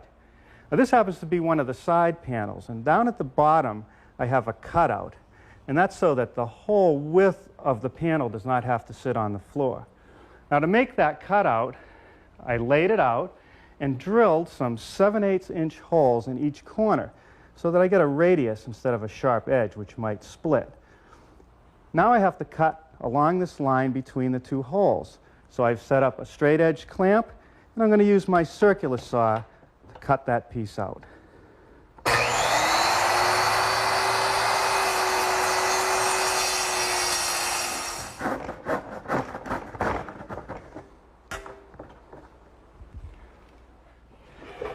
On the inside of those side panels, there's a series of dados and rabbets, and they receive either shelves or other cross members. The dados do not come through the front edge of the cabinet because I don't want them to show. I milled all the dados with the help of a straight edge guide and my router, which was set up with a 1/2 inch straight cutting bit. Now, along the back edge, there's a rabbet for the plywood backing. That's made using a router equipped with a 3/8 rabbeting bit that has a ball bearing that follows the edge of the panel. Now, with a little glue in the dado and on the end of the bottom shelf, we're ready for a little assembly. Now, you'll notice there's a little cutout at the leading edge of the shelf, and I'll tell you what that's all about in a minute. The purpose of these clamps is to pull everything tightly together before I nail it. Now, it's a little trickier nailing the cabinet together from the inside, but you avoid the problem of having nail holes that show on the outside.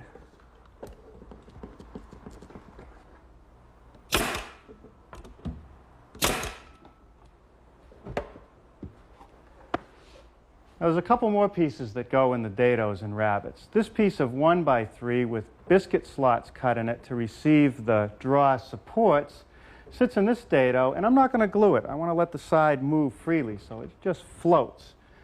But this top piece will get secured with glue and nails.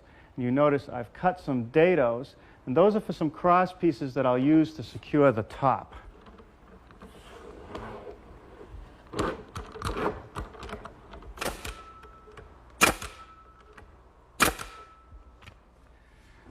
Now, this piece of 1/4-inch plywood for the back adds a lot of strength, and it helps keep the dust out.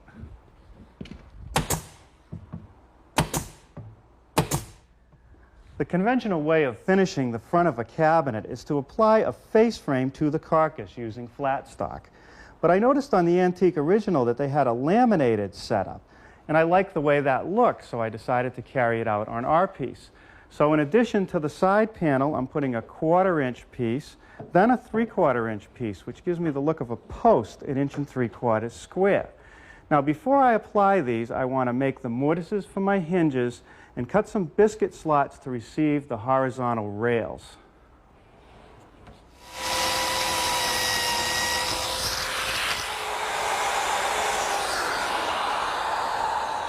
The mortise for the hinge is made using a jig which has a window slightly larger than the hinge itself, and that compensates for the difference between the size of the collar and the edge of the bit.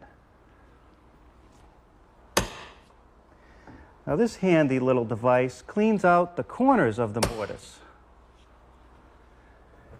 Now, the laminated posts are held together by a little bit of glue and clamp pressure, no nails.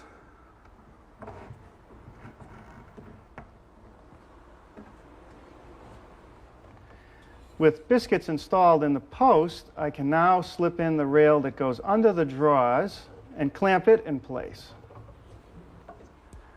Now, this little piece is just a divider between the two drawers. And that takes care of the top rail.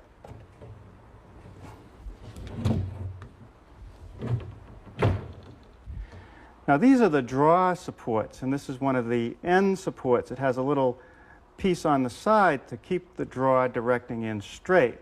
With the biscuit in place, I just slip it into the slots cut in the rails. I left myself just enough room to pop the back edge in and pull everything together.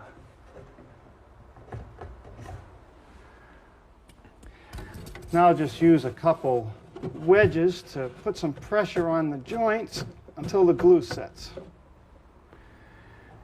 Now, here's the center divider, which will guide the side of the drawer, attached with some glue and brads.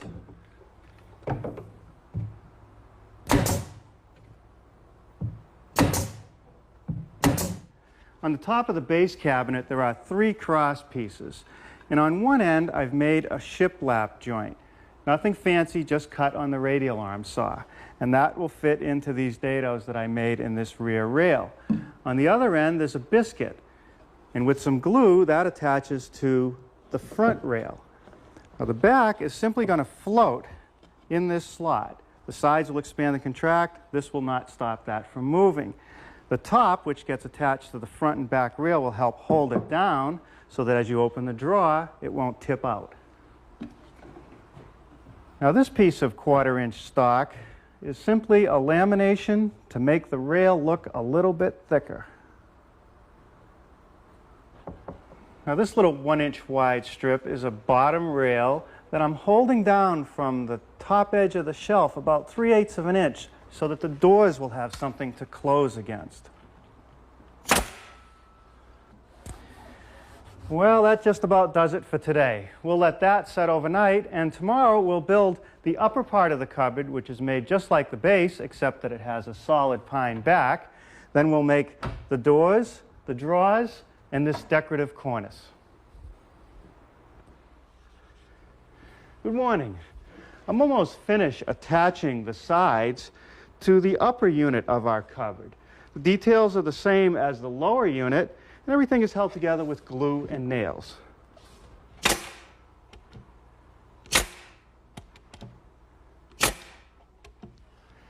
These are the boards that form the back of the upper unit. Full thickness, 1x6s and 1x8s. I milled a tongue in one edge, a groove in the other edge, and a groove at the bottom of the board. All that was done using my shaper, a tool that we don't use every day in the shop, but when you need it, you need it. Now, for safety reasons, we unplugged the shaper, and I can now rearrange the cutters to make the groove in the boards.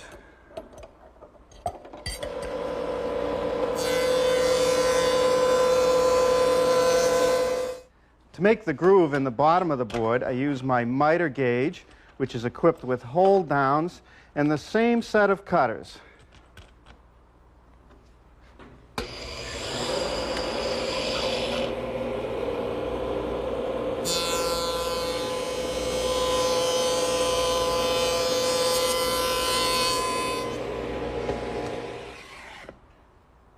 Now, to take the edge off the corners on the face side and give the piece a little bit of a decorative V-groove, I'm just using my block plane.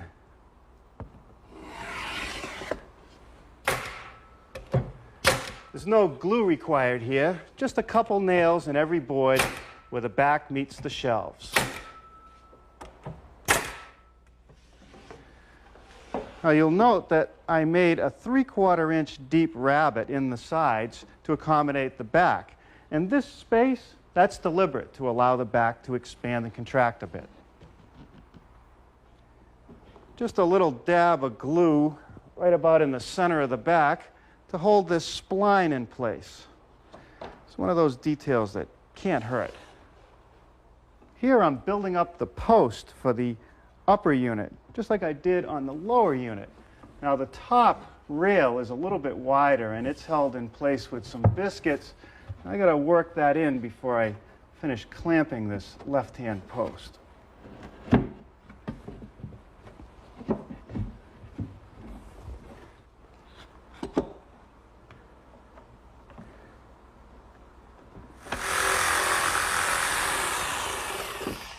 Now, this is a little decorative piece that we copied from the original.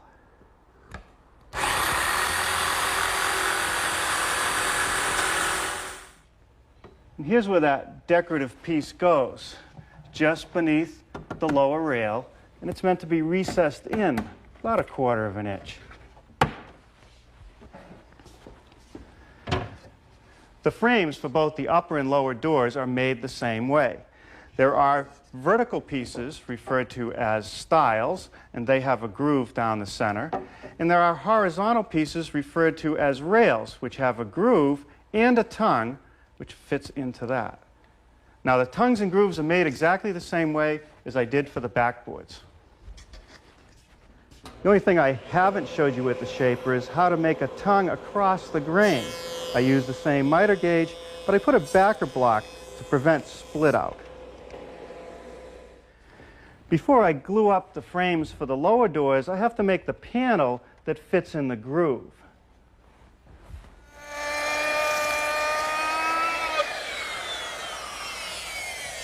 We're using the same 3/8 inch rabbeting bit that I used earlier. I've cut a rabbet around the edge of a 5/8 inch thick solid panel that will fit in the grooves of the rails and stiles.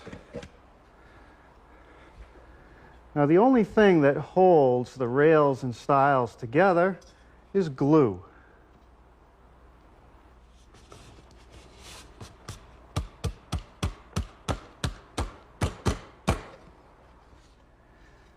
Of course, there's no glue at all on the panel.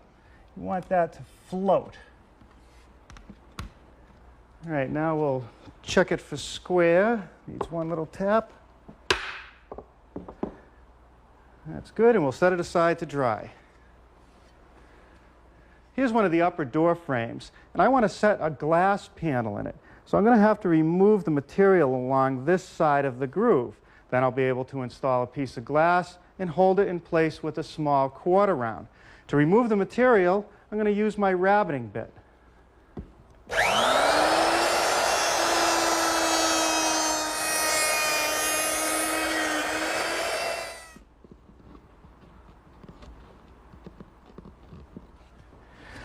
The draw construction features a solid pine front connected to the sides with dovetail joinery.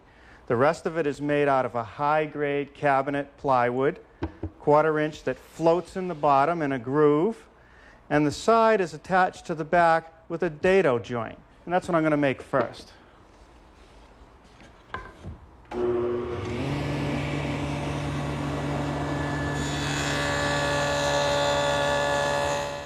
Now, with the stacked dado head reduced to 1/4 inch in width, I can run the groove for the bottom.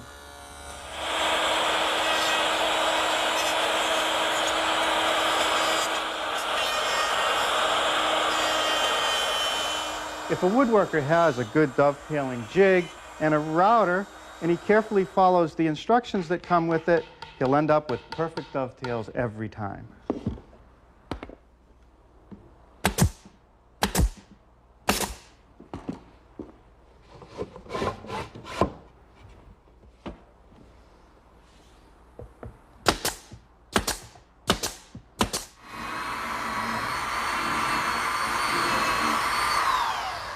These holes are for screws which will be used to secure the top. No glue, just screws here.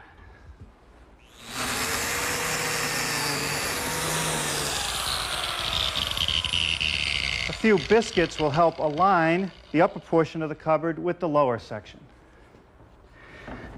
All right, those biscuits align it. Now I'm going to put a couple screws from underneath to secure it. And if you ever had to move it, you could take it apart.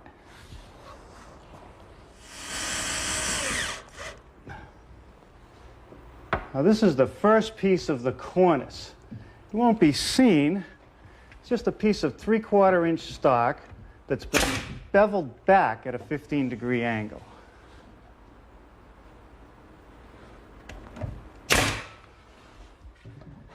Now this next piece of the cornice I actually milled from a piece of 1x5 over at the table saw. It wasn't that difficult to do. Now here's a piece of stock that I've ripped to 4 inches to make our molding. Here's a finished piece of the molding. The first cut that I want to make is this back bevel, and that's where it sits up against the side of the cabinet.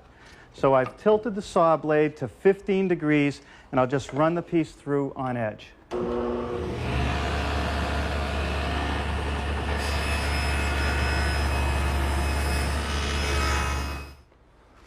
The next cut to make is this one right here, which is parallel to the back cut. So I've just lowered the blade a bit.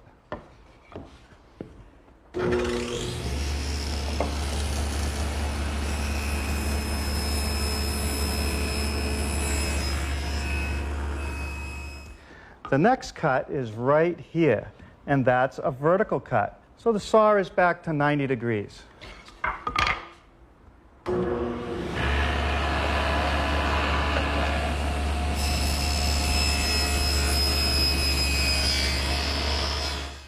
Now with the fence moved to the other side of the blade and the blade tipped to 40 degrees, I'm now ready to make this beveled shoulder cut.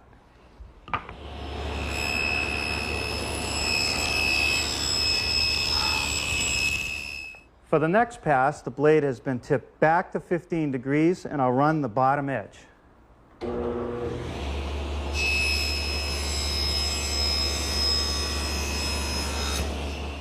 One more slight adjustment to the fence, and we'll make the final pass.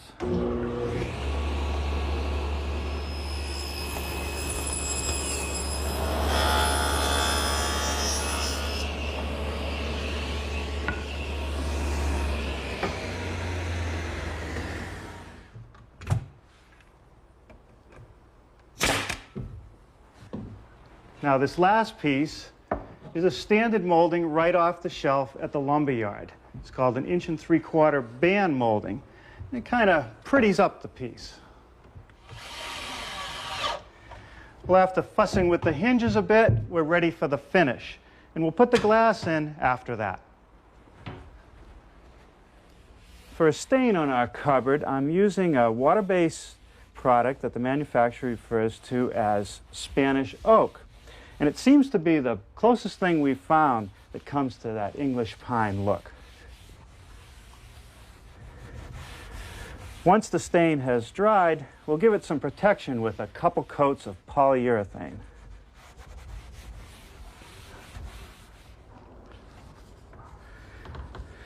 Well, here it is, our pine cupboard with the final coat of satin polyurethane, the nice brass hardware, and the glass in our upper doors. This is a very useful piece for the kitchen, dining room, or any place storage is required or display is desired.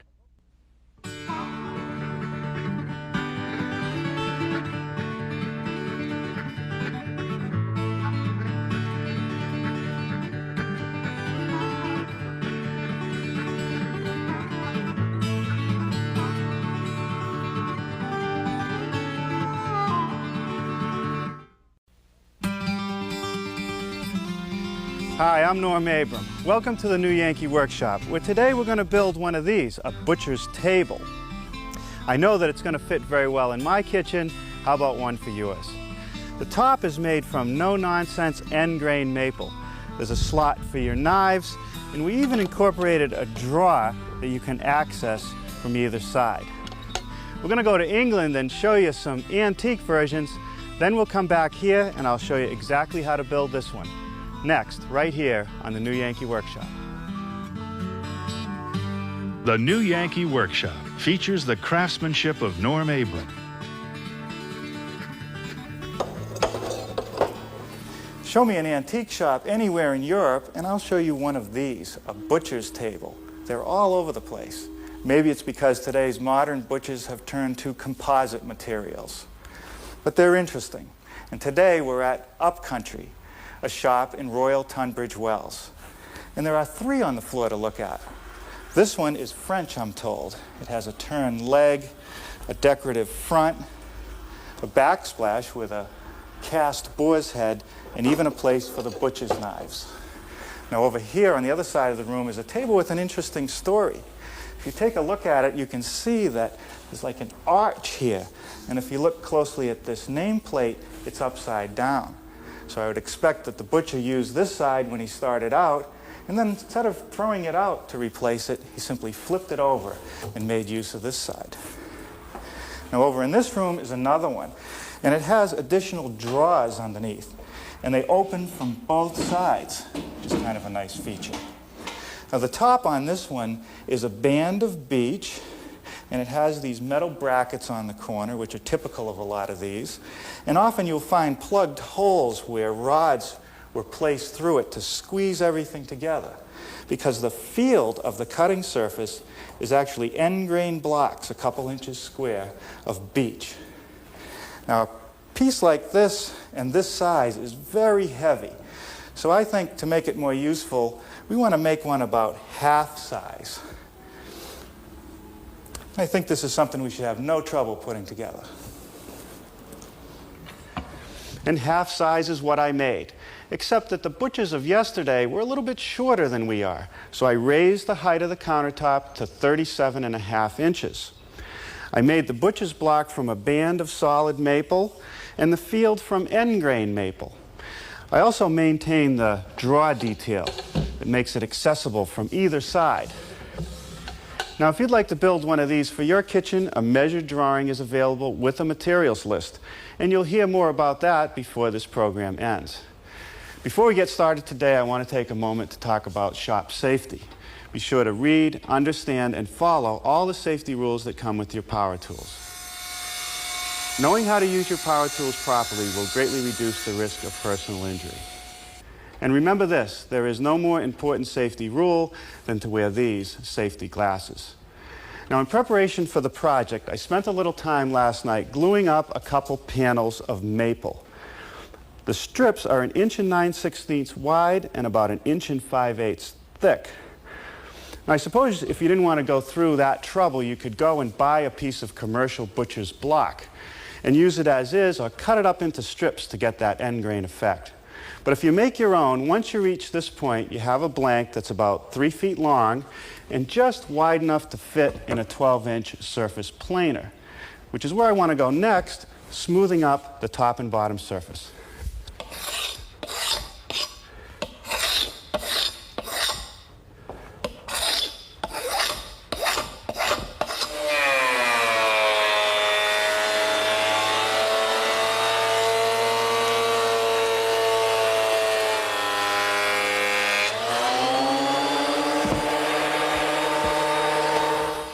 With the two blanks planed to 1 9/16 inches thick, I'm now ready to glue them to each other. Now, I must admit, I probably wouldn't have attempted to make up my own butcher's block if it wasn't for the new glues that are available today. They're one part, they're waterproof, and they clean up with water.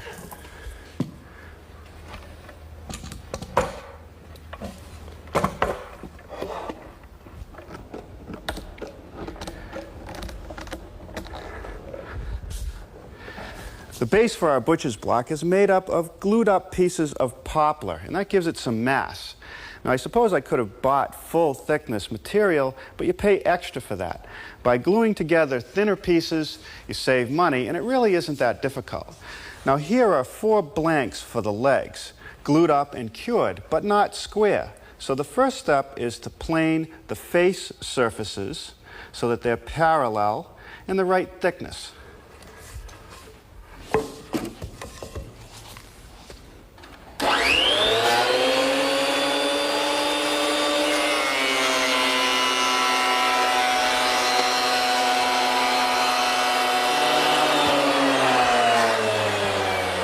Now, while I was at it, I ran the top rails through because they're the same thickness as the legs.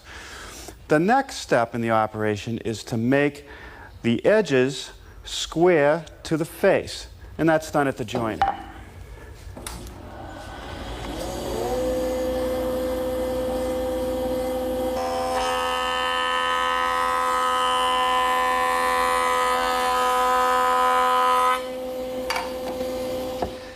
The next step is to take the jointed edge and place it against the rip fence and make a pass through the saw. That way I know that the two edges are parallel and square.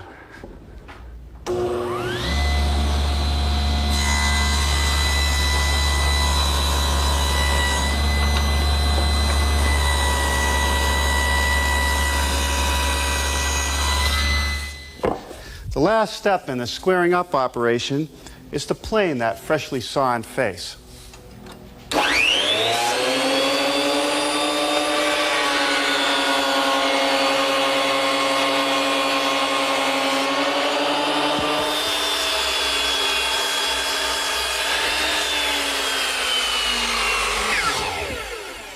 With one end square, I'll cut the legs to length.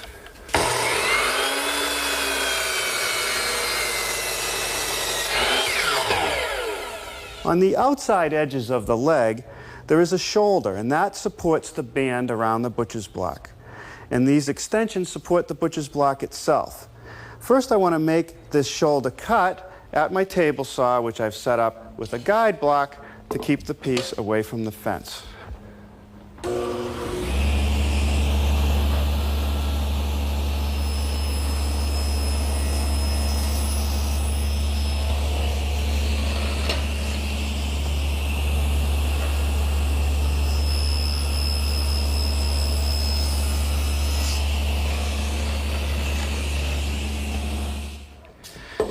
To remove the rest of the material, I'm turning to my bandsaw.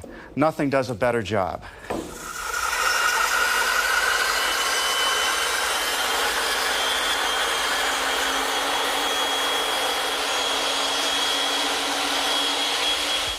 Now, I've clamped one of the legs to my workbench with this template on top. It's a piece of tempered hardboard, and I carefully cut some holes, which will be the guides against which this collar on my router will ride for the mortise cuts. I'm using a 1/2-inch straight cutter. This is for the lower rail. This layout up here is for the upper rail.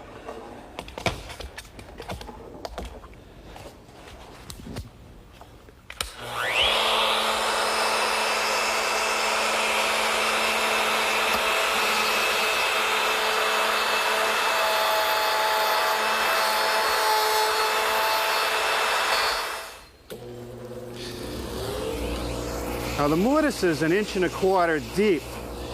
I'm going to make it in several passes, cleaning out each pass with the vac.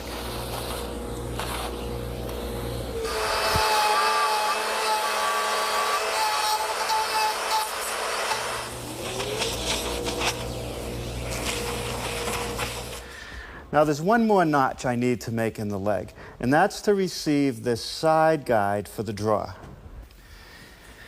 And that's what this cutout in the template is for.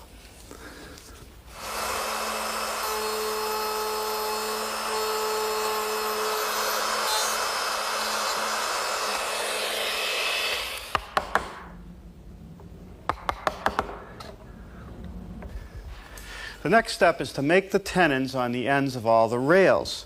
I want to make a nice, clean, crisp cut on all 4 sides, then remove the rest of the material with my bandsaw, as I did earlier.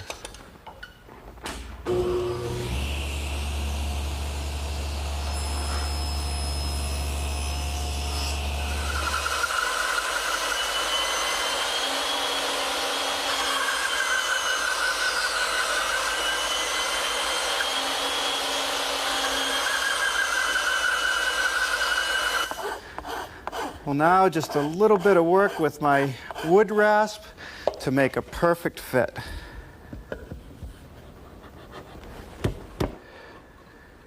With all the tenons fitted, I'm ready for some assembly. A little bit of glue on the tenons and the mortises.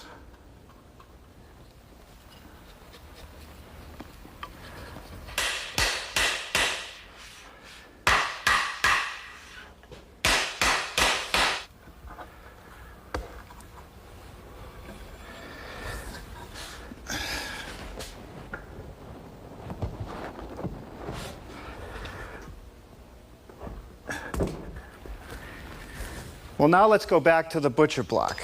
That joint I glued is sufficiently cured, and the next thing I want to do is trim one end so it's straight and square.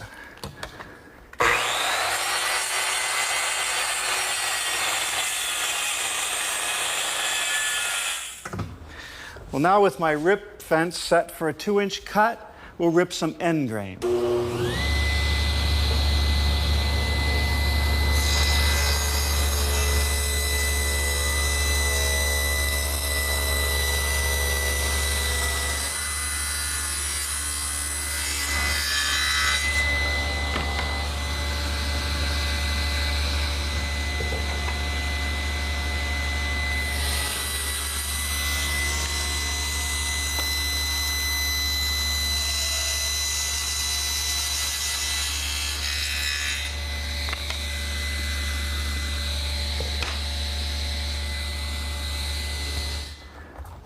Well, now I'm ready to glue the strips of end grain together in 2 groups, 7 strips each.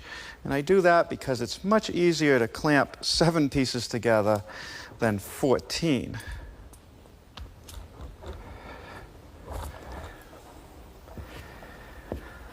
One thing that I've really tried to do in gluing up these end grain blocks is try to keep them as even as possible, because trying to sand end grain even is very difficult. The next thing to do to the butcher block is make these slots which will hold the knives, and I do that at the table saw.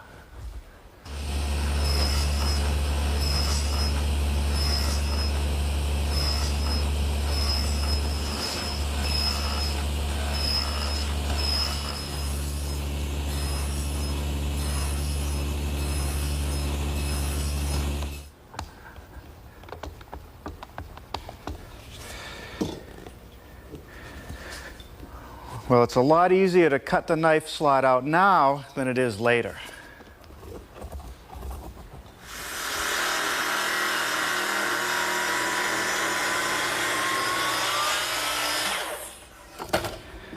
Well, here I'm using my sliding compound miter box to make perfect miters on the corners of the band that surrounds the field. The next step is to bevel the top inside edge of all 4 pieces. And that's part of a system to allow the field, when it expands, to rise up instead of pushing out against the miters, opening them up. So I've set my saw to a 5-degree angle, and I'll just run the pieces through.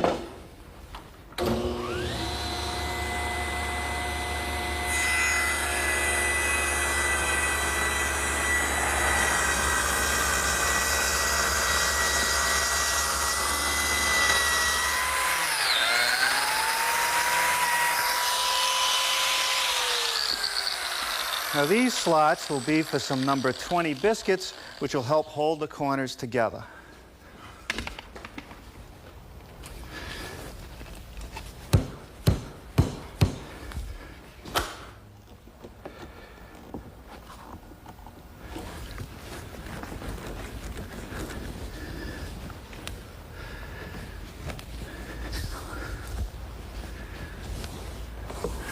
All right, well, I think we'll leave this in the clamps overnight because I want those joints to be nice and strong before I put any pressure on them.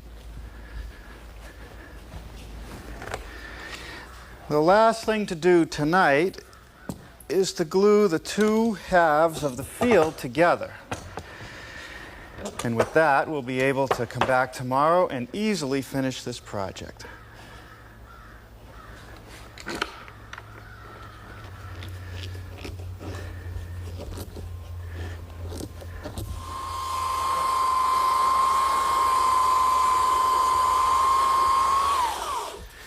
Well, I thought I'd get started this morning where we left off last night, on the butcher block. What I want to do is remove any of the burn marks and unevenness. And this is an 80 grit belt.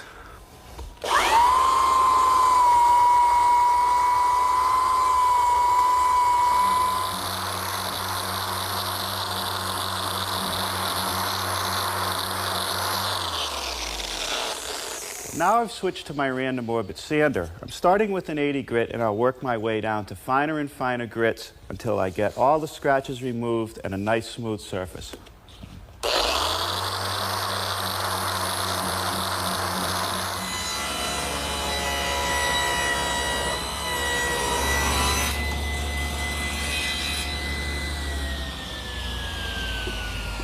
Here I flip the butcher block face down and run it through my saw, which is set at 10 degrees. Now that's a little bit bigger than the 5-degree angle that I used on the frame, so it'll be able to move around. All right, let's see how it fits. Okay. Well, that's not too bad. If you look underneath here, you'll notice that there's a slight gap around the edges, and that's because of the difference in the angles. Now I want to increase the saw angle to 30 degrees and cut another bevel on all 4 edges. Okay, now that's 30 degrees.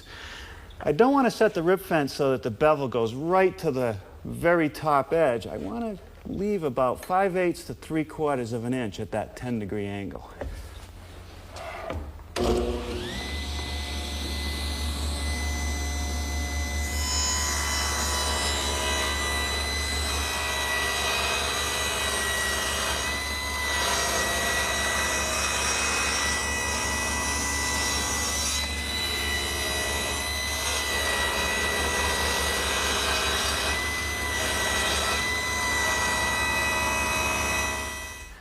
Well, now for the acid test.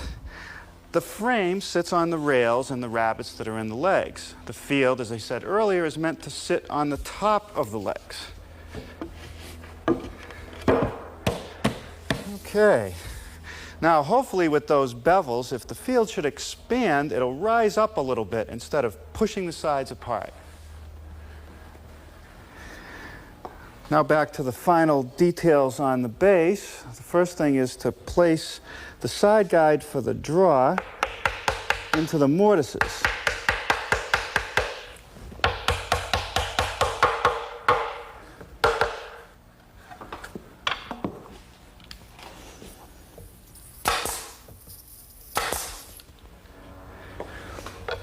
Now this strip of maple will act as a draw support and guide, and I'll just attach that with some screws.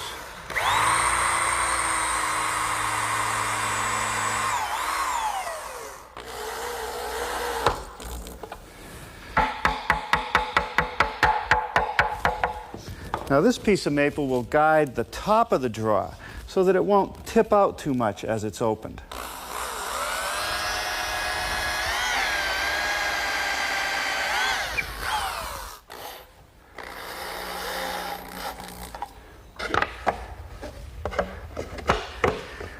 The bottom shelf is made up of 9/16" thick poplar, and I want to ease all the edges.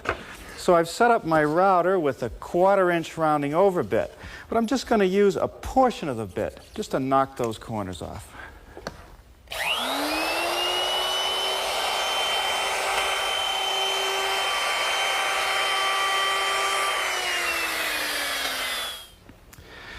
Now where the boards meet one another, I'm just going to use this little plane to chamfer the edge, and then I'll nail all the boards in place.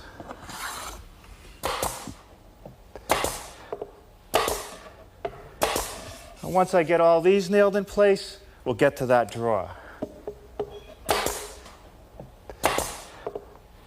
Well, here are the parts for our drawer. 2 drawer fronts, 3/4 inch thick, 2 sides, a 1/2 inch thick, and a plywood bottom. First thing I want to do is make the groove for the plywood bottom.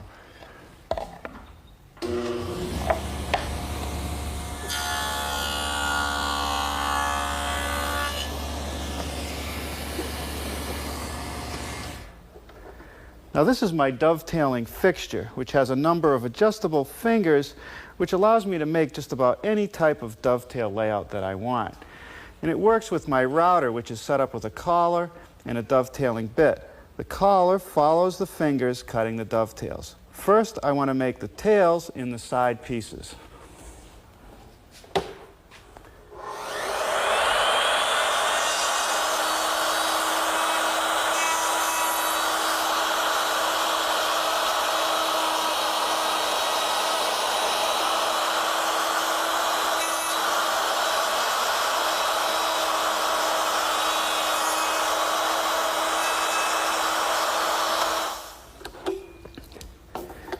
If you follow the directions that come with these dovetail fixtures, you'll be able to dovetail 1 or 100 draws perfect every time. Now with the draw front set in the correct position, I'm ready to cut the pins.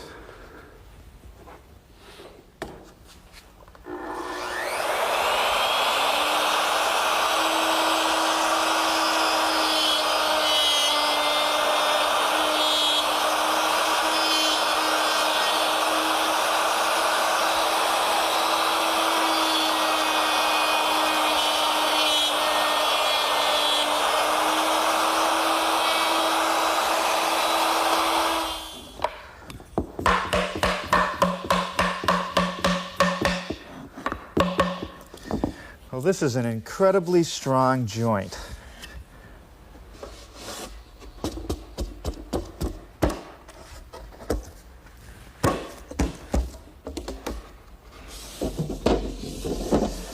Well, that just about does it. But before I install the hardware, I think I'll put the finish on this piece. I like to treat my butcher block with mineral oil. It's a good conditioner, keeping the wood from drying out. And it won't go rancid like some of the vegetable oils. I like to make sure that I put a coat on everything, including the band that goes around the edge. And every once in a while during use, I want to give it a treatment.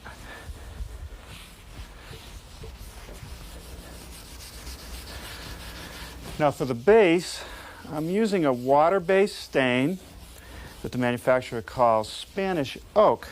It seems to be the closest thing we can find that approximates that English country pine. I'll put 1 coat on, let it dry, and then seal it with some urethane.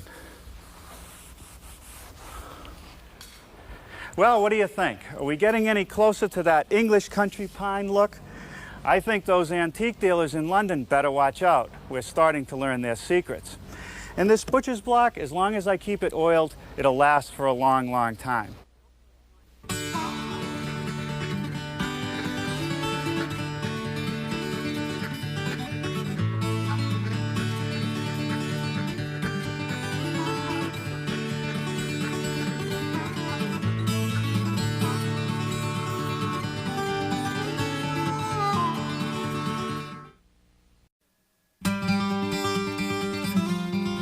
Hi, I'm Norm Abram. Welcome to the new Yankee workshop. But today we're going to build this handsome redwood arbor. We found dozens of examples of these attractive garden features on the beautiful island of Nantucket. And we'll take you there and show you what we found next, right here on the New Yankee Workshop. The New Yankee Workshop features the craftsmanship of Norm Abram. Some of the oldest seaside cottages on the East Coast can be found right here in Sconset, a tiny little village on the island of Nantucket. Now, among all these old cottages, it seems that every other one has an arbor like this one. This one has a nice arched top, this fence that comes into it with a gate. But I really like the fact that these roses are climbing up over the top of it. Now here's another one that's about the same in size, but they've done a different detail with the lattice. The verticals are turned on edge. Nearby, there's another one. It actually completes the corner where the fence comes around. Has a nice vine growing over the top of it, and a very interesting gate with pickets on both sides. Ah, look at this. This arbor actually forms the entrance to this cottage. It's a beautiful piece of woodwork. Here on the side of the Union Chapel is an arbor made of nothing but privet hedge. How would you like to trim that? If you like good food, here's an arbor you'll want to see at the Chanticleer restaurant. Too bad they're closed today. One of the most unusual arbors in the village is this one. You don't walk through it, you walk to it. And when you get here, you can sit down and serve tea if you like. And I really like this diamond-shaped lattice pattern. I'm sure glad that we had time to visit the arbors of Sconset.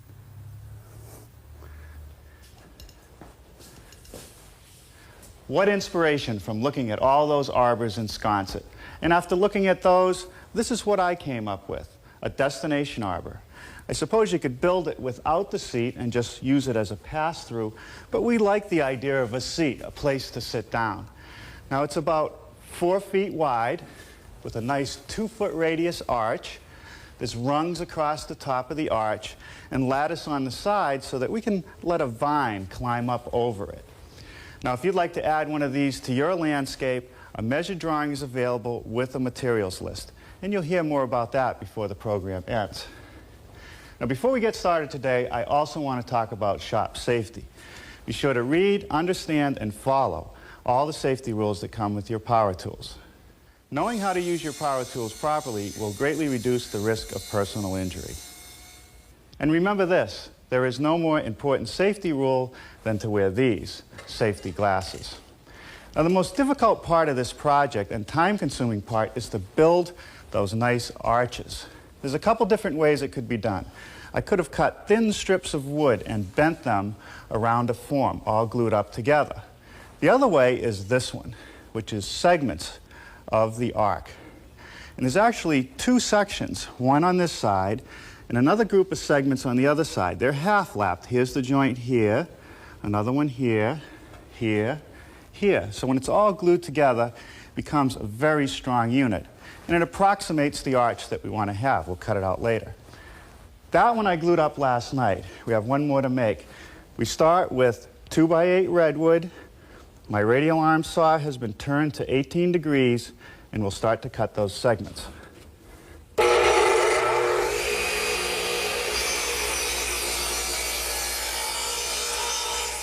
Now I need a top measurement, long point to long point, of 19¼ inches. I'll use my bevel gauge, which is set at 18 degrees, to give me a guideline. And I'll cut 7 pieces like this.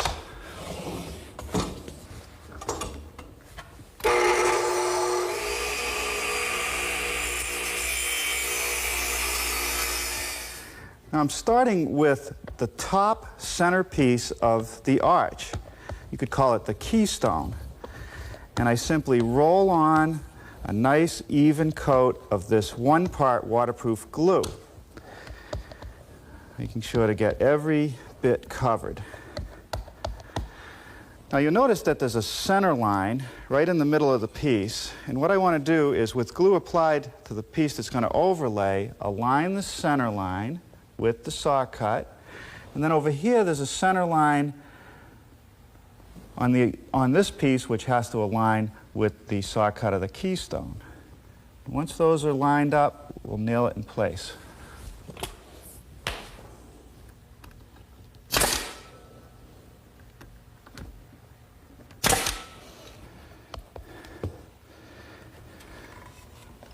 Now I just add another piece for the other side on the keystone. And I'm being sure that these nails will be out of the way of the cutting that'll take place later. Helps hold everything together while I put on the clamps.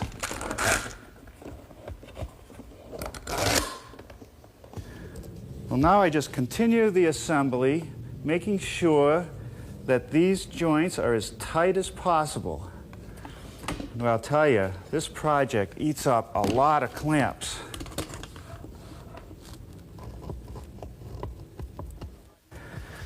Well, you'll note I'm not using any backer blocks on my clamps, and that's because where the clamps are, most of the wood will be removed. And if it does leave a little mark where it's remaining, I'll just sand it off. With the 7 identical pieces glued and clamped together, I can now work on the ends. On the side with 3 segments, I'm adding this piece with an angle cut on one end and a square cut on the other, 21 inches long. Now this extra length is necessary so that I can form tenons on the arch that'll fit into the top of the post. The corresponding piece on the back side of the arch, where there are 4 equal segments, is a little bit shorter, 13 inches.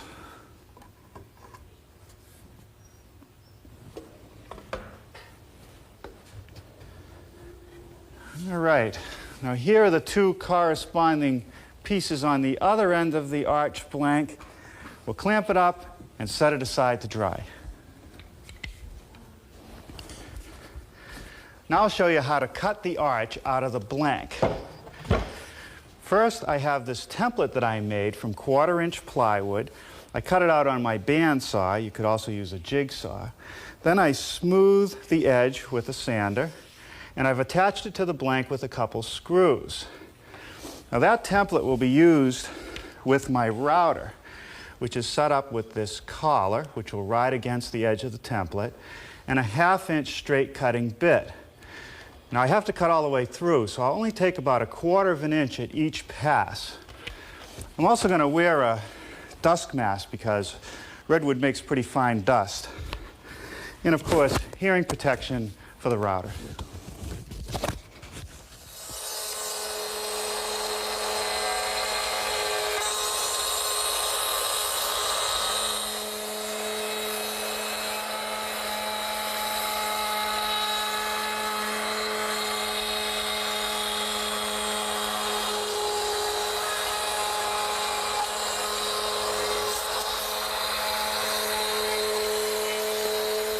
Well, that's the maximum amount of depth that I can cut from this side. So I'll clean it up, flip it over, and do exactly the same thing.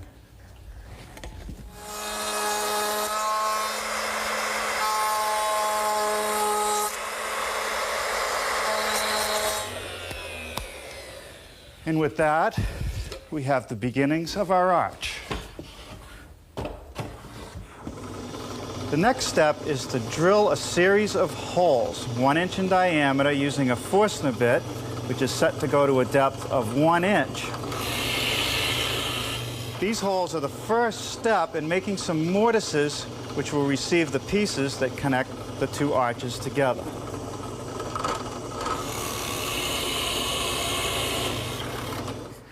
To square up the holes of the mortise, I'm using a template.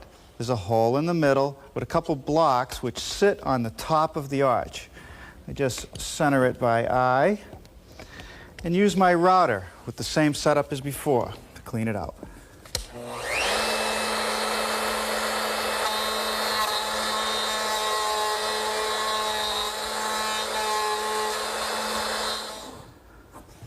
Now with the tenons all laid out at the bottom of the arch, I'm ready to cut it.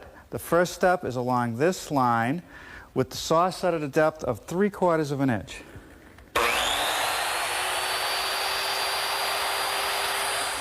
To make the shoulder cut across the thickness of the arch, I'm just using my back saw. And finally, to make the cheek cuts, I'm going to return to my circular saw.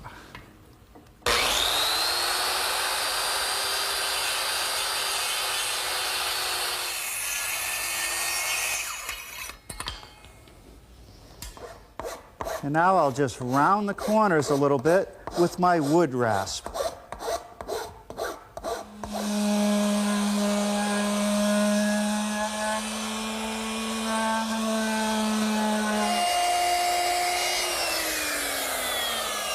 Once the arch is sanded smooth, I can ease the corners using a 1/4 inch rounding over bit.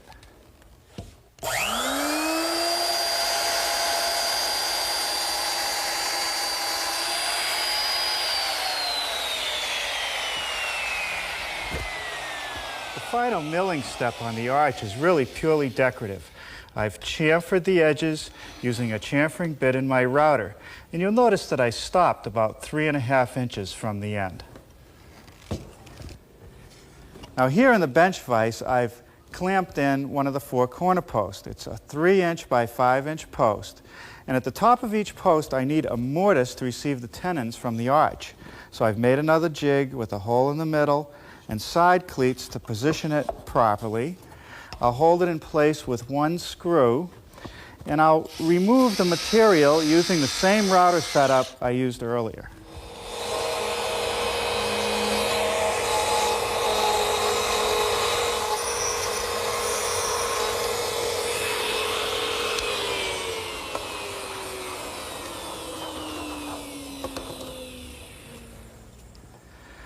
The back posts also need a mortise for the tenons that support the backrest. And I'll start out making that mortise by roughing it out over at the drill press, which is still equipped with a 1-inch Forstner bit.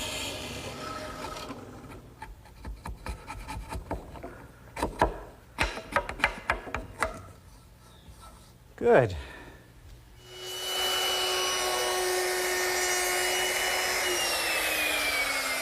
The 1/4 inch roundover bit is used here to ease these corners.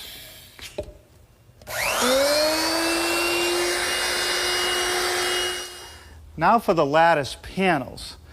There's an inner frame and an outer frame, and the lattice is like the ham in a sandwich. First thing I want to do is make one of the frames. I'm going to reinforce the joints with biscuits and glue.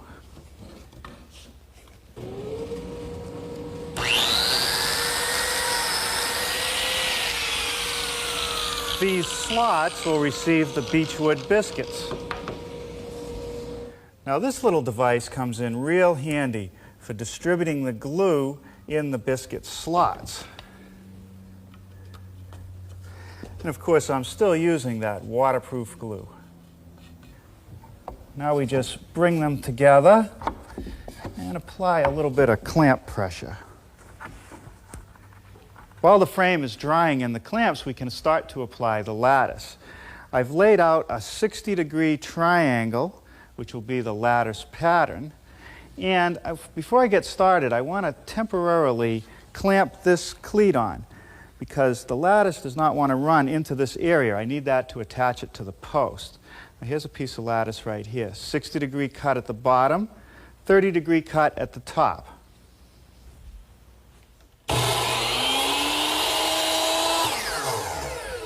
I use my miter box to cut the 30-degree angles and my radial arm for the 60-degree.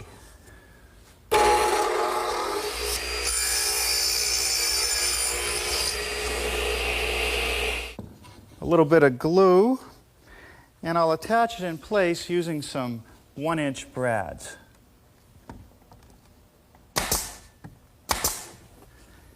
Now it's just a matter of using this spacer to lay out for the rest of the lattice.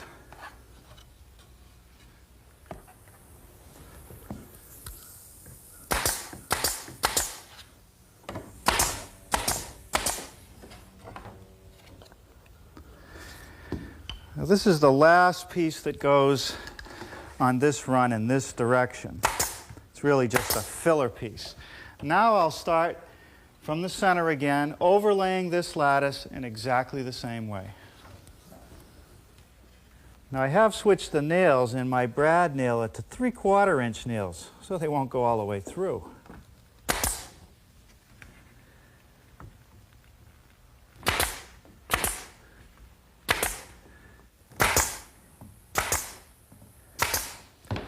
Okay, next I have to make another frame for the other side of the sandwich.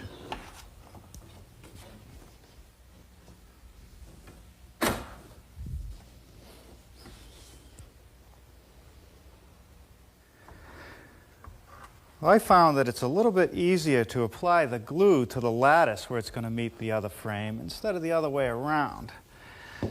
Now I'll just flip the whole thing over and get it aligned. Good.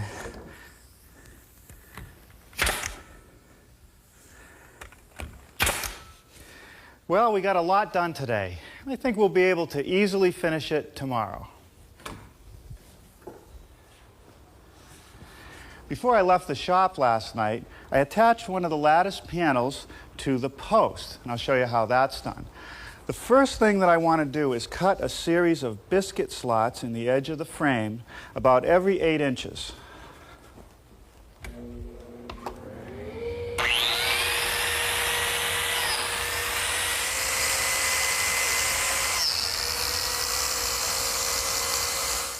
Next, I attach this 1-inch cleat to the post with some screws.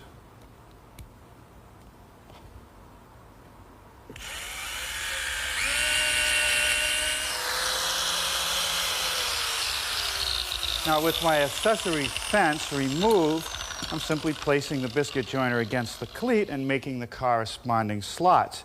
Now, there are a lot of biscuit slots, but this is the only thing that holds the post to the panels. In each slot goes glue and a number 20 biscuit.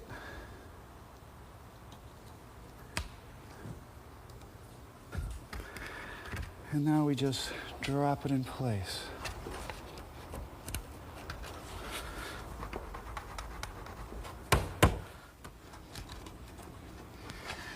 You know, it's remarkable how strong of a joint you can get with this system of biscuits. Well, once again, it seems like you have to use a lot of clamps for this project. On the top of each panel is a little cap. It has a beveled top for looks, but also for function so the water will run away. It's just made from a 2x4 that I run through the table saw, which has the blade tilted to a 10-degree angle.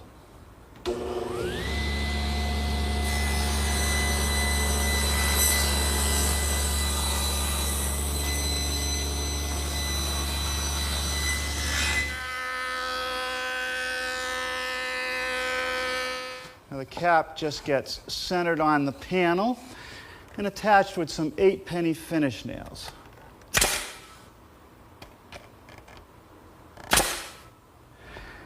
You may recall that this mortise is for the backrest. I need to put a tenon on the back rail, so I've set up my table saw to make the shoulder cuts first.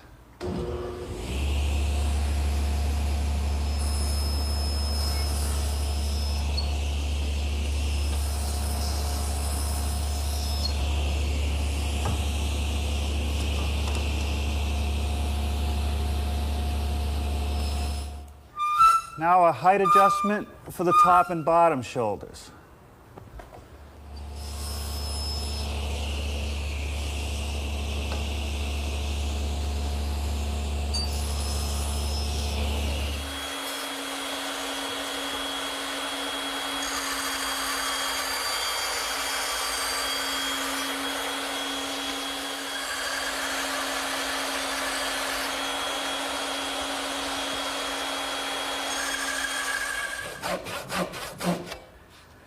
Now this is the bottom rail of the backrest, and it requires a special wedge-shaped cutout, and I make that with my back saw.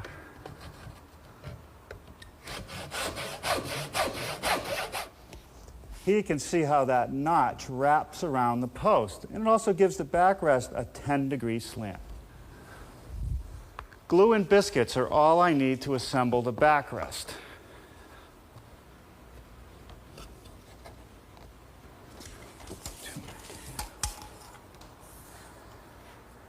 That's good and square. The arches are connected with these 1.5-inch square rungs that have tenons cut on each end that I made using the same methods I showed earlier. And all we need to hold it together is a little bit more of that waterproof glue.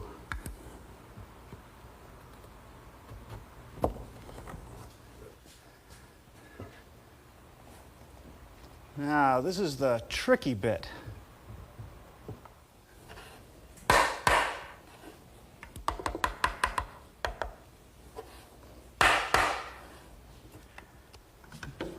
Now for the seat support system.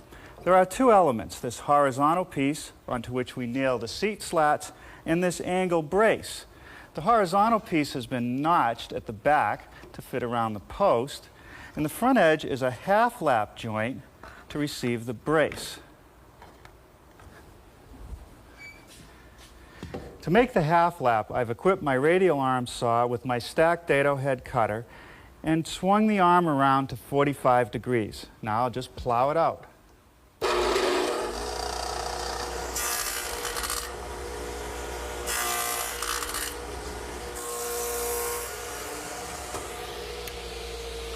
This shallow dado will receive a horizontal piece that connects the two sides. The front and back pieces of the seat assembly also have some shallow dados which receive the cross pieces. Everything is assembled using the waterproof glue and some treated screws that won't rust.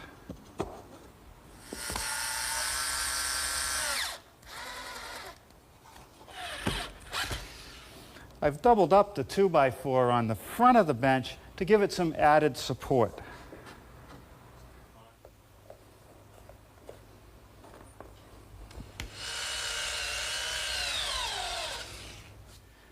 Well, now if I can get a clamp on here, we can start to assemble it.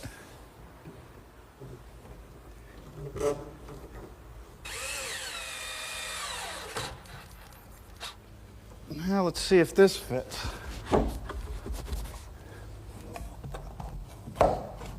It's snug, but it's going to make it.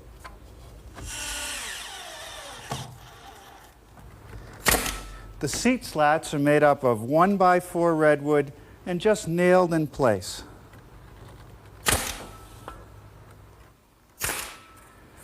Now to conceal the joint where the arch meets all the posts, I'm just wrapping them with this 1x stock with a slightly chamfered edge.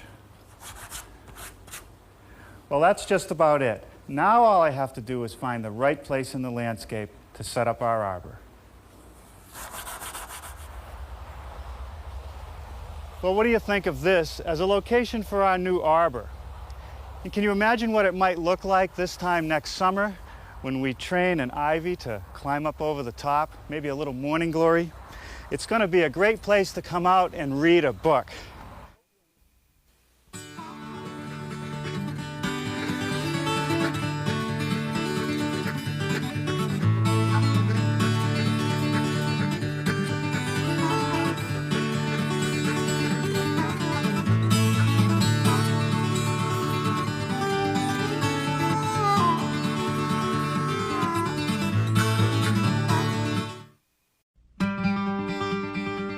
Hi, I'm Norm Abram. Welcome to the New Yankee Workshop, where today we're going to build a desk called a secretary. Plenty of drawer storage down below, a nice big writing surface, and a place to organize those bills that you're going to pay later. Now, it's a complicated project, so let's get going. The New Yankee Workshop features the craftsmanship of Norm Abram. Well, once again, I'm at one of my favorite antique shops, Upcountry, which is in Royal Tunbridge Wells. And there's a piece I want you to see. All the secretaries that I've ever looked at, most of them were built out of hardwoods. This particular secretary is all pine, very unusual. It's an English piece, and it dates to about 1800. It has some nice dovetail joints up at the corner here, which I would expect. But this is a little unusual. The breadboard edge of the top has been mitered, and that's something I think I'll do. A nice case of drawers down below with good brasses. And even though it's meant to sit on a level floor, it's been temporarily shored up because this is so uneven. Now these little devices here that pull out very smoothly are known as loafers, and they will support the writing surface when it's down. In the back, there's a nest of compartments and some nice little storage drawers. I better get my tape measure and start measuring this one. Well, here it is, our version of that antique secretary desk we saw at Upcountry. And I stayed pretty faithful to the original, constructed it from #1 common pine, and the only thing I changed was the arrangement of the compartments inside the desk. So if you'd like to build one of these for your home, a measured drawing with the materials list is available. And you'll hear more about that before the program ends. Now, before we get started, I want to take a moment to talk about shop safety. Be sure to read, understand, and follow all the safety rules that come with your power tools. Knowing how to use your power tools properly will greatly reduce the risk of personal injury. And remember this, there is no more important safety rule than to wear these safety glasses. Now, before I left the shop last night, I glued up all the panels I was going to need to make the desk. This happens to be a side panel, which is 3 1x8s. Now, this morning I came in and cut them to the right size and started making a series of dados, which will receive the drawer frames and the top surface of the desk. To make the dados, all I'm using is a straight edge clamp and my router, which is equipped with a bit the right size to match the thickness of my boards. All I'm going to do is run the flat side of the router base against the straight edge clamp.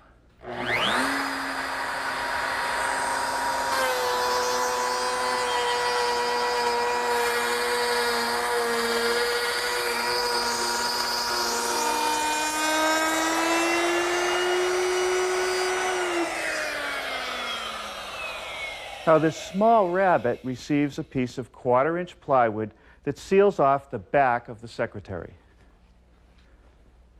Now I'm ready to make the slanted cut on the side panels. And to make sure that both ends come out identical, I've clamped the panels together here at the workbench, installed a straight edge as a guide, and I'm going to use my circular saw up against it. Now, normally I like to keep the broad side of the base on the save section, but because of the clamps and the straight edge, I'll have to use the narrow side.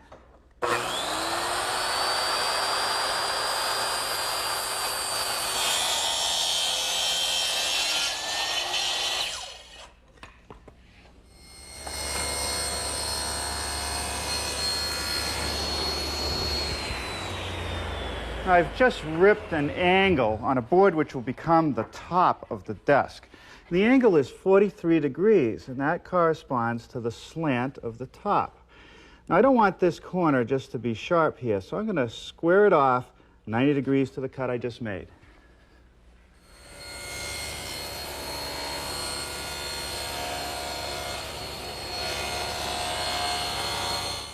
The top is joined to the side with dovetail joinery.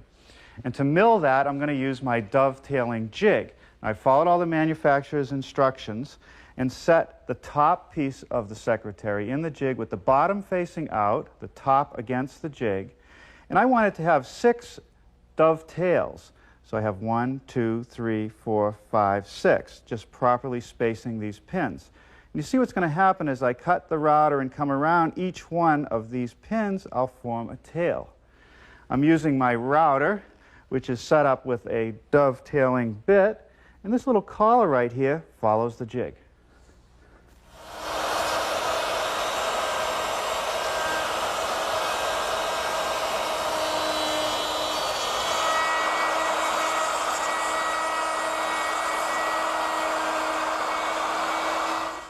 Now we'll just flip it end for end and do a similar operation on the other end.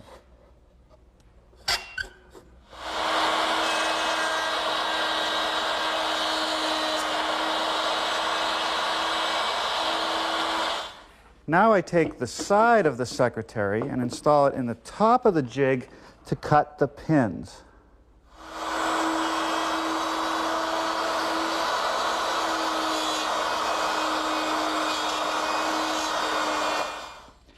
There are two boards that form the main shelf, one in the back that overlaps one in the front.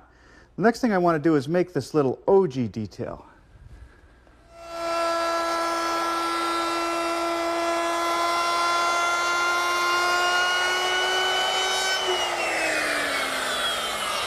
Now the bit that I'm using here is a 5/32 Roman ogee.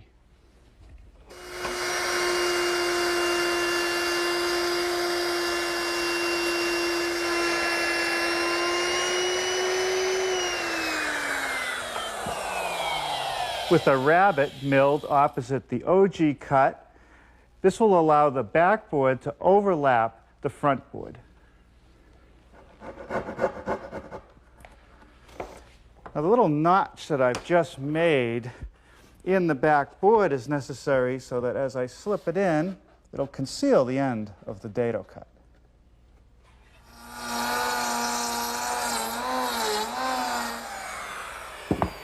Now this dado along the back edge of the main shelf will receive the solid pine back that goes behind the cubby holes.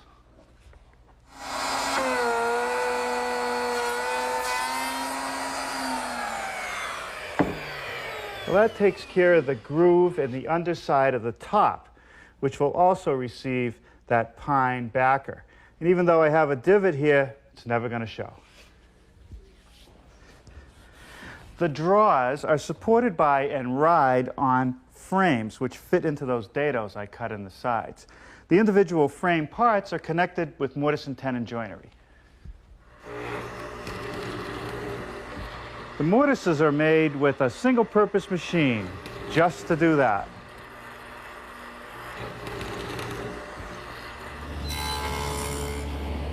The tenons are made here at the table saw using my stacked dado head cutter. The first cut are the cheek cuts.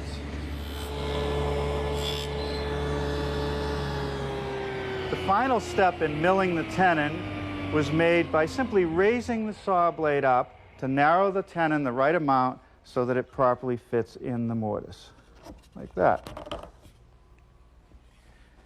The upper frame has end pieces which are slightly wider, and it also needs a groove for this piece of pine right here, which separates the drawer and the loafer, also keeping them on track.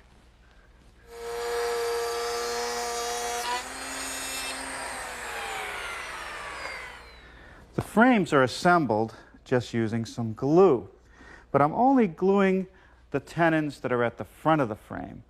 The back tenons will just float, and that's so when the frame is installed on the sides of our secretary, the side will expand and contract instead of splitting.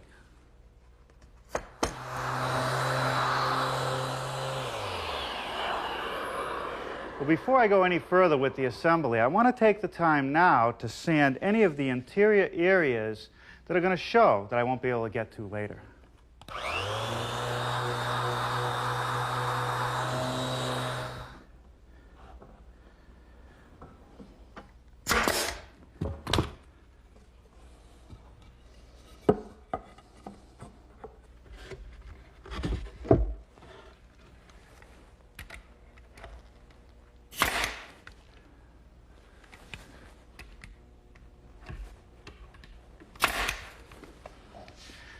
And here's the 1/4-inch plywood back, which will square it up and add a lot of strength.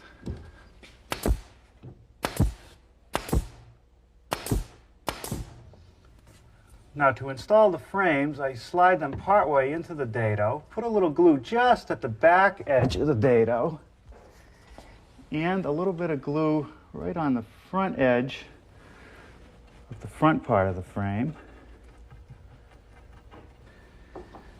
Now I just slide it in until I get to my mark, right distance. Okay, now remember there's going to be a face frame rail that fits in that groove. Now a clamp. Now the back frame, I want to tap it up against the 1/4-inch plywood, and that's it. We noticed on the antique original that there was a fair amount of wood between the drawers. So that means I can't get away with just the thickness of a shelf or a frame. I'm going to have to add a piece of wood.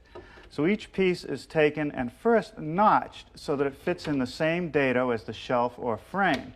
But it stands proud of the side. So now I want to just remove a little bit of material so it'll be flush.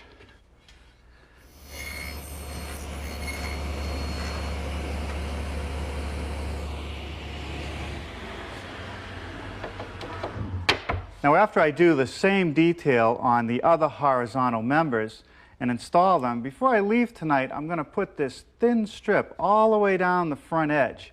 Now it's tedious work, but it makes all the difference in the world. Well, good morning. Last night I did finish assembling the face frame, and all that's left now to do is sand it all smooth. I started by installing some cleats this morning. The one I just nailed will guide the bottom of the lower drawer. And up here at the top, there's a cleat that's just wide enough so that one side will guide the drawer and the other side guides the loafer. Now, if I tip the whole carcass up on the side, you can see that underneath each of the frames, there's also a cleat. And that'll prevent the drawer from tipping out too far as it's opened. The next thing I want to do is get started on this decorative base.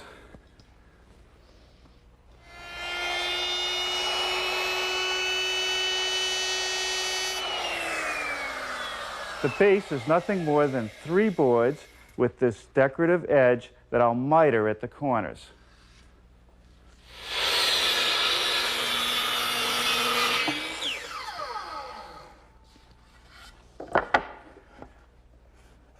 Okay, that's perfect. Now I'll strengthen this joint with biscuits. I can't think of a better way to strengthen a miter joint like this than to add biscuits.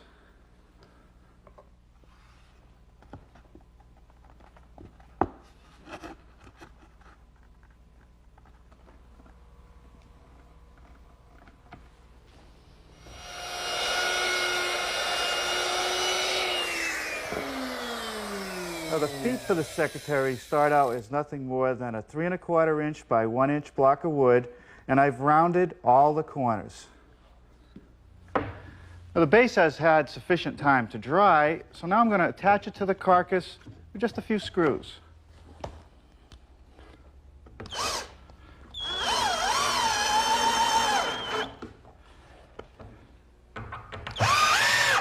And that's all there is to securing the feet. Well, let's get to work making the drawers. Now, you've seen me use the material that forms the ends and the back and the bottom. It's a cabinet-grade plywood. The front of the drawer is solid pine, and it has this decorative bead around the edge. The first thing I want to do is rabbet the drawer front, and you'll notice that the rabbet at the top is a little deeper than the one at the bottom. I'll do that at my table saw.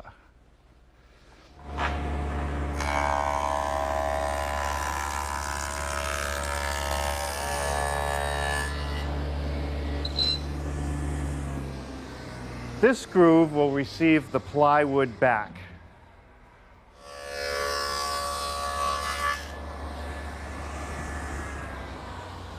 That's the groove that'll receive the plywood bottom.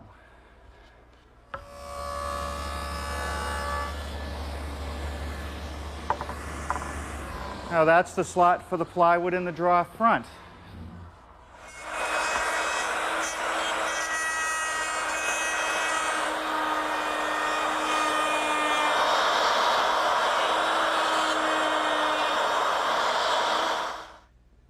Let's try a trial fit. Good.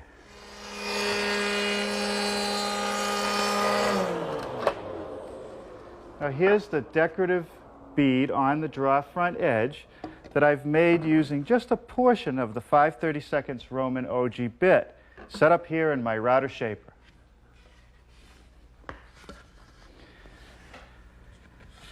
And now for a little assembly.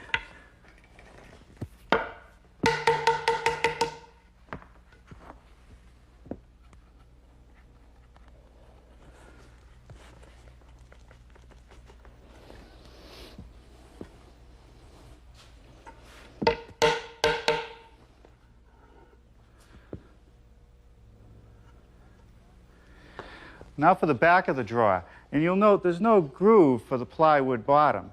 It'll simply be nailed to the bottom edge.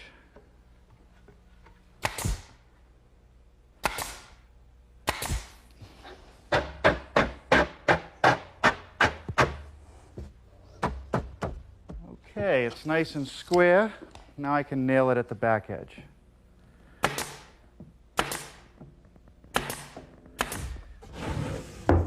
Okay, drawers fit nicely. Now the loafers are made up of 2 pieces of the 1/2-inch plywood I used in the drawers glued together, a little pine front that I milled the same edge as I used on the drawers and then ripped it a little bit thinner, and a brass knob. Let me show you how it all goes together. First I just take the glued up plywood, position the front on it, and drill a pilot hole.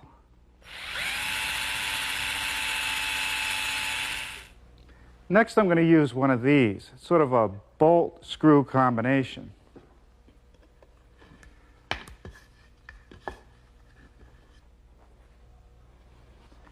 Now a little bit of glue.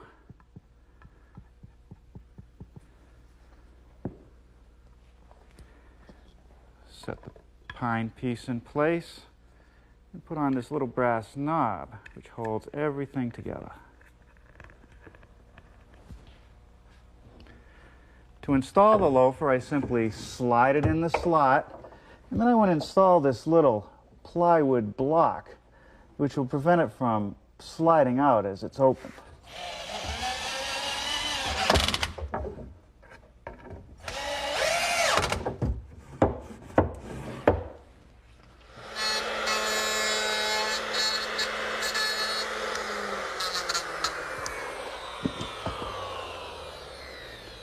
Well, what I'm starting to do now is work on the slant front of the desk, and it has a mitered breadboard edge.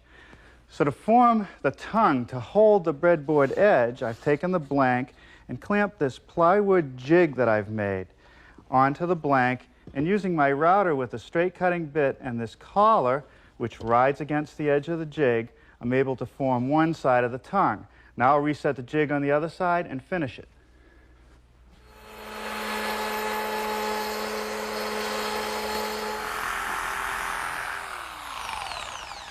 I've just removed the surplus along the edge because all I really need is a 3/4 inch long tenon. Now I want to make a groove in the breadboard edge at the table saw.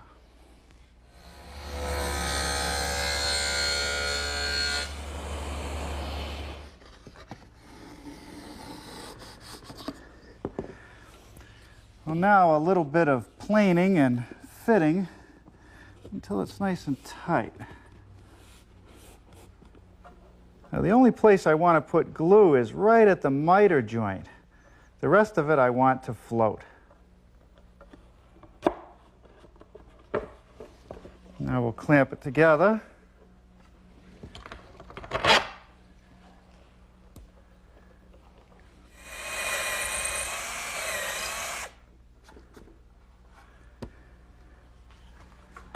Now just a dowel pin.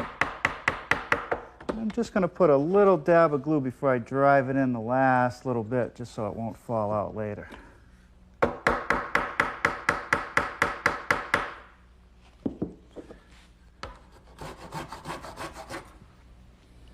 Well, while the miter's on the writing surface dry, let's get to work on the compartments, starting with the cut on the end of this horizontal piece. Each end gets 2 45-degree cuts, and I'll show you why in a minute.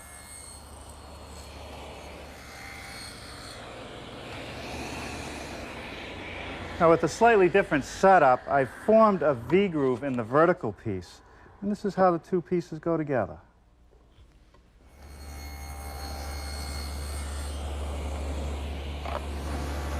I've made these grooves by making 2 passes through the table saw, and they will receive these thin vertical partitions. Now there's a little decorative groove, and that's easy to do.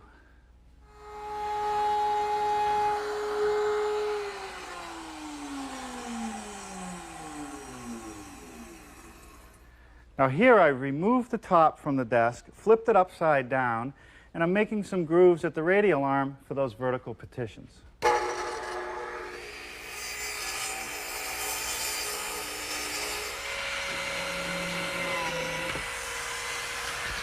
Okay, now I'm just going to dry fit everything together. I don't want to glue it until after I put the finish on the cubby holes.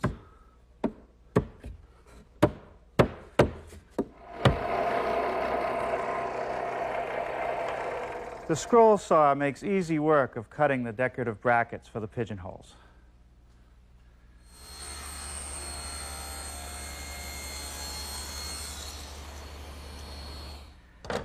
These don't get glued in until I apply the finish.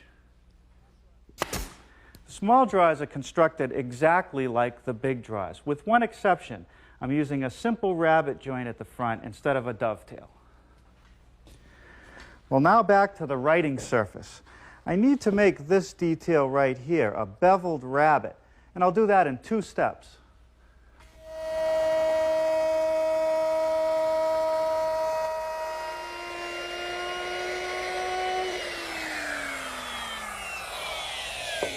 Now I'll switch bits to get that bevel.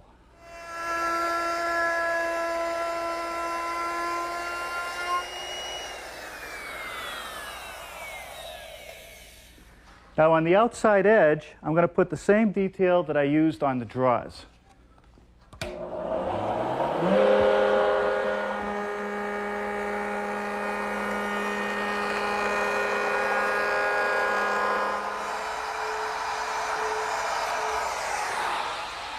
Well, you've seen this technique before. A little jig in combination with my router makes mortising for the hinges easy.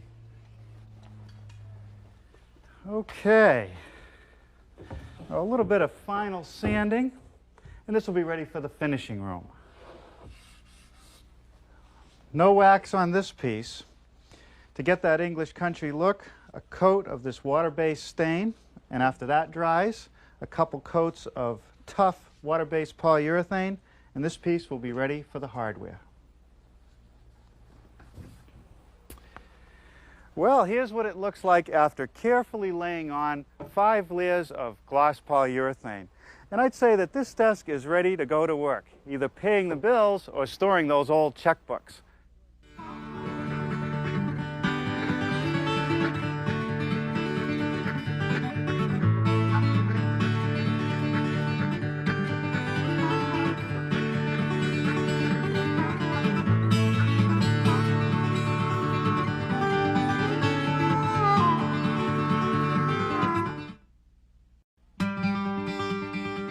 Hi, I'm Norm Abram. Welcome to the New Yankee Workshop. You know, recently we were in London, and we found it to be a city of clocks, the most famous, I suppose, being Big Ben. And the antique shops, if they're lucky enough to own one of these tall clocks, proudly displays it in its front window. Now, this one we found at a store called the Pine Mine. I'll take you there next, then I'll show you how to build this clock right here in the New Yankee Workshop. The New Yankee Workshop features the craftsmanship of Norm Abram. One of the things that they take great pride in here at the Pine Mine, one of the better places to find English country pine antiques are their window displays. And as I walked by this morning, the piece that caught my eye was this tall pine clock. Usually they're expressed in a dark wood like mahogany. I think I'll go inside and find the owner, David Crew Reed, and see what he can tell me about it. Well, David, it's good of you to let me sort of break into your shop window. That's fine. We'll come and have a look, because you're interested in the long case, I believe. Yes. What can you tell me about this piece? Well, it's rather charming, the original bracket base down there. It's a particularly well-made long case. These country clocks are very often not together, but this one is particularly well-made, and it's more of a classical design than some of the simpler ones. Well, you know, it appears that this corner is not 90 degrees. It kind of angles back a bit. That's rather charming, isn't it? It looks almost as though it could have been made by a coffin maker. In fact, a lot of country furniture was made by coffin makers, and it's got that kind of shape to it. Craftsman's choice, I guess. Yes, it's definitely a sort of eccentric country piece. A nice door, although, you know, this little bead detail looks like it's something you could even execute with a router today. Well, it would have been made with the 19th century equivalent, and of course done by hand, but the cutting blade would have been very similar to the sort you find on a modern-day router. A nice cornice leading up into this box for the works. Yep, it's a good piece of cabinet making. Nice miters on the corners, and I like this chamfer on the edges. Yes, that adds a touch, doesn't it? That's a typically 19th century pattern. Okay. And then up into a couple simple moldings up here. Yep, finishes off with a nice original cornice. What appeals to you the most about this clock? Well, what I like about it is the fact that underneath the original paint that was on here, which was simulated to look like oak, we found that the pine is actually much more attractive, which of course we find makes all this kind of thing very saleable in the shop here. Very popular. And I do agree that revealing this wood, it's beautiful. It's come out very well. Now, how about the clock face? The face is rather nice. It's quite a rarity in a pine long case in that it's brass. Most of the faces this period were painted. It's also got an 8-day striking movement, which is unusual, but a number of West Country clocks, and this one was made in Bristol, very often wear brass-faced. We've found a few in the past, but they're quite unusual. Yeah. Well, it's beautiful, and thanks for showing it to me, because this is just the inspiration I need to build a clock back at the new Jolly Yankee good. workshop. Well, I hope you'll be able to afford it, and we'll make a price to tempt you.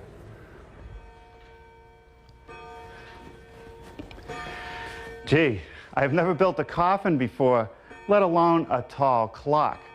But that coffin taper really adds a lot to the project. It makes it appear lighter. When you look at the clock from where you're standing, it appears there are no sides. You have to move several degrees off axis to see them at all.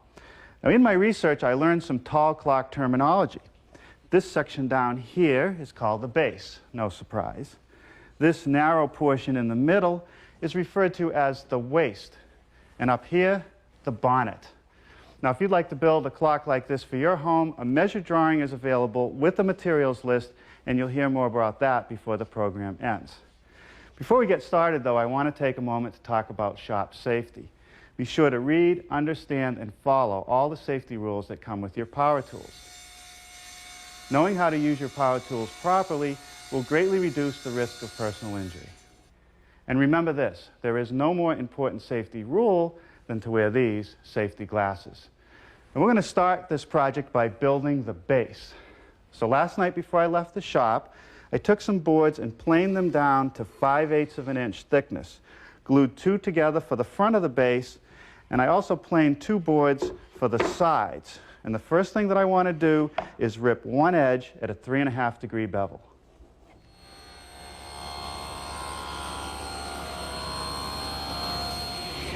And the same thing on the other side.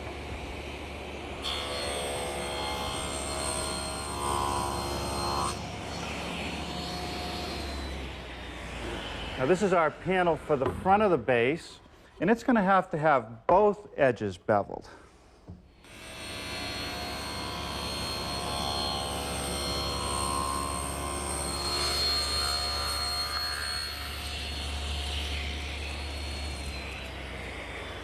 Okay, that operation cuts all 3 pieces to the correct length.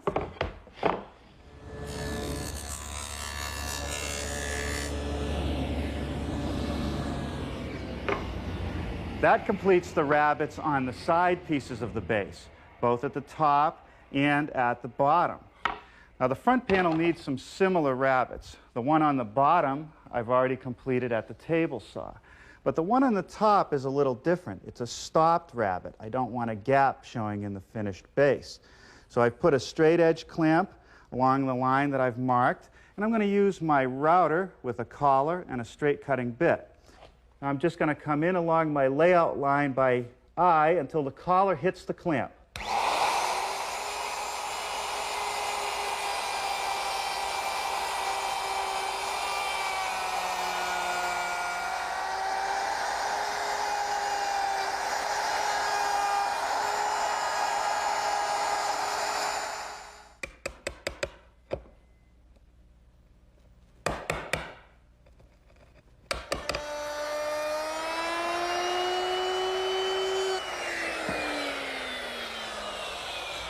Now that rabbet in the back edge of the side receives the plywood back. Now we're ready for some assembly with biscuits and glue.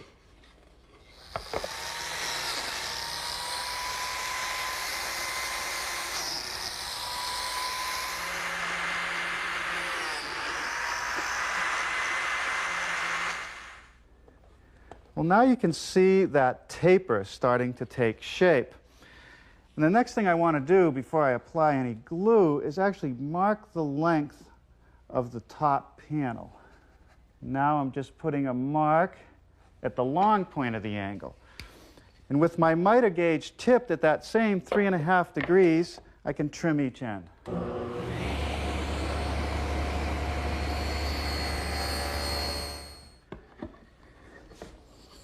Okay, perfect.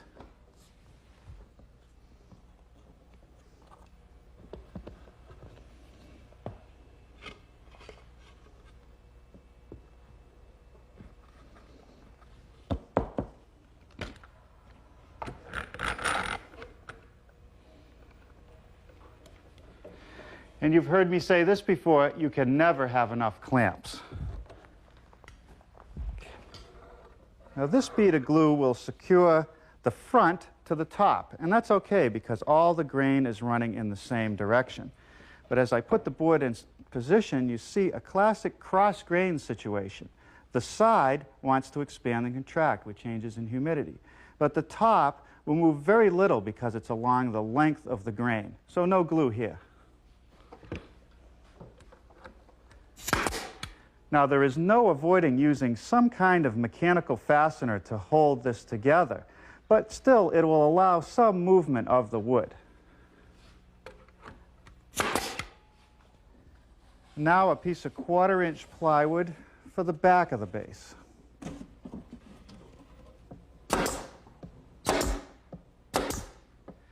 While the base dries, I want to make the face frame that fits on the waist. So I have 2 stiles that are a little wider than what I need, and the rails. I've put double biscuit slots at each location, and now all I have to do is glue it and clamp it.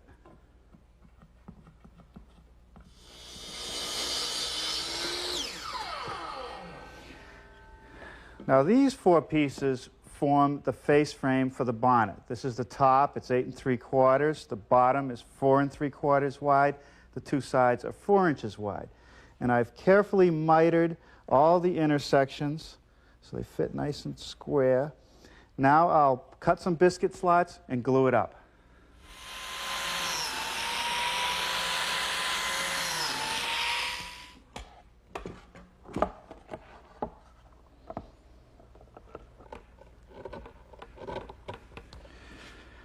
Well, now I think the base has had sufficient time to dry, so we can unclamp it and start working on the fancy details at the bottom. Now, the first piece I want to work on is this 2.5-inch wide base piece. And because of that coffin bevel, the miters will have to be greater than 45 degrees. The angle that I actually want is 46 3/4 degrees.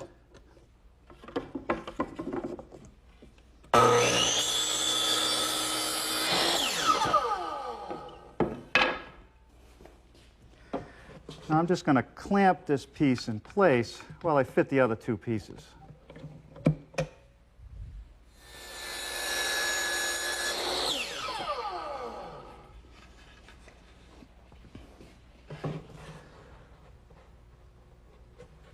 Okay, that's pretty good. Now I can mark it for length.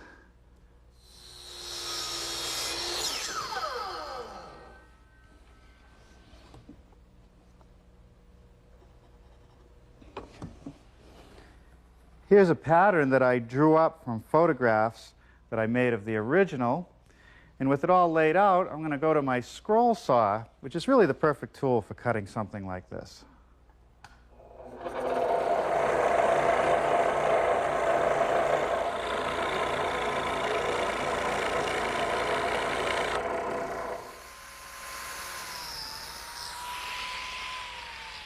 Now I'll just dry fit the pieces together, holding them even at the bottom, and trace the outline on the base.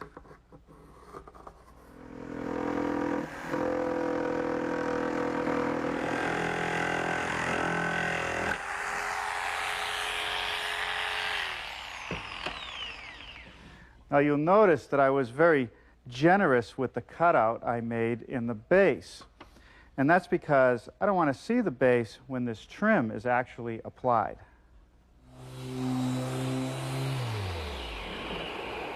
Before I apply the trim, I want to sand all three sides of the base nice and smooth. Then I'll nail the pieces in place. And I think we'll call it a day on this project.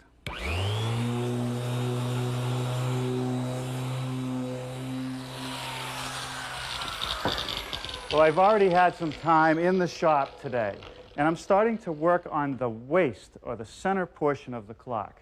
And there are a lot of construction details that are similar to the base. The face frame has been beveled on each side, just like the front of the base. These narrower pieces, which are the sides of the waist, are also beveled at the front edge and rabbeted at the back edge for the plywood back.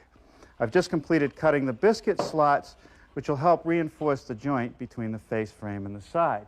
Now it's just a matter of biscuits and glue.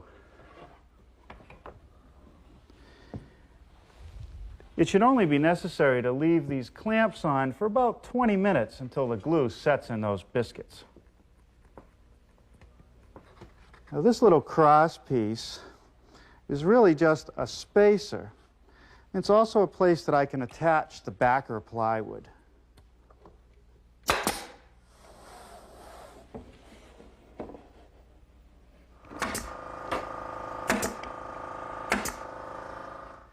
While the glue on the waist sets up, let's get back to work on the base.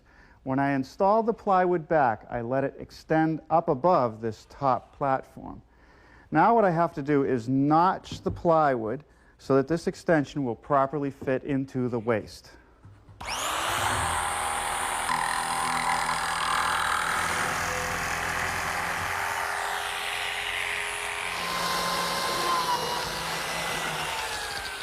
These biscuit slots will help attach the waist to the base. Okay, now I'm ready to attach the waist to the base. I'll just slip it on, the front onto the biscuits and the back onto the plywood overlap. And just attach it with some brads.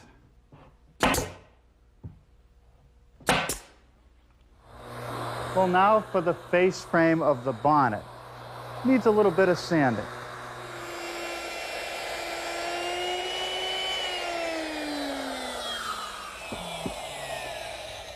Okay, now this rabbet that I made in the face frame of the bonnet is for this piece of 1/4-inch plywood, which is necessary to support the clockworks.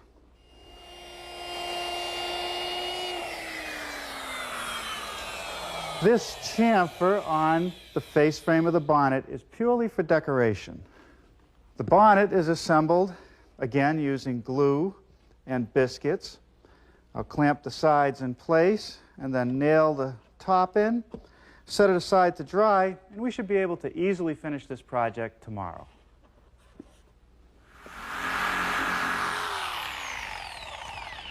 Now, this piece of plywood is actually the base for the bonnet.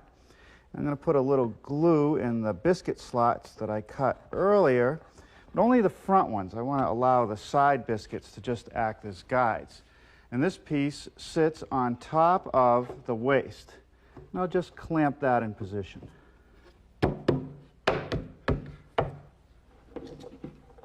Okay, now a little more glue in the biscuit slots that I cut that'll actually attach the bonnet.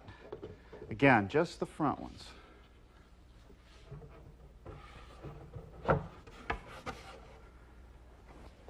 Now here's the back for the bonnet, and I've cut a hole in the middle, and that's for access to the clockworks later. You can see that it overlaps the waist, and that adds strength to this joint. I've also put on a little bit of glue.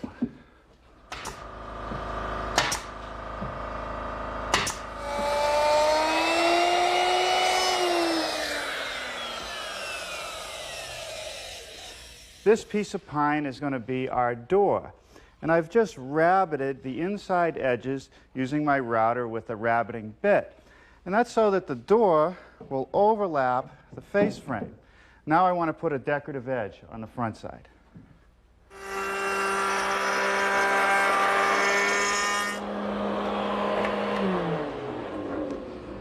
To mill the decorative edge on the front of the door, I'm using a 3/4 inch radius bit, but I've set the fence to only use a portion of the cutter. Okay, and that takes care of mounting the hinges for the door. Well, now it's time to get started making and applying all the decorative moldings. And I'm going to start working on this assembly right here. There's a beaded piece at the bottom, that's one part. There's a large cove, that's another part, and then there's this bead. I'm going to start with the bottom section, which starts out as a piece of 3/4 inch thick by 1 inch wide stock. And I'm going to run it through a 3/8 inch radius bit.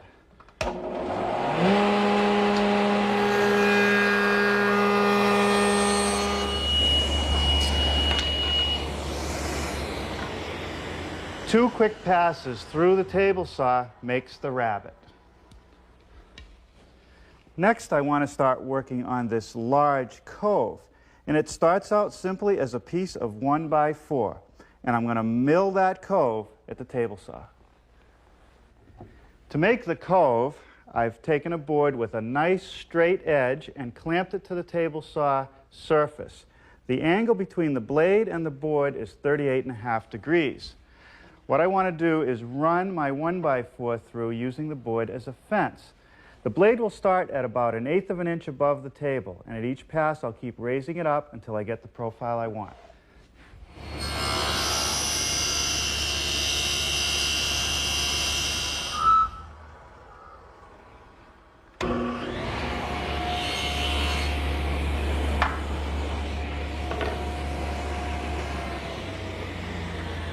Okay, that's what I want.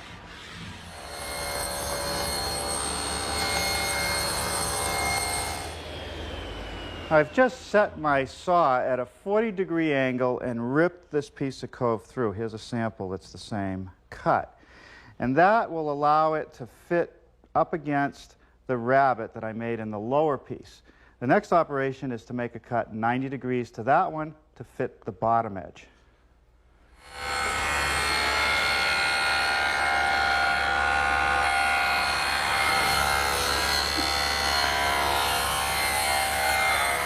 The cut that I've just made on the opposite edge of the cove is this one right here. And that's the horizontal surface that meets the waist of the clock. The last cut to make will be 90 degrees to that.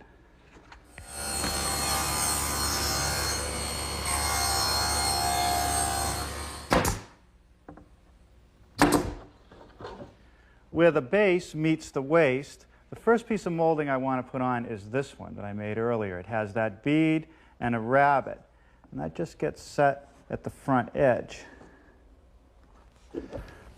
Now the cove.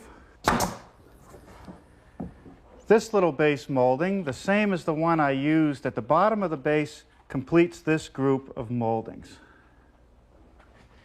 Here, where the waist meets the bonnet, the built-up molding is similar to the base in that it has the same beaded piece first, then a cove that was made the same way as the cove at the bottom. But instead of using a band molding, I'm using this piece, which has a wavy edge. That's what the manufacturer refers to when they call out the router bit, which I've installed in my router table. And the first step is to run a 5/8 inch thick piece through.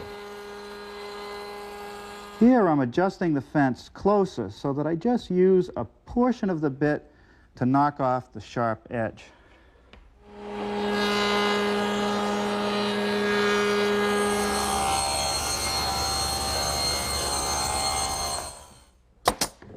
That takes care of the wavy edge molding. Now up here where the plywood is, I want to install this piece, which is 3/4 of an inch by about 5/8 of an inch thick, and that's to add some thickness.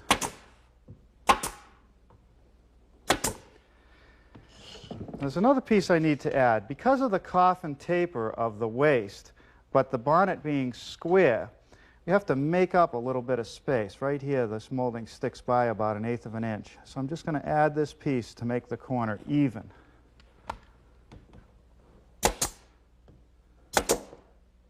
The last molding in this group is a standard band molding that I picked up at the lumber yard.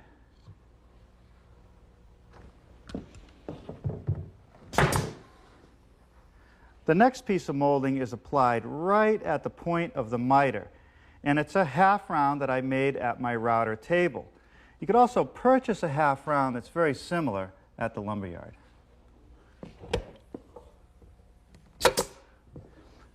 The final group of moldings above the half round starts with this piece, which is the same base molding I used at the bottom, except I thinned it by taking about 1/8 of an inch off the back side at the table saw.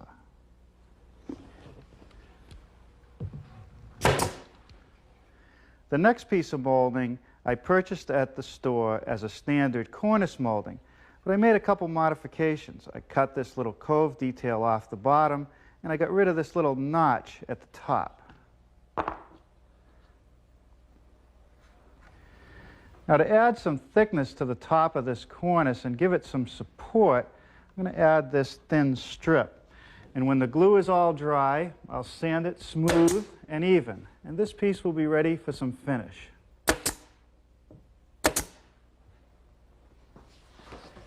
Well, country pine is the look that we want. And it seems that this stain that the manufacturer refers to as Spanish oak is just a ticket to get the right color. I'll put this on, let it dry, and then apply a couple tough coats of polyurethane. And we'll be ready to install the clockworks.